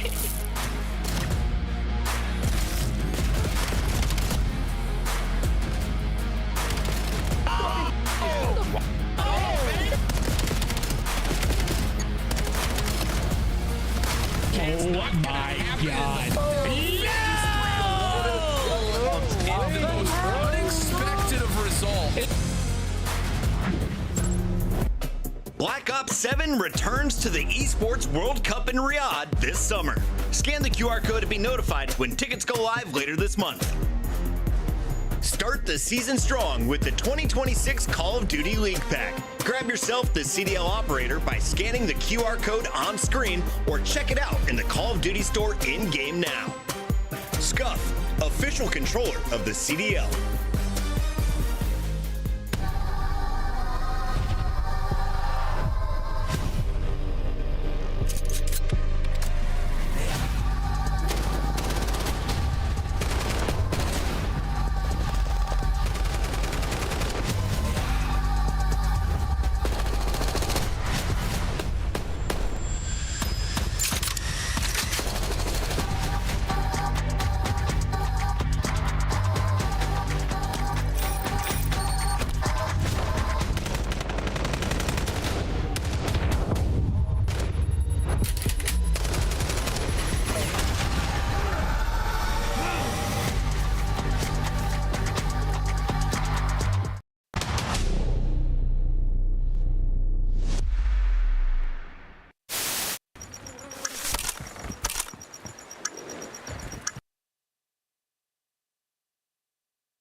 Just push you out. To your right. To your right. Oh my God. He jumped right in front of you, my boy. That was unlucky. He literally jumped in front of you. That's him. Bro. Game pause, folks. Game pause. We're going to reset the lobby here. Whoa!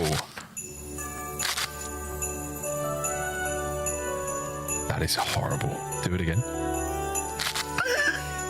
What's up, man? Just going to get the lobby reset, and we'll get back into this S&D as soon as we possibly can. Yeah, Chance still has that sweater. You can buy it used. In the meantime, lock in for Cloud9 versus Boston Breach. It's a battle of the bottom feeders, both fighting for their spot in the top 10. And if you're looking at the rosters, they've got some stars. If you're looking for a consistent one, though, I feel like there's only one player in this lobby. It's Spart. He's come into the league, and he has made a statement as the former Challengers player for Bush, is now leading the charge for the Breach. And we love what we see when he's coupled with Nasty. What have you liked about his entry into the league? Yeah, you said he's not only leading the Breach, he's like leading the league in this 2 series that he's had. I mean, he's #1 damage rating. He's lighting it up, and he's been playing well in S&D as well. So the tandem of Nasty and Spart, I love how they play. They can find the kills, but they're also willing to play the objective work as well. So they actually have a fighting chance in this series. The last Boston roster did not. Allie, let's dive in first, though, with our New York squad, because they made a statement when they took down Paris Gentleman. Since then, they've been silenced. Someone took away their keyboards. We got to take a look here at Okus, Nezra, and Courage and Hyde. What has happened this last 2 weeks, and how do they turn around today? For me, when I look at the situation of their big win versus Gentlemates, and then now to kind of like where they are and the inconsistencies, all that meant to me was kind of like, okay, we saw why these guys were even considered to be brought into the league and that they can even hang in the first place. So for me, that was kind of like their ceiling, where they can push towards, where they can go. But unfortunately, their consistency lies right below their floor right now for me in Cloud9. So their biggest thing, work on the team chem, work on the chemistry, you know, look towards nearing more the end of the season, you know, and just do what you can for right now. I agree. It's a developmental project. And, you know, for these guys, I want you guys to pay attention, especially like the hardpoint today when you're watching. They're trying to play the right way. It's just very elementary. Like when you look at their last series, it's like tight setups, like we have everything. Not getting loose enough, at least in the hard points, is what I saw in the last series, but they definitely have the talent, and like the players, they can take over. And we got to talk about Boston on the other side of this one. Rosalie, when you look at the numbers, I know Spart has been the man with the hot hand, but who has been the player that you would shine the light on for the squad coming into this matchup? Coming into this matchup, I think I'm going to shine the light on Snoopy, because for me, Boston need a front line. I look at Boston and I see a really good defense team, and I feel like we have seen that when they do get a good hold in hard point, right? When they do get their setups, when they do play overload and they're defending the point, they're a very good defensive heavy team, but they're missing a big front line. And for them, it has to come from the consistency in Snoopy. It has to come from some explosive matches from Snoopy. And I don't think we've even gotten like a map or a series out of him yet that feels like, okay, like he's going to be that guy. And so for me, that's what I'm waiting for Boston Breach, especially in a series like this. I think it's, I agree. I think it's easy. You look at the last series that Vancouver had against C9, TJ was like quadruple positive, frying them. Okay, so Snoopy and Purge got to do that too, right? Like if this team is to do something in this league and be like a top 8 or get back to where they were last year, top 6, then he has to, you know, come into this year. Colossus. Ooh, I'm feeling a high day. I'm going Cloud9. Let's get to this stuff. Pick'ems. Let's get wet and wild. We didn't even talk about the map. I like the pick. Howie, we don't need to, because I know what's happening. Cloud9 wins this and makes Jay Study so happy. He's going to be there smiling from his New York City palace. I'll go with Boston. I think they get it done. I think they win this 3-1. I mean, we have to understand how like bad this of a situation this will be for Boston if they don't like slam this team. So I'm going to go with Boston Breach in this. I think they definitely get a win here. Chance, how about my Cloud9 3-0? You vibing with it? Nah, not in the slice, man. You got a negative record for a reason. You're a troll. Bang! Gonna need a skin graph for that one, Chris Bucket. Anyway, back into the game. We are on what could be the worst day in Boston Breach history if Chris is right. And it's a bad one, because this is, again, a catastrophe. Thanks, Ali, for bringing it up. Names for backing it up there as well. This is the major run. This is a very important match for Boston Breach, a very important one. You do not want to lose this. You need to climb the ranks. You need to climb the board. For them, they're going into this thinking it's a freebie. Is it a freebie chance? No, definitely not. C9 will absolutely put up a decent fight. They've been showing some small signs of improvement. They absolutely have potential in S&D. They're overload. They have some good wins. So make no mistake, the potential is there. But I think instead of, you know, if I'm the coaching staff of Boston, I don't think I'm going into this saying like, oh God, I'm scared. This is a must win. If we don't do this, it's catastrophic. I'm looking at my SMG duo going, hey guys, it is time to pop off. Go out and try to feast today. Take them down in hard point. It doesn't matter if they have the second best rotation win percentage, if they're dead last in holding and dead last in breaking. It should be the tee-off series. It should be you're playing against the team of joy. You play them and you're joyful at the end of it. So I'm looking at Purge. I'm looking at Snoopy. they should be on for a masterclass, or at least that should be the energy they bring into this series. I'm looking at P1, and Chris, if you can hear me, I love you, man. I love you so much. That was a great segment. Nice start from C9. How great can it be? Tide, seen the advantage, takes care of business, and now in the shop, and business is not exactly booming. They've been cleaned up, but Nezra is on quite the flank. Did he identify the man to his left? No. That lovely skin of Boston Breach. The away skin, just as nice as the home skin, finds its way into the bag. But nice time here for C9 off the rip chance, and they're still fighting for that blue spawn. Yeah, it's been all right. Nice little 10-point lead that might start shrinking a little quickly. Got Snoopy going on a pinch through shot there to take down Encourage, and on the minimap, yep, Snoopy good for 2, looking a lot better for Boston. And now you're forcing the spawns up to the top right, so this will not be a C9 rotation win. Instead, those arrows are taking their sweet time off spawn to figure out what they want to do. Once they figure it out, though, there might be no stopping them. Only kidding. It's sweet 4 spree now for young Snoopy. You're talking about the pop-off chance. This is the beginning of it. The humble beginnings, the murmurings of a big bada boom, bada bing. It's a 5 for your boy Snoopy. Can he get a 6th? The odds are good. Transition. Next player in shop, well, he's doing the discipline plays. Doesn't have to chase the red dot. His team has everything under control. C9 struggling to get near the time on P2. Hill that can often be a bit of a tug of war. Right now, you're just getting thrown back, but there you go. The strike is in. Hyde good for 2, and Boston have to hit the reset. Good for 2. A nice 3 down there. Boston's reset towards the back right-hand side of the map. And again, C9 should be eyes all over this in every way. But what a shot from Snoop. Here comes that pop-off. We are still there with the murmurings, the rumblings in the stomach. That grumble cannot be denied. Rotation's on. The battle is here. And Snoop should be down and out. C9, that is your hard point. Listen, in my mind, the race to P3 is always the race to Plain Heady. So Snoopy trying to get the hill time before the hill exists. And, well, C9 will take advantage of that. Now, Ocus, win the key gunfight, lock down the spawns. You lose that. Now your teammates are surrounded. Here we go. Well, spot on Plain Heady. Gets a couple for being traded out. The continual battle here on the inside of time, and Encourage was a bullet away from glory. Sadly loses the fight. However, they will win the war in the long run. They should get to the time a little faster. And this will maintain Cloud9's lead. A lovely stun over the top there slows things down. Vanasti, Ocus and co back in there. Yeah, C9 just, again, doing that thing where they're winning the race to Plain Heady. Smart, though, wins a nice gunfight. Good enough for some trades around the time. Snoopy jumps in. Snoopy good for 2 as well. Damn. And why not give him the 3rd? A little bit of help there for the teammates. Little orchestration moment. Ultimately, though, a decent hill for C9, able to take the lead on it. I think the best in the fact that they actually technically lost that rotation. Of course, now, though, they lose this one as well. Boston fully set up around it. Yeah, Purge could be good for a couple here. Nice work onto the second man. The remaining members of C9 through the middle of the map, and the forecast is not great for Cloud9 on this hit. They do have the man in the back, though, Encourage. Oh, you sneaky beaver, you did not block a thing. You got in there, mate, and now C9, what do you know? Sometimes the weatherman gets it wrong. The skies are cloudy right now. And keep in mind, this is a hill where you can block the spawns from time. So if you're ever playing in, you know, a diamond ranked lobby and your teammates get all the kills, make sure you just turn and look at it so you don't cause chaos like this. Either way, Boston rebound, take the lead and stable for the potential next 20 seconds. C9, 2 players want to hit ult, 2 players want to rotate. Well, that's another 2-piece there for Snoopy. 14-7 to start this match. A little Swedish chance there. 10 seconds to go on this hard point, which has been so good for Boston. What a lovely blue hard point over to the green one now. And will it be all good to go for what should be a solid hold here for C9? Let's see what you've got, lads. You got in here very early. You've got opportunities to set up how you want it. And Nezra is going rogue. It might be able to catch another play out here because the boys seem to have the back completely covered.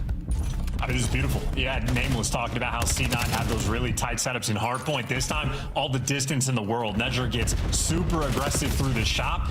Now it's a perfect pinch play where you are just funneling these players on Boston through the middle of the map and you're picking them apart. So the hold is good for the first 30 seconds. Now it's turning into a bit of a fight. Players up top, difficult to deal with. And, well, that's Snoopy doing what he does. 17 kills now as Boston break through.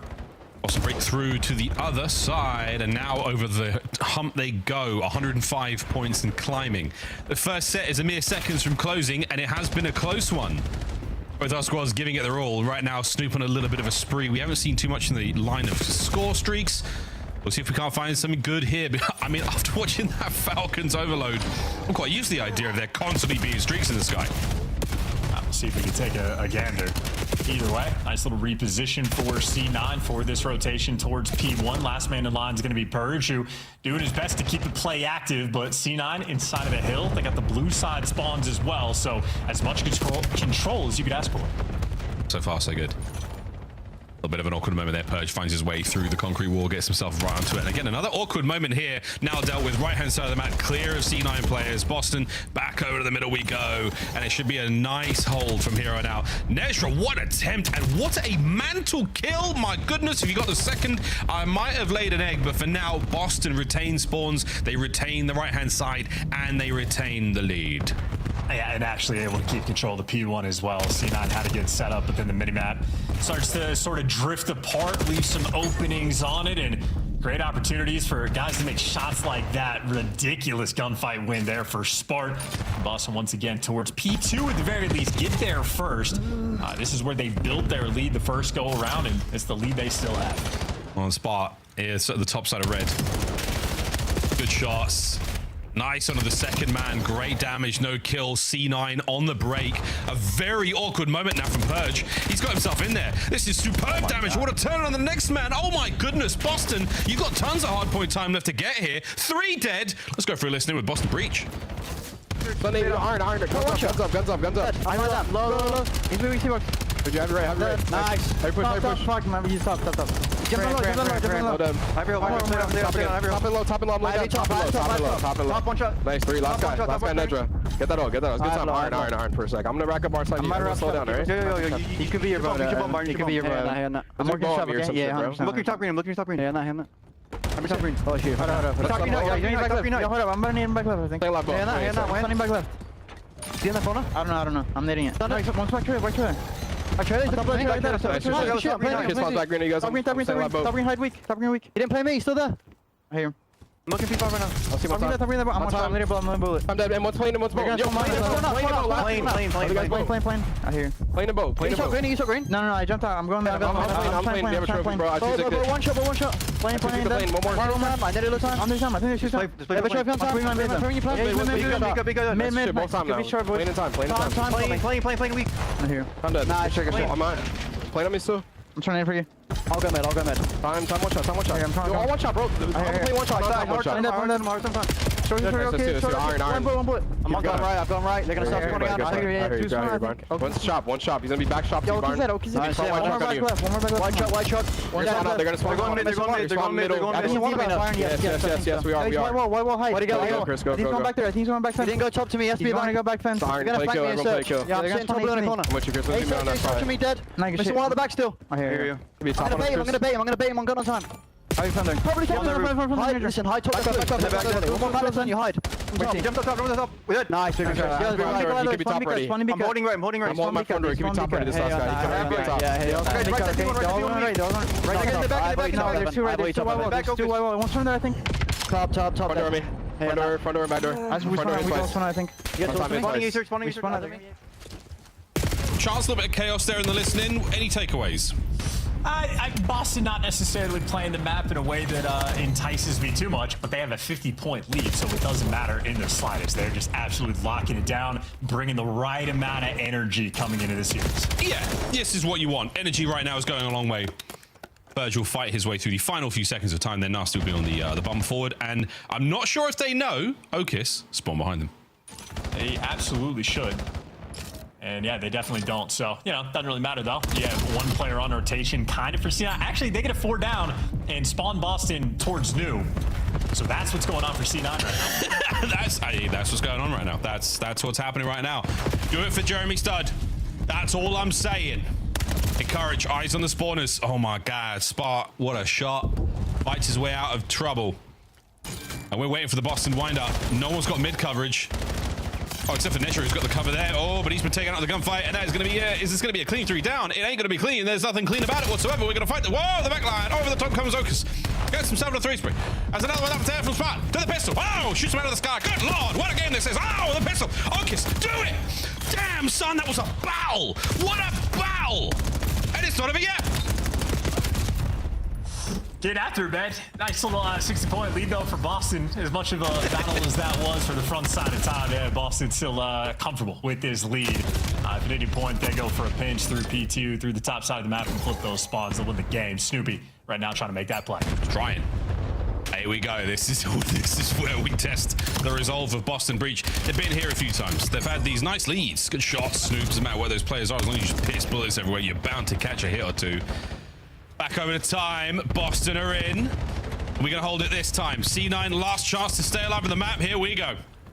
And they've been chasing like ghosts in their spawn as well. So this is freebie kills for Nasty. 2-piece gonna just practice your skeet shooting as Boston will walk away with game number 1 in comfortable fashion. 250, 176. Honestly, 176, yeah, that's a pretty comfortable scoreline. Boston at times looking a little shaky in C9. They definitely brought the goods from time to time. Some of those setups have, as Nameless said, as you brought up, as you touched upon, really, really fun. Allowing players to get a little bit wild, a little bit crazy, but when it comes to the breaks, when it comes to those solid holds and rotation, not always there. Breach, just enough to get the job done with a little bit of cushion for the push, and just in case C9 found that magic. 1-0, start things off. Yeah, I mean, you are correct in that, like, the first P5 hold C9 had, thing of beauty. Nedra gets pushed up and chopped, gets the timing on the guy, shooting the back on the pinch, flies around towards the playing side of the map. And, I mean, hey, Hyde did a ton of damage as well. Just a lot of little things, though, like that second P5 rotation where they just did not actually rotate it. Details right now, the difference maker. And I'd say for Boston, not super stoked about how they played the map. Maybe a little mistakes here and there, but again, still a comfortable win. Able to sort of thrive in the chaos. And Snoopy did, in fact, pop off and led the lobby and slang by a decent margin. Yeah, man. Again, Stu, we're getting to watch the POV. It looks electric for him. Not to say that C9 weren't shooting back, because these boys can absolutely shoot. But Snoopy, there's some teams, some players, some opportunities he gets where he is really allowed to get off leash and go crazy. And yeah, he's definitely got rabies. That dog is barking this match. So good stuff for Boston Breach. Happy to see that. And not a comfortable victory, not necessarily a super clean one for them, but you'll definitely take it going into the S&D. Chance, search and destroy. This is where C9 are on that bounce back. Potentially, yes. And if Hyde is dropping 4K damage map 1, be on the lookout map 2. But I just know Boston, I think, ultimately going to be happy with it. Because, like, Spart has the shining light on him since he joined this squad. He's looked like the best player on the team. And even here, I mean, he was just the super soaker. Got well over 2 minutes, so he was able to deliver a comfortable game. Yet his SMG is just a little bit more comfortable. So I think that's what Boston are truly looking for. Use this type of series as a Kickstarter. And, well, the Kickstart for him then started after P3. Ended up being a runaway game. Yep, P3 was where the funding really started, and they kickstarted the thing all the way to market. There it is, folks, the game flow. Nothing too crazy. Again, it's like the thing with C9, man. You got a good start. The opening breaks aren't bad whatsoever. A couple of good holds, but unable to keep the legs. Not in the stamina department. They do not have it. But to Colossus we go. What could be a very fun one. Again, bit of a bang out. Opportunity for some crazy shenanigans. And excited to see, again, Hyde, big SD player. Really strong damage in map number 1. The boys have clearly come in hot. Will we see some good stuff here? For C9, again, very, very important. We want to see them try to find the reps, try to get things going. They haven't necessarily come into the run for Major 2 with the best sort of footing. They're trying to figure out the squad. They're trying to figure out the professional scene of Call of Duty very, very quickly. Wishing them the best of luck. But right now, it's more about, are Boston going to make it to Birmingham? That's the question for me, and this is a very important series for them. They'll be good to go. I think Boston in a decent spot. I would sort of wave away those fears. You're trying to get the players leveled up as much as possible and see that growth throughout the stage, but not trying to jinx them. I'll knock on wood just in case, but I just know for Colossus, I think it's going to be a very interesting map. I know you called out a bang out map, and for Hardpoint, 100% true. But for S&D, I don't think that's necessarily the case. I think the map is played actually relatively slow. On defense, you really do not have to move too much. And you really just let the offensive team get to work. And I'm just curious to see what kind of ideas C9 are going to be playing with. Certainly Hyde, S&D kid, started his stage and season off right in this game mode. But Spart, this is what he's made for it. S&D kid as well, a lot more experience in the back pocket. Spart, also a champion in the CDL era. Yeah, man. But S&D is where he makes his money. S&D is where he made his money at Major 2 back in Vanguard with the Cinderella run alongside the LAG boys. What a run that was. A man of the people, a man of the Volk. He really was. No Volk here, though. Nothing but good times that had be had here on Colossus.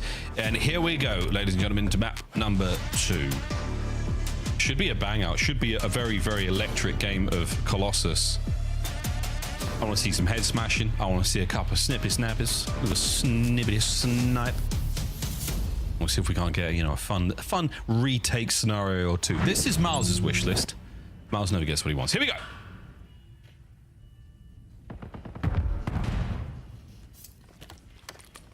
You got to encourage making sure he takes care of that exploding barrel on P2.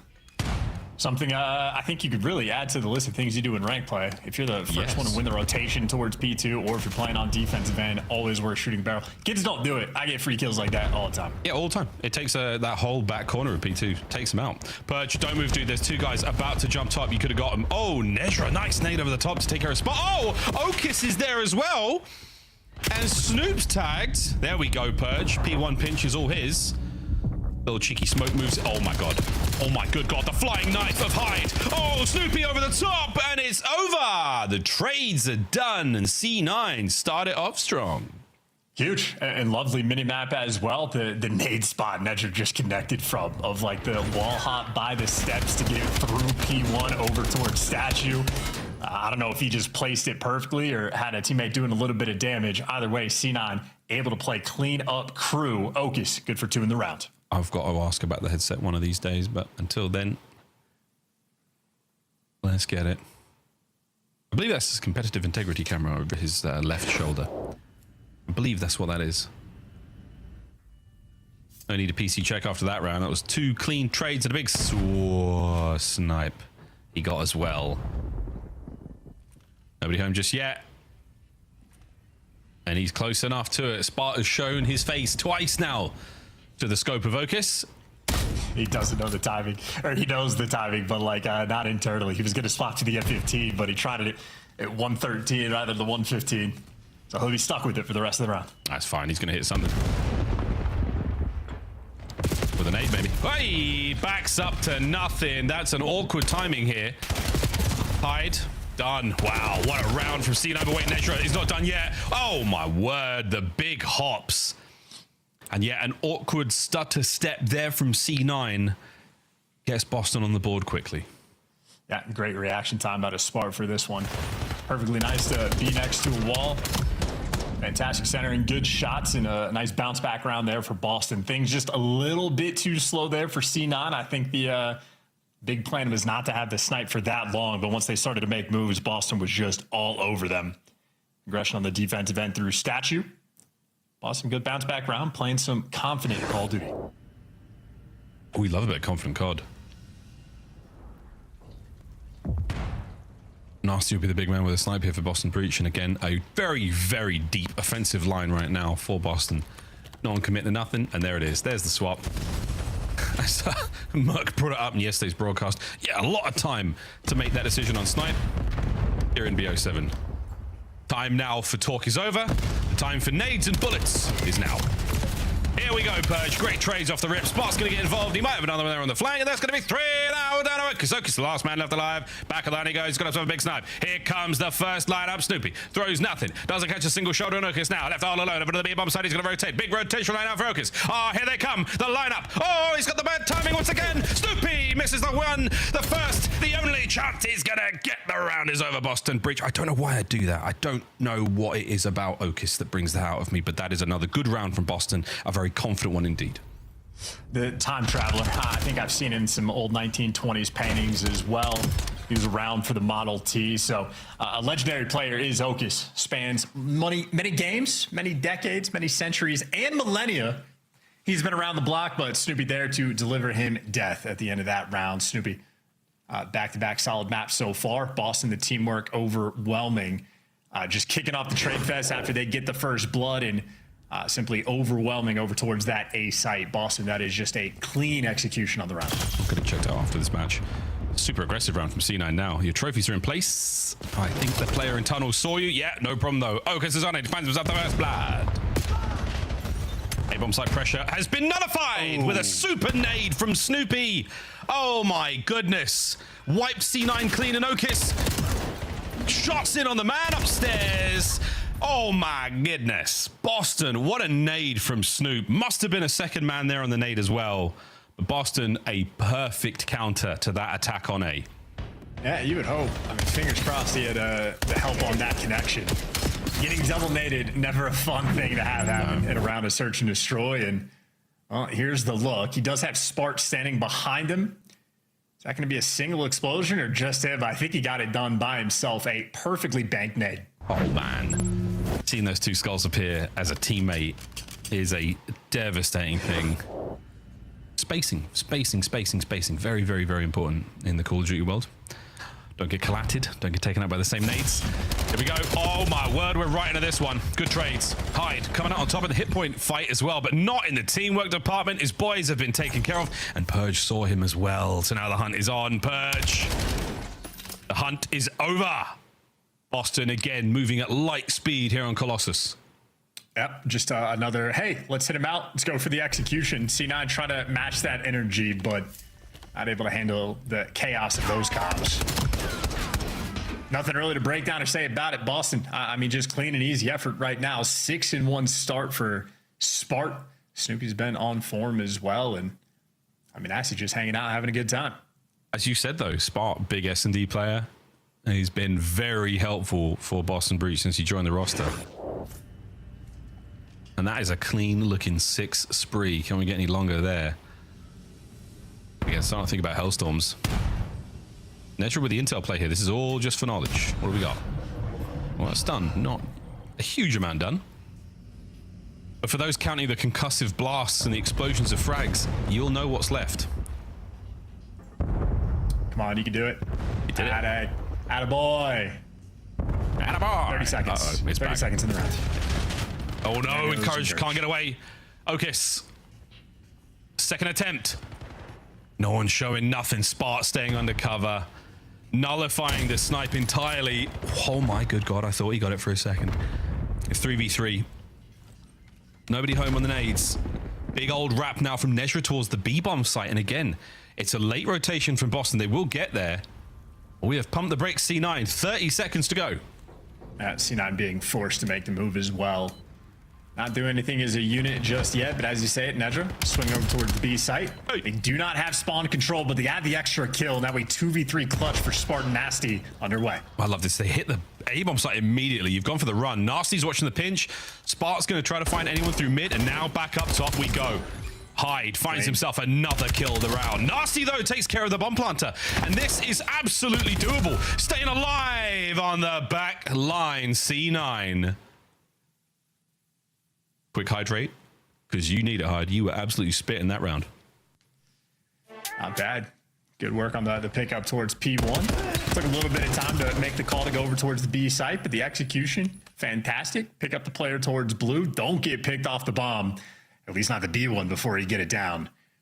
And there you go. C9, little bounce back round. A little bit scared for him, but hey, Encourage locking in the Sure mic, making sure he is heard properly.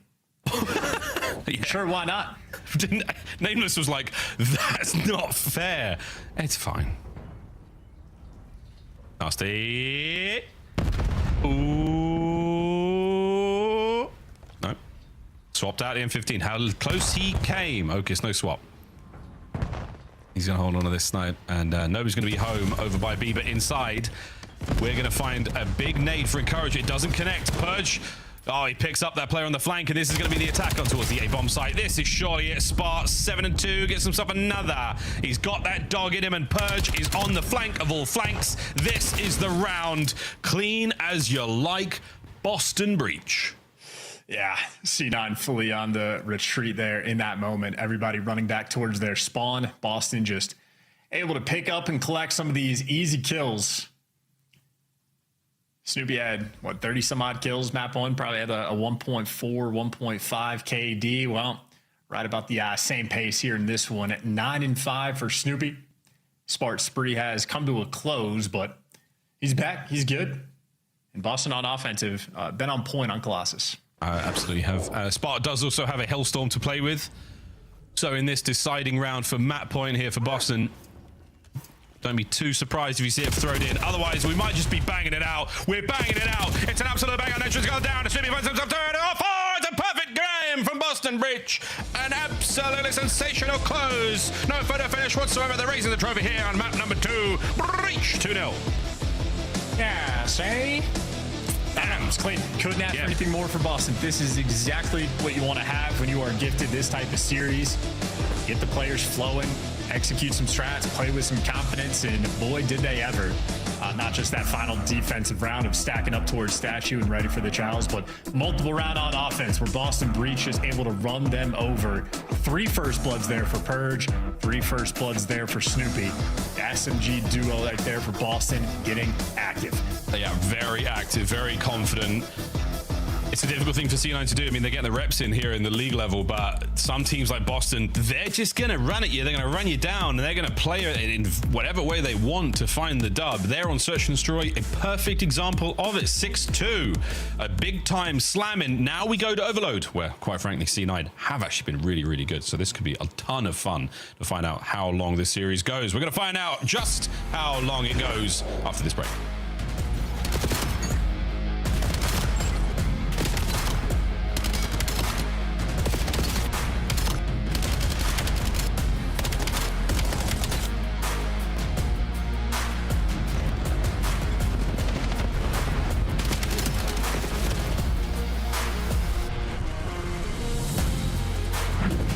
Scuff, official controller of the CDL.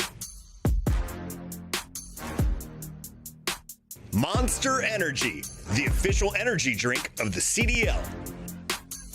COD Champs tickets are on sale now. Come see the best teams lock in for this season's grand finale in fabulous Las Vegas. All 4-day passes come with early venue access. Head to phasevegas.com or scan the QR code to get your tickets now.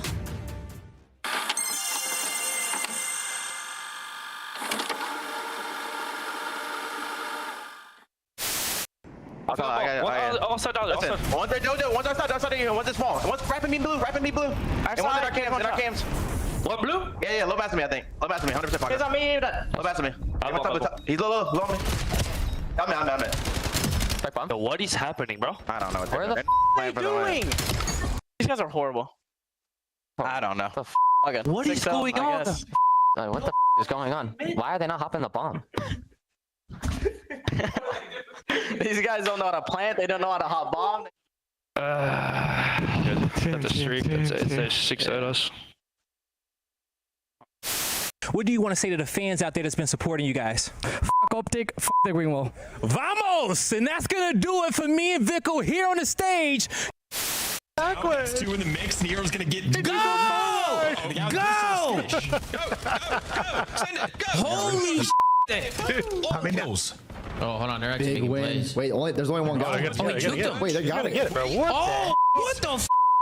What are they? What the f is Carolina doing? Bro. Come on. Hey, we got it. Challenge, bro.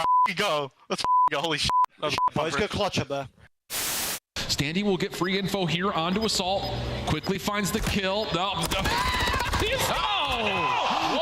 He's going for the assassination. Didn't hold the button down long enough. And Assault says not so fast. Let me tell you right now, these guys play every day. You should know you cannot assassinate someone when they are a little bit taller than you on the map. And unfortunately, the 1 beatdown doesn't work, but you know them hands from Assault. They are definitely warm. 2 punches right to the chest to take down Standy. Welcome back, ladies and gentlemen, of the Call of Duty League. It is time for map number 3 between C9 and Boston Breach. And so far, the Breach boys have been having a really fun time in the sun in this game. C9 have been taken good care of there on the Search and Destroy. The hard point, I mean, there was a couple of nice moments, but ultimately, really Boston. Charles, how do we think this game of Overload is going to go? Yeah, it's been a day of 3-0s, and yeah, the Boston Breach boys, just a lot of good vibrations coming through for that team. So I think they're singing sweet. They're going to be on point, and that is a reference, Miles. It's basically just for you. Maybe production. God only knows maybe like what 5 I'd be people. Without you. It happens. There you go. Well, that was great work from both of us. Now let's see who's going to put in the great work in this game of Overload. Because again, C9, I mean, we've seen them pull like good wins out over good teams in this very, very mode.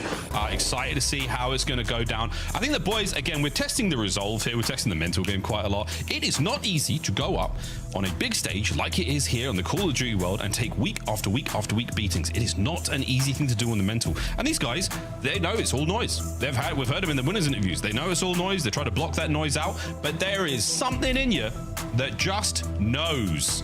Can they close out that noise and find a dub here? Because again, every series, you feel like they're learning something new, they're figuring something out, and I think Nedra might have just fallen asleep. But right now, dead last in the standings with a win on the board, albeit against the Paris Genomates, who quite frankly have not been looking themselves recently. It still counts. This is a battle of the bottom 2, but what a win this would be for Boston. Actually, yeah, so I guess I should take back my previous statement there, Miles. I guess you're right. I have enough faith in this Boston team to be good. I think they made the right improvements that I think they're absolutely able to compete at LAN and be competitive with nearly every single team in this league, bar probably Optic at this point. But now that I'm looking at the standings, it might just be between them and Vancouver Surge. That's not looking like an easy task, so you are absolutely correct. This is a must-win, but nonetheless, still a must-win where you're just looking to tee off on the opposition. And so far this series, Snoopy has done exactly that. Absolutely, mate. Snoop has turned up when you needed him the most, Boston fans. And in this Scar Overload, we'll see if he can't get fleet-footed and fight his way across that downed fighter in towards one of the 2 goals of the C9 boys. Here we go into map number 3. Will it truly be a day of 3-0s? Boston won it. Let's find out. Well, here's a test of the opening break. Nades getting rained out all across the map to help you out a little bit. Couple trades rolling through. The knife is nice there from Snoopy. I feel like he has just been collecting multi-kills in this series. Yeah, that boy's eating right. That's 3 dead, though. 3 dead right off. And Spart has got to back up and watch that EMP. His boys fighting their way out of spawn right now, but we've got a foot race right on. Here we go. Cloud9, opportunity to make their way forward. Here we go. Spart is going to get the damage in. Not enough for the kills. There's 2, 3, down. Oh, and that's going to be the wipe there. C9 back to the stocks. Well, Oak is able to take down 2, so a couple players extra going to be back to the stocks, but Purge, front leading man. Snoopy's got the top lane covered. Oh, he's going to hide behind you, but taken care of. But now Purge is able to collect some kills, and this is his moment to fry. He has been called out. And right now, he's a distraction. He has 3 out of 4 blue arrows looking for him. He's playing zombies. Oh, and he's just pack-a-punched his knife. Oh, my God. He's got to board up those top windows. Can't get any more. It comes to a close at round 2. Tough one there. Spart picks up that position immediately. Spart finds himself another good shot in a Hyde. Hyde finds a wicked 2 with the Dravik there. Spart and Snoopy. See you later, boys. Well, at least able to keep up the map pressure. Opportunities for Boston, but they've not been able to follow through too well at all. 2 kills, though. Another good moment. There's 3. This is the go button. You have to turn this into a score. Yeah, surely, this is it. Snoopy, the point man. He's trying to be the lead block. There it is. Spart. Oh, what a stop! Snoopy wins the fight. Has to back up. Oh, he doesn't pick it up. A little bit of a fumble there on the goal line, but Boston get it in 1-0. I mean, he's got those whittles down. Snoopy, 8-4. Yeah, he is just thriving in the KD department this series. Yeah. The KD is going to be one thing, but the scoreline is what we are really looking for right now. We're looking for the second. Snoopy. Oh my goodness, the second goal and the second kill on the backline of C9. Well, the spawns got real ugly because the boys have set up for the bottom side. So good work, Boston. Bad news, C9 have fought their way out of spawn. Hold it on. Nasty on a 5. He just wants to get a double kill if he can. Well, Nasty can't convert, so this Hellstorm's only going to be good for information. No one should die to this unless it's perfectly placed, and there you go. C9 at least have a guy up towards top green. Now you're actually a little bit fearful of him being out of position. If Boston find this guy and get the kills, they got the clearance, but no, Encourage is the smart thing. He does wrap back. Oh, good shots. Purge over the top! My goodness. God, it was nearly magnificent. Spark, it's now your turn for a bit of two-piece magic. Dodges the wall bangs, and Snoopy's there for the trade. Oh, hide on the trade as well, as C9 are doing their very best to keep up in the kills column right now. Yeah, and thank God Encourage right back, as he got 2 key kills just to make sure this play doesn't sort of spiral out of control. Once again, Nasty behind you. Would love to get 2 in this situation, and at the very least, he's gotten out with his life. Nezra on the chase, but now Nezra, you gotta stop the device first and foremost. There you go. It's a good turn, but Boston have so much pressure. Yeah, it's a lot of players here. The C9 they've walked across them. A wave of kills now, as Nasty's trying to keep this very uncomfortable indeed. Nezra on a huge flank, and he's basically guaranteed safety towards the A goal, but Purge right through the glass, right up the attack, as we're still trying to run this one home. Spark's got to stop it. Finally does. In the air, takes care of Hyde, and now we get running. The B goal wide open. C9, it's a huge gap. It's a huge canyon in their defense. What a stop from Nezra. Nasty not able to stop it. I mean, they better score this, right? You just had C9 so far. No, this is hell. You just had C9 so far out of position. All you had to do is watch top blue for your teammates, and nobody on Boston able to pick up the cut. It's not going to matter long term, but that is not good Call of Duty being played. Less than a minute. 3 dead. Last man. There we go. Spark, grab it, send it. Surely the nades are coming in over the top. Here we go towards the back line, and it's a goal line stop again. No one in there for the kills. Another 3 dead for Boston. Well, Snoopy still behind enemy lines. Going to be a distraction. Has 2 arrows looking for him, but they clean him up. I got Hyde actually working on the Omega pinch, as it were. But he's forcing the spawns closer, which makes his team's job a little bit more difficult. They're trying to flip this up to the top side of the map. Okus looking for the clearance. Oh, they haven't any kills yet, so this spawn's not going to be a problem. Hyde, the Omega flank will absolutely be his last of the map. And now Nasty, we'll see him out by plane, causing as much damage as possible. 10 seconds to play here in the first half. All dead. All dead. Somebody on the pickup. Oh, and that's bingo. Saved. We go to extra time. 30 seconds to play. You know, they're gonna wrap it through mid. They're gonna make this more difficult than it needs to be. No trophies, no problem. Get the nades up. Can we get a kill or 2? No, Purge. Stalwart on the defense.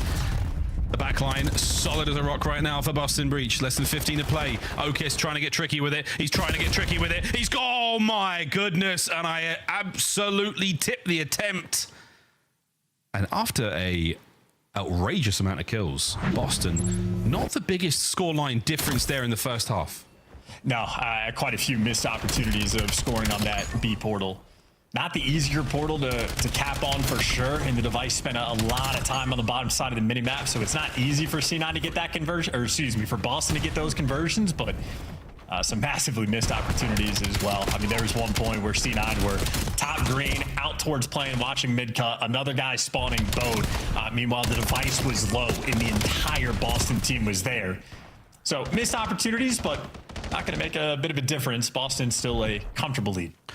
2 is, I feel like in a game like this, it is a comfortable lead. You really do just have to hold C9 back. But now on this side, let's see how different this goes. Purge is 20 and 8. That is right, 20 and 8. He's having himself a lovely game so far. C9 right in the middle of the map. Big pressure. As it sort of looks like, according to the minimap, yeah, they're losing these fights. Excuse me. 3 dead. Take it all back. Here we go. And you got Hyde in position as well. Might be 8 and 17 for the moment, but can go for the spawners. You take care of the last guy. But even after getting a 3-man wipe, we had just now picked up that device. And by the time you do, they're also running it low. C9, good luck. Go, go, go, go. Go, go, go, go. There's a flag on the field for a funky attachment, but that's not a real problem right now. The real problem is the fact that the boys are getting pieced. Encourage. Keep your head down, love. Say your prayers. We'll see you back at base. He's been taken care of, and Hyde is on a big flank, and it might not be too much of a problem. They've ID'd it, and they've dealt with it now. Forward we fly, Boston. Forward we fly. Looking for that third with 4 minutes on the clock. C9 needs like they need someone to step up in the comms department and just be like the general that is moving all the puzzle pieces around for the team, that human UAV style role. 3. Well, they got 3 down. Hopefully they pick up the device a little bit quicker. Maybe you can't because you're getting met with both Purge and the nades. Again, for Boston, as long as they play keep away, they're happy. This is what the keep away game currently looks like. Perfect awareness there from Stoop on Encourage. That was a lovely, lovely turn. Once again, they're possession C9. calling this like it is right now. It's a great pinch, but not enough in the life there from Snoop. Only gets one, trying to get out through that P2 side. The motel is bumping right now. We're going to get a noise complaint, and Boston Breach are going to bang their way in and take care of business. Here we go. Yeah, last man done. Out. Whoa, the cut through mid-map. Oh, slammed. But no way Spark lets this get through. Well, finally, C9 have brought the device over towards playing heady. So now if they get this next set of kills, they can start making some moves. Problem is, you got Nasty on the pinch. Nobody's picking it up. Freebie kill there. And one man for him to beat. You could turn this into a score, but his teammates fall. So now Nasty just does not want to let them pick up the device. And they just do instantly, and they're gone. Byron, what are we watching? Byron! It's going in! It's in! It's 2-1, and Hyde over the top. Spark cannot shoot him out of the air quick enough. Nasty. Oh dear, that's not been a great life for him. He's been brought down. Kills from C9 across the map going their way. That was an ambitious challenge from Nezra. We should have possession once again, C9, and this is still anyone's game. Having encouraged front man. Back and forth, top blue and over towards the back. Well, he gets zapped. Pistol man fine. That, wow, yeah, 4-man white. Boston taking care of business, dodge some of those nades, and get that train moving. Purge the front man in. The caboose is going to be Snoopy. But Boston had pumped the brakes. That train came to a screeching halt. All aboard the flying Bostonian. Choo-choo. We are looking at least one more kill before we can make a run for goal. Spark, will you be the man to get it? A little handy-dandy trophy there. Lovely shots. This is second. Here we go. Trying to make the run. Snoop goes high. Snoop gets cut down before he can make the play. It's another set of kills. Spark. Oh! It killed from a stun. And it has saved the capture. No detonation for Boston. C9 on the attack. He killed me with the stun. Look. He can't do that. Look. Either way, yeah, minute and a half left to play. Boston is still plenty of pressure. Snoopy continues to thrive. A 30 bomb for him. And another near complete wipe there in favor of Boston. I mean, they're spawning far enough up the map that their reinforcements so quick. Cool and quick. Over a minute. This is not safe for anyone right now. That's the cleanup, but the reset. No one picks it up. Back to the top side of the map we go. And everyone from Boston on the shuffle forward. Snoopy, we lose a man on the back line of 3. Looking for the last man. It's going to be Spark upstairs. Can he be the thorn in the side of C9? No, he cannot. Through the middle of the map we go. Hyde, can you get some entry kills here? Strong arm the attack. No good. Snoopy, a wonderful choice there on the defensive spawn. A great shot from top blue, and he has slowed the play down for now. Well, here comes Nezra into base. There's big 2 kills. The device, though, wrapped all the way around back through mid is going to be a tricky one. It's going to be a real tricky one, but wait, once you get lost on the inside of blue, it's anyone's game. My good God, with 30 seconds to go, we've equalized. C9 with a fighting chance. Shout out Nezra for spree and the route to take it, and they still got 2 players crawling inside the spawn. Can't win the first gunfight, but Nezra still behind enemy lines in the good position. That's kill number 5 in a row. Nasty's going to fall as well. Next man in line is going to be Purge. You take him down, you might just win this game. He's trying. Find a few seconds. Are we looking for an absolute gold? Go on, son. Okus over the top. He's gone. Oh, they picked it up. And with that, they pick it up. Sudden death with Boston possession. Here we go. Purge, the first man to fall. Numbers to C9. And keep in mind, Spark, not only are they going to know exactly where he is at all times, only has the pistol. C9, you don't have to do anything. This map is yours. And he most likely has no lethal or tactical. Nezra. Perfect work on the second man. Spark has to retreat. The trades are good as Snoopy arrives just in the nick of time. Closer and closer towards the B goal we go, though. Complete coverage. Complete coverage from C9. This is a perfect setup. They just cannot lose the gunfights. And there we go. Hyde gets it. Last man for Boston. It was a 2-0 lead in the first half, and it is going to close out with a C9 sudden death win. They're on the board, and Boston have fallen to pieces in overload. Yeah, listen, Miles, maybe I should be nicer to my Diamond teammates. I'm watching Nasty up top, pro player.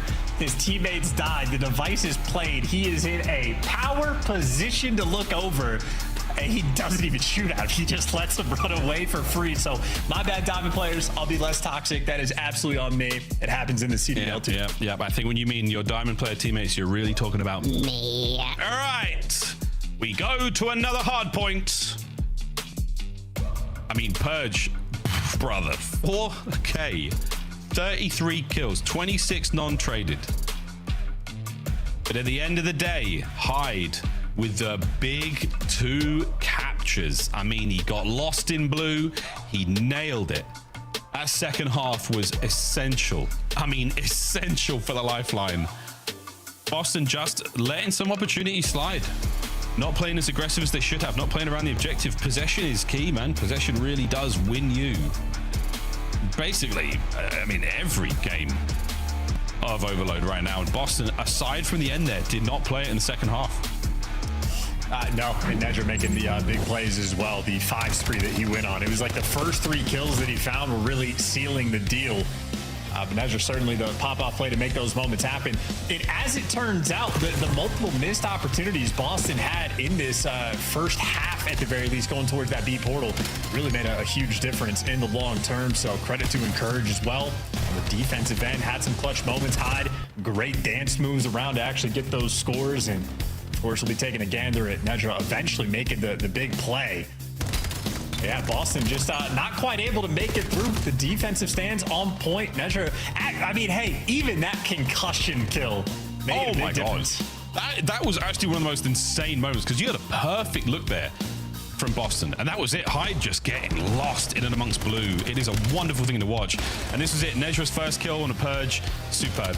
Absolutely sensational. The second one was even better. I mean, looking for the ace in a sudden death of Overload is a very, very new, novel thing here in the Call of Duty League world. But hey, man, all bets are off to Colossus. Hardpoint we go. Boston, you feel frustrated after losing that one. You feel a little bit annoyed. And C9, do you finally believe, do you really think, like, boys, we got this. We can win under tremendous amounts of pressure. We can win in a ever-evolving and changing situation that we have basically no control over. You can do that in a hard point. Let's get it. Let's get it. Go. Let's see a reverse sweep. I'm on board. Good opportunity for him. And again, that battle to make it to Birmingham as well. Win against Boston is literally, you get the tiebreaker. It is against the team that you are neck and neck against in the standings. And I might want to rescind my statement on Boston. I know the SMG duo have been thriving in the kills department, but watching that Overload pulls a little bit of hope away for me for this team, draining my confidence as well. Even just to pick up the Overload device at the end, like that's the day one mistake. We've seen it. We should have that hammered home by now. I wonder if there's a perk you can equip to stop the confidence drain so quickly. Purge no. Kind of lightweight. It's fun. Yeah, maybe a bit lightweight. Maybe a lightweight. You know, a little quick fix. Confidence should be strong though still for Boston. I mean, a little annoyed, but I think this is a team that has absolutely taken a couple of tough losses. That game 5 against the Ravens, and then to beat FaZe 3-1, like, yeah, sure, let's get it, boys. Yeah, right, rocking and rolling. Well, Toronto Koi tomorrow, they're going to be going up against the Mates, G2, and Heretics after that. So their next 4 games are very difficult. You know, like this is a very difficult stretch for them in the Major 2 campaign. This is going to be rough, Chance. I mean, seeing that, it hurts for Boston. It does. It really does hurt. We need the dub today. What a map Colossus as well, just to make things a little bit mixy. Certainly the way the Purge and Snoopy have been shooting in this series, you have high expectations for Boston to close this one out, but this is just the type of map that after I collapse in a map 3, you reset on Colossus, that just goes one of 2 ways. Just seeing on the opportunity to, shock the world again. We'll see how good their opening break is, how if the nades and stuns on point, see if they can come out and dominate a P1. Map certainly plays a little bit more simply than the rest. Scar, they're having a little bit of trouble, but you're having tight setups on this map. That is, I mean, just the way the map is designed. I was going to say, you can just throw caution to the wind and play a tight setup and find yourself up 60. Here come the trades. The search and destroy was not great, but so far, whoa, Purge hitting a naughty one off the wall hop. That's a nice 2, staying alive.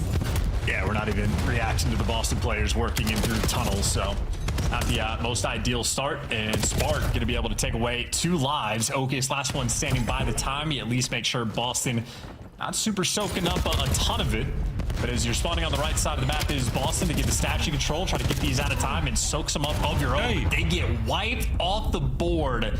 C9 securing the P1. Ultimately, they win this hill. They don't win the rotation necessarily, but they're here with no trophies and plenty of time to make something happen. No trophy, no problem. To the front, we are going. Encourage, just send it, dude. Just send it, don't worry about it. I should have sent it. Snoopy walked right up there, and thankfully, Hyde is there for good trades. Spart, what shots at range. Nasty catches a freebie, takes care of business there, and once again, P2 in the hands of Boston Breach. Trophies will be on their way shortly. It's going to be a very loud and explosive P2 until then. Well, all guns forward. They were paranoid about that blue pinch, but they're getting the comms. Just look at the front side of this time. 2-2 split. Nasty cleanup crew. They do flip the spawns, but ultimately Boston, well, no, not still in time. Nasty a little too slow, so C9 there to take over.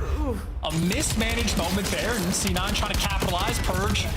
Great dance speed, great damage, not enough kills, but his teammates get the wipe. Nasty responds a 7-4 start. Now that was Air per Jordan, right? There's a J in there. Come on, you know I'm working with chat. You know I'm working with. That man was flying. Great damage, but the rotation to P3, not good enough. Boston down, C9 up. And what, they have the yellow side of the map open. Well, Encourage rotates to pick that bad boy up. Snoopy now has to make the decision. He's going to be going through tunnel. The rest of his teammates right through front. Well, Pudge getting it. Yeah, he's starting to play with insane confidence right now. I mean, them slides, he's just flying, dude. He's flying, Brett. Snoopy Nasty get theirs. Hide on the flank.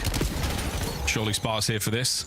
But again, you're keeping the pressure up here. C9. Oh, unlucky from Nedra. The tunnel pinch was there. So you lick your lips knowing you've got the opportunity to fly through there, but still Hide on time here. The caliber there of his driving not quite enough to penetrate that tin wall.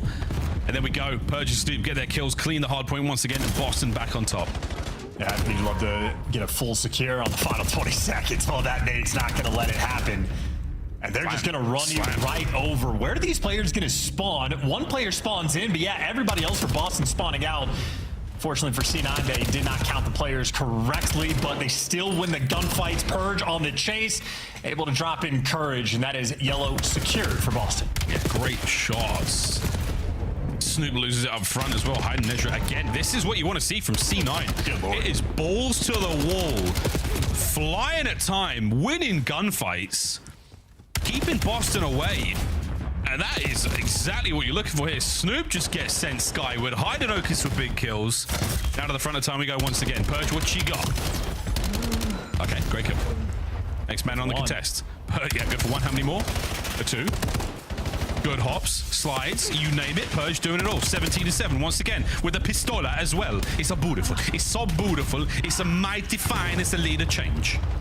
Yep, and that'll be the first set of rotations nearly in. Final 10 seconds to figure out whether they're going to be tied up or if Boston are going to have the smallest of leads. Well, they're going to have about a 10-15 point lead going into new. Purge, the leading man, 20-7 on a 5 spree in 50 seconds in time for a 10-point lead.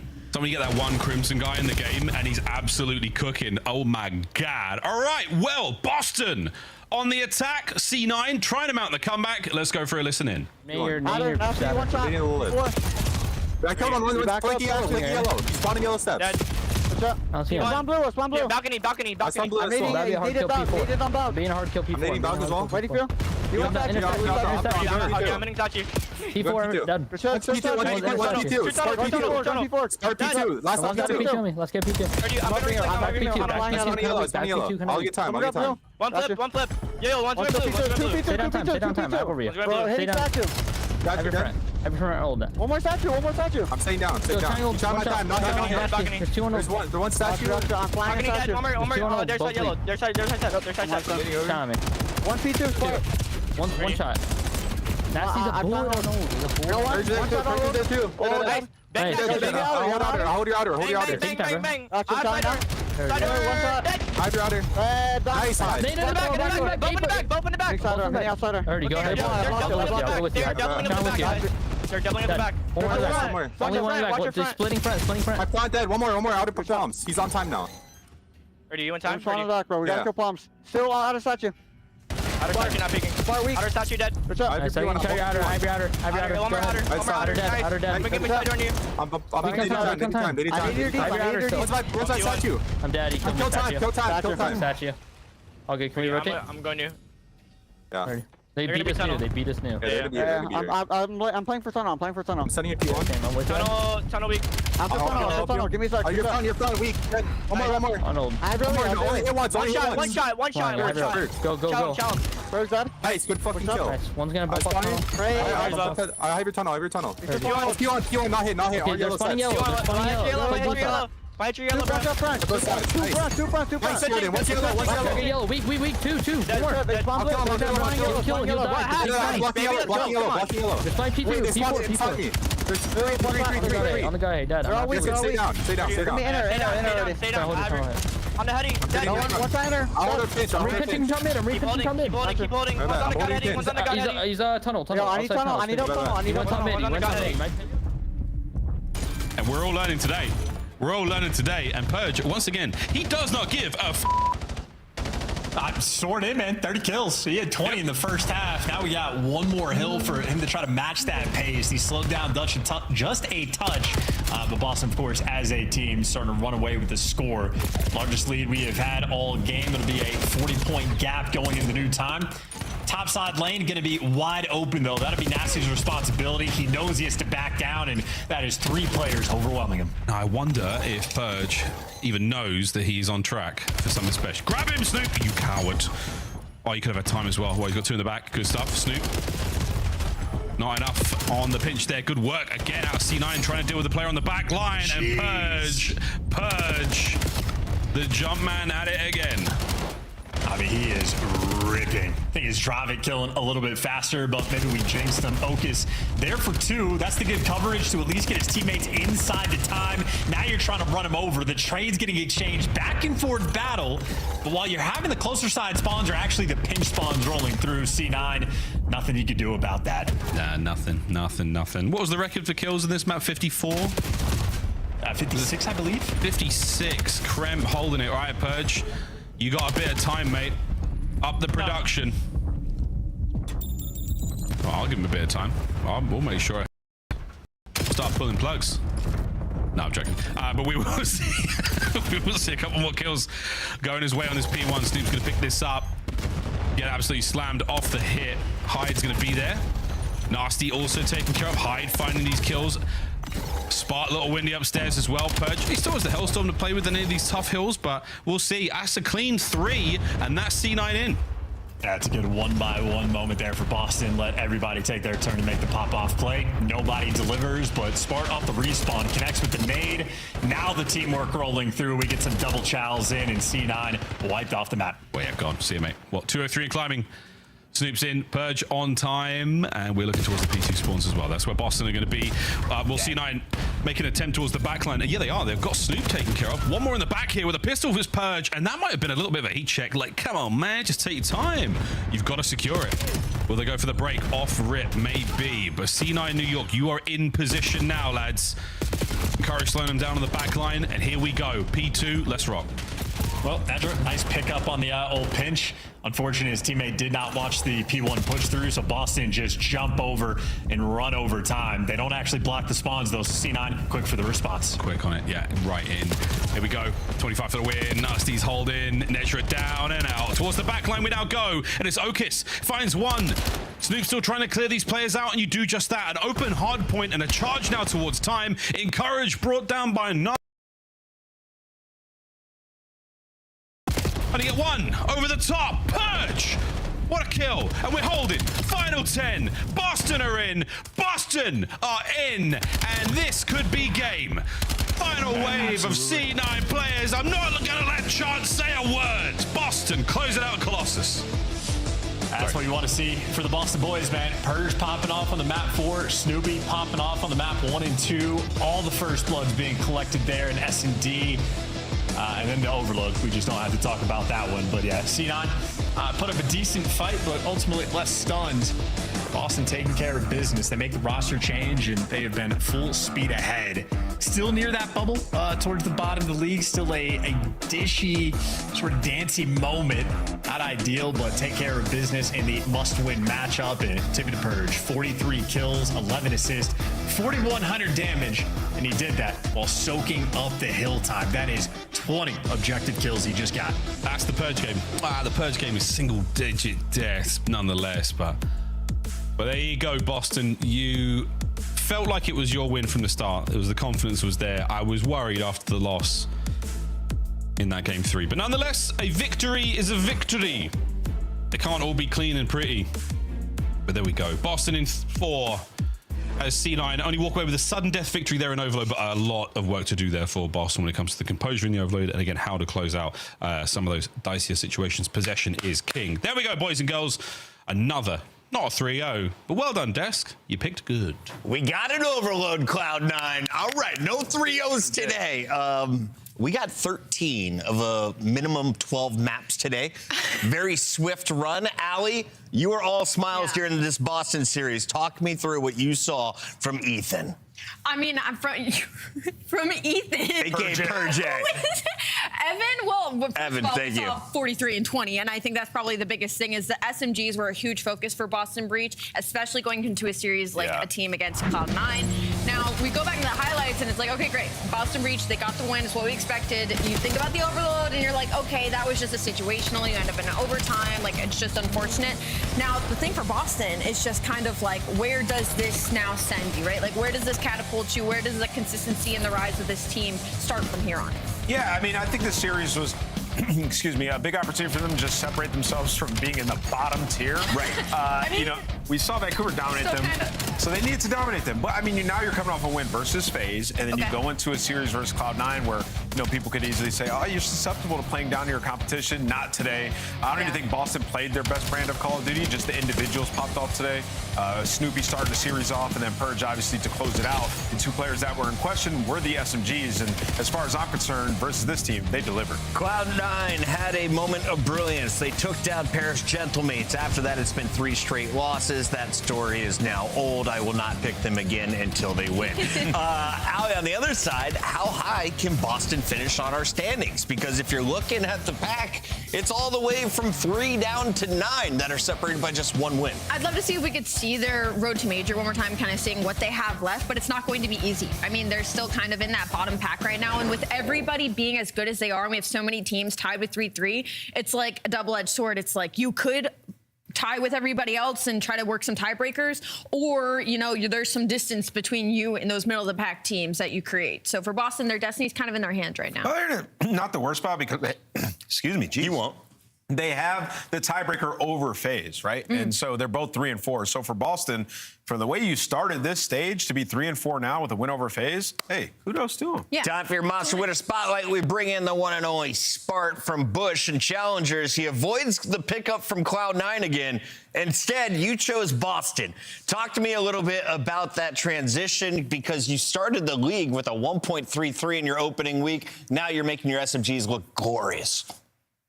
Honestly, I'm just trying to play my own game and just do what I can, like just calm, iron, you know, simple things. Not trying to do too much on the map. Calm, iron, dude, you were like #1 in damage in the league through your first 3 matches. I wanted to ask you, it seems like you've like changed your game a little bit, playing a little bit faster. Is that just because of how Black Ops 7 plays, or is it something that you revamped when you went down to Challengers because you look way more confident? Honestly, I just feel like I'm really good at this game. I've been playing it a lot. Obviously, like in Challengers, you play a lot of matches. Yeah. So I just feel really comfortable on the map right now. Spart, I want to ask you about your perspective of like being outside of this team, now being in it. What do you think the X factor is to make y'all's way up the power rankings? S&D. I feel like if we lock down S&D, like I feel like we can beat anybody. Like all we gotta do is win 1 respawn. And if we just log on S&D, I think it's wraps. For sure. Spart, it's been fun watching you guys, especially since you've been added to the squad. It seems like you brought in some new life. What was it like moving in from Bush to the Boston lineup, though? What did you have to do individually to make that transition? What do you mean, like playing wise? Yeah, play style wise. Did you have to make any changes from your time on Bush? No, I just play the same way. I haven't overthought anything. Nice. Love that. I like it. Boston's working around the new guy. Well, you guys are finding success. Keep it rolling, and we're excited to see you potentially in Birmingham. I appreciate you guys. Hey, one thing, CDO, can we get a new picture for me? Appreciate it. Social guy, we on that? We got him. He just wants the mustache out in the picture. Do we want more mustache or less mustache? What's the official request? This length is fine. Just this specific mustache. Our producer says send a new one. We'll get you taken care of. Thank you very much. That is Spart. We'll let you go celebrate with the team. That is Spart, and of course, we have to see the rest of his road because Major 2 is around the corner. And last week, we did not think they were a shoo-in to make it to the UK. Allie, do you have faith now after today's win over the bottom feeders that they can make it? Do you see that lineup? That is insane. They have to follow up with a match against Koi, which is like, okay, Koi's been a little hot and cold, but then same with Gentlemate, same with G2, same with Heretics, because you look at this and it's like, I don't know what version of these teams other than Heretics you're going to get. So the question truly is, does 3 wins get you in? Does 3 wins get you in the play? He's already decided they're not winning any of those matches. And I think it might. I think you're right. It might. Vancouver also in that race to 3 wins. We'll take a look at our standings when we can. And of course, we've got your scout play of the game. It's young Snoop, the takeover game 1. Hard point. This man was flying early, Allie. He put that pressure on Cloud9. This is what needed to happen, right? Like when we were talking going into this, I pointed out specifically, we just needed to see more frontline energy from Snoopy. I feel like during the SCAR, we definitely got it. It got a little bit scary. A little dicey. In the series, a little bit dicey, but Snoopy did have a really good map number 1. Again, it's just about him being able to apply this not only consistently, but throughout the series consistently as well. And this is what you want to see. You see the scoreboard up there? It's gone now, but 175-ish. He had 25 seconds in the hill, just slaying, bro. Get your ass out of the hill, run around, get some kills. I'll soak the time. It's exactly how Boston played last year. Got to do it again. Yeah, Purge, if I could give you a second play of the game, you're 43-20 with 20 objective kills. Pretty darn impressive on the day. But none of it compared to the start of the day because we had 9 straight games in a row as it was one-sided affairs. Let's take our clock all the way back to the start as we take a look at the Paris Gentlemates facing off against G2 Minnesota. Allie, all of us agreed it was going to be Paris's day. They got boppity bop with plays like this. Oh, yeah. This was a narrative changer for me in a way of that, like, Paris Gentlemate is clearly in a dry spell right now, and they've got some things to work through. And then on the flip side, that G2 is the real deal. I remember saying, like, yesterday, I was like, I feel like I have something against Minnesota because I don't pick them in these series, and I'm going to have to start picking them. They are unbelievable. I don't know what it is about this team, but it feels like once they broke that Game 5 curse, they have just been hitting the ground running. And who's higher in your power rankings after today's win? Oh, G2. Really? Yeah, G2. I mean, they top 4 at Major 1. They can beat anybody, and they've had like straight linear progression across the board. One of the best search teams in the game. The overload's getting better, and you look at them in the hard point, and it's like, okay, they have a little bit of a bag now. Yeah. True or false? This is the best roster Minnesota's ever had. False. All right, let's keep it rolling. How about Optic, though? Because you and Maven were in a heated argument in the green room saying, is this CDL lineup for Optic the best we have seen in the CDL history?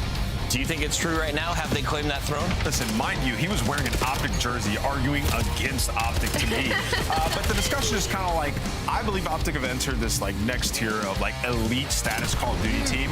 I wouldn't compare them exactly to like the phase of Cold War. They won too many tournaments, right? So just a notch below that, but like the LA Thieves that we saw in Vanguard, right? Or the New York Subliner team that we saw win the World Championship. Optic have definitely entered that stratosphere in my mind. And for these guys to sustain this dominance from the last title into this one, extremely impressive. They're on another level. Allie, if we kind of zoom out in the big picture here, FaZe has been that team that was the powerhouse during the regular season. They were always a #1 seed entering our majors. Optic is a few wins away from locking up that #1 spot going into Major 2 for back-to-back events. They've been unbelievable. They've been a super team. I have to echo. I completely agree with what Ant said. And another team that's not joining that specific conversation, but is climbing the ranks is obviously on the side of Riyadh Falcons. I mean, from where they started the season to where they are at now, you can see such obvious progression, right? And a lot of that comes off of Exit and his individuality as a player, but also the team chemistry between all these players. You know, when I originally saw this roster, at felt a certain kind of way about it. I didn't know how the pacing was going to work, how leadership was going to work, and clearly they've started to iron that out as we start to see the success and them joining the top 4 conference. After Pred has his little stumble when he was on Optic, wins the ring, and then kind of falls out of the limelight, I started thinking this is not a guy I would want in my starting lineup. After today's interview, hearing that he's the one that gets everyone prepared for every single practice to mentally lock in, I'm like, he's definitely a star. I think the Falcons have invested in the right places. I 100% agree. I thought it was a great move when they did it. Obviously, looking forward towards the future, and Clay's tiebreaker. It has been a fantastically fast Saturday night. Nameless, I know you're going into ranked. Any tips you want to give the noobs who are trying to climb? Okay. He's taking this serious. All right, there's a couple things. On P1 Scar. P1 Scar, hard point. If you have blue spawn, How did we get do not push plane. And if you jump top green, you deserve to be packed into a cannon and shot to the moon. Don't flip spawns. Yeah, another one on Blackheart P1. Don't flank around when you have P1 control. Just sit in a hill and watch dubs. That's it. That's all you got to do. Nice. Soak up the hill time. You two could have 2 minutes and 20 objective kills like Purge. That's it for tonight's show. We'll see you at 2:45 p.m. Eastern for day 3. Really like the Get in the hill.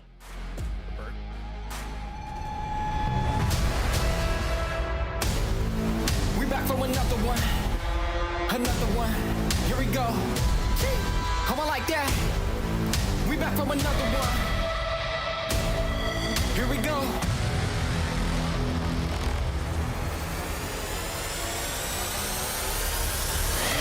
We back on the scene like we never left. Time to go put them back on the shelf. No, we do not need permission. We came in alone, now we leaving you by ourselves. Now nobody wanna play me. Everybody think I'm crazy. Guess I gotta live up to it. Nothing but to do it. Hear me out. Let's go. They know we done been there before. They know I done been there before. I think we gon' do it again. I think we gon' do it again. I'm ready to go for the win. Tell them let's do it again.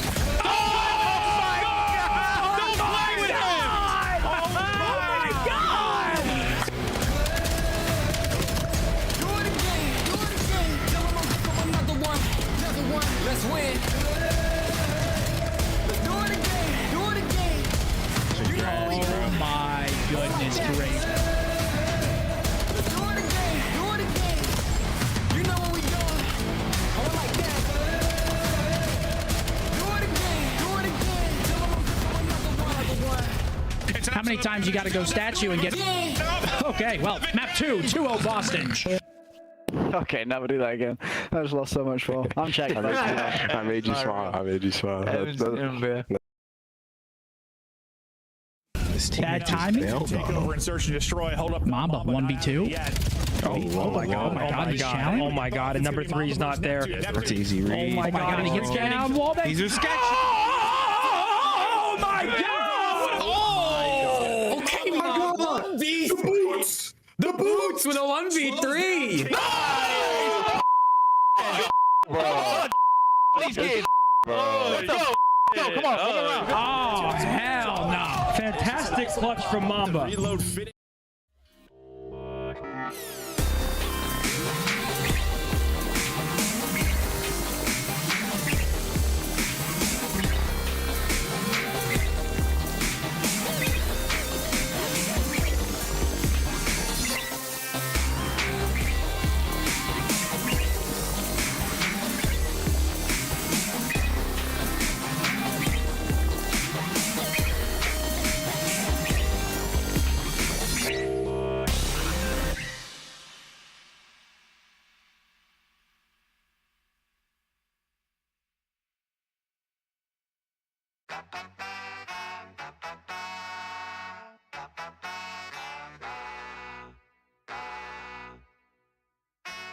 I know I'm dope, going hard on the beat, sound unique.